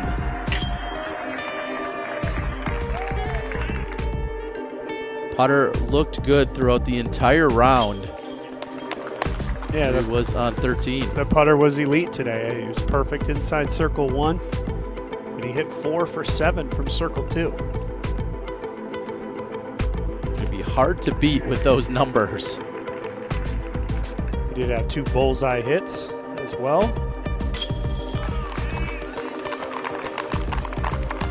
The eagle on the 15th.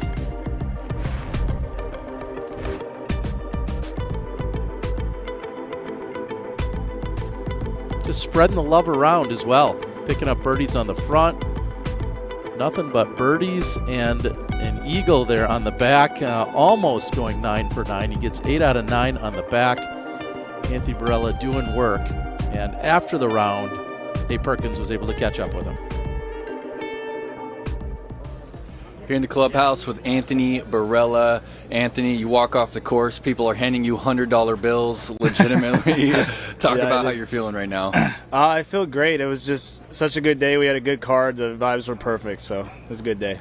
Talk about hole 1. I mean, was it your only bogey of the day, I believe? And you had to make a good putt to avoid that double to start. Were there some nerves present?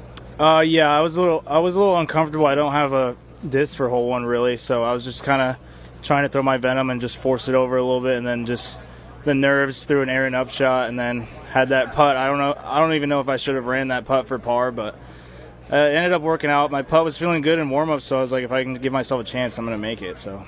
Well, you seem to settle in pretty quick. Luna was flying money. Talk about how comfortable you seem to feel at this course. Yeah, I mean, I think the shot shapes fit my game really well, like those dragging left to right shots. I love throwing that shot. It's like my stock shot right now, so. And then the putter felt great. I made a couple C2s. So that was what I've been really worried about is my C2 putting, because it hasn't been great for the first couple tournaments I played back in Arizona, but I really figured it out this morning. So. Well, 3 Discraft players on the card, as well as your new teammate Ezra Robinson, who's just 1 stroke behind you. Talk about, being able to play with Paul and Ezra today. Yeah, I mean, obviously playing with the GOATs, like, you got to live every moment you can when you're playing with him. And then Ezra's just the nicest guy in the world, so it's always good vibes playing with him. And then I love playing with Calvin. He's one of my favorite players to play with. So, honestly, one of the better cards I've ever played on, so I'm happy with it. Well, congrats on the 1085 effort today. We'll see you tomorrow on that lead card. Well, you called it earlier. You said that it might be nerves on hole number 1. He certainly admitted to that. I remember when he threw it, and I'll follow up on it, he threw and said, well, it's not that stable, meaning the disc that he chose. And now we heard him say, I don't feel entirely comfortable with that tee shot. So we'll see what he does to adjust there. Obviously, he's going to be kicking things off for us tomorrow. Anything else you took away from that interview with him? No, it's exactly what I expected him to say. He had a great day. I mean, you cannot shoot 11 under at Olympus. The field averaged like 3 down.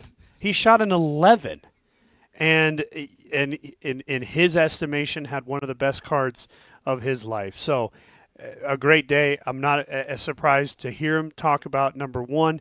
We even saw it yesterday in the All-Star. He's kind of like snapping over a really overstable disc, which 1 does not call for. You need that like straight, slight finish at the end that we saw from McBeth. So I think, yeah, you can get over that. He just played so well for the rest of the round. And the putting, the C2 putting, maybe probably the best of the field. Yeah, he said, well, I think I made a couple of those. No, you made more than that. You made 4 of them. You called it 4 for 7. And as he's talking about his struggles on one, the only thing that came to mind is, I don't know, maybe throw your putter. You throw it well everywhere else. Just throw that up there and see if it works. Who knows? But Anthony Barella has all the skills to tear this course apart. Someone else who was performing very well, he mentioned him. We watched the solid play. You said it earlier, a clean scorecard for Ezra Robinson. So impressed with what he did out there. And we're excited to see what he can do tomorrow. He's going to be sitting just 1 back of Anthony. And we saw him filter through a few different spots. This one he'll take, maybe that one, but he had to still step up and make that putt for the birdie. He was able to capitalize there. And that was his first birdie of the round, so somewhat of a slow start, just taking pars on the first 4 holes. Picked up a birdie on 5 and 6, and then that drive led him to the birdie on 8. He completed the star frame on 10. That's where he picked up his next birdie, and then it was a little bit of a run for him, getting 10 and then 11, and that one there on 12, connecting from circle 2. And the rounds were just different with these 2 guys. Of course, they have different games, but, you know, Ezra made 10 circle 1 putts today. AB only had 6 attempts, and we saw the 1 long circle 2 throw in. He was 1 for 4. Again, AB made 4 circle 2s. So getting there different ways, but impressive with all the conversation about Ezra Robinson in the offseason. For him to start round 1 like this, I think says a lot about his character. Well, he went 7 under on the back 9. Just went off the pace of what AB did. So very impressive. He gets to 10 under. We caught up with him after the round. All right, we're here now in the clubhouse with Ezra Robinson. Ezra, double digits on the day. Has to feel good. First round of the DGPT season. Talk about it. Yeah, no, I didn't have any expectations for this round, learning a new bag. It was really cool to play with 2 other Discraft players, so I could kind of see what they're doing and then kind of learn off of their disc collection and all of that. I was really happy to go bogey-free. All my practice rounds have been riddled with bogeys, so to keep it bogey-free really helped, and then just was hitting the gaps and getting the birdies when I could. Well, talk about some of the right misses you had. You were kind of up and down on the putting green. It seemed like when you did miss, it was right. Were you able to key in on why? Yeah, no, I don't. My miss has always been right, I believe. And so, like, I would line up and feel good. I actually always aim to the left. And on those, I was aiming, like, kind of center. And from distance, I always tend to over exaggerate my putt, so it always goes to the right. And then my short miss on 16, that was a left miss. And so that just shocked me. I was like, oh, did not see that coming. But other than that, I think I putted pretty well. Well, I saw you reaching for your shoulder a little bit. Can you talk about what you're going through right now? Yeah, I don't know if it's just the timing in my form right now or the release point, but I feel like I'm overextending my arm, and I don't really know why. It feels just off when normally it's just right. Timing's great, right down the middle, but the times where I just felt like I yanked it and I was just pulling something. I don't know. We'll figure it out. Well, Ezra, congrats on the monster round to start your season. We'll see you tomorrow on the lead card. Awesome. Thank you, guys.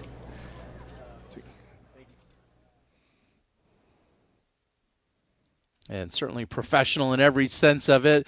A couple things I immediately take away. Doesn't seem as if the shoulder is really of a concern to him. He says he notices something, but it doesn't seem like he's overall too worried about it. And then I got to say, I love the hat change. He goes from a white hat to a blue hat for the interview. I mean, this guy's just making sure he gets, all of the merch out there so everybody knows the different ways that they can support him.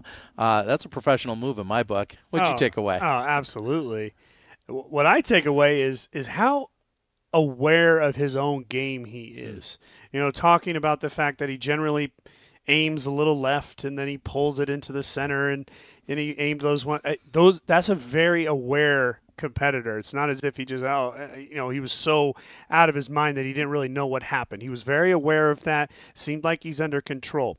Anytime I hear something about a shoulder, I'm always worried, even if it's just a timing thing, because ant hills can turn into mountains right? What do they say that?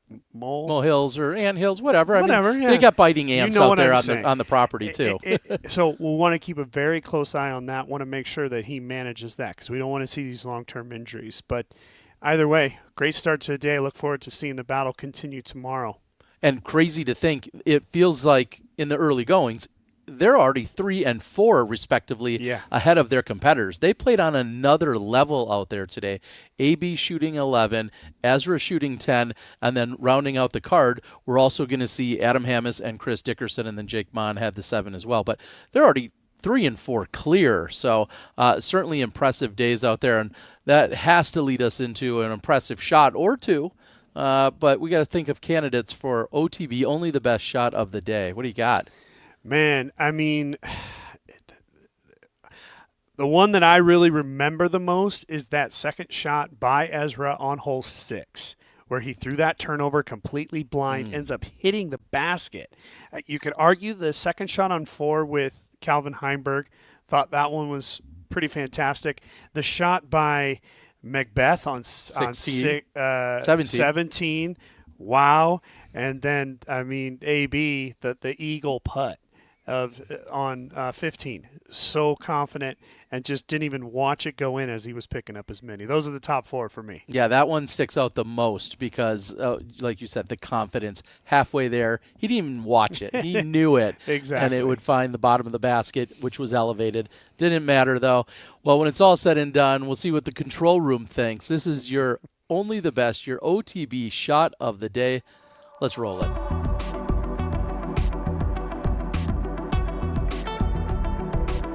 And certainly one of your candidates, and I cannot argue against it. A blind turnover, probably just short of 400 feet effectively to a slightly uphill green.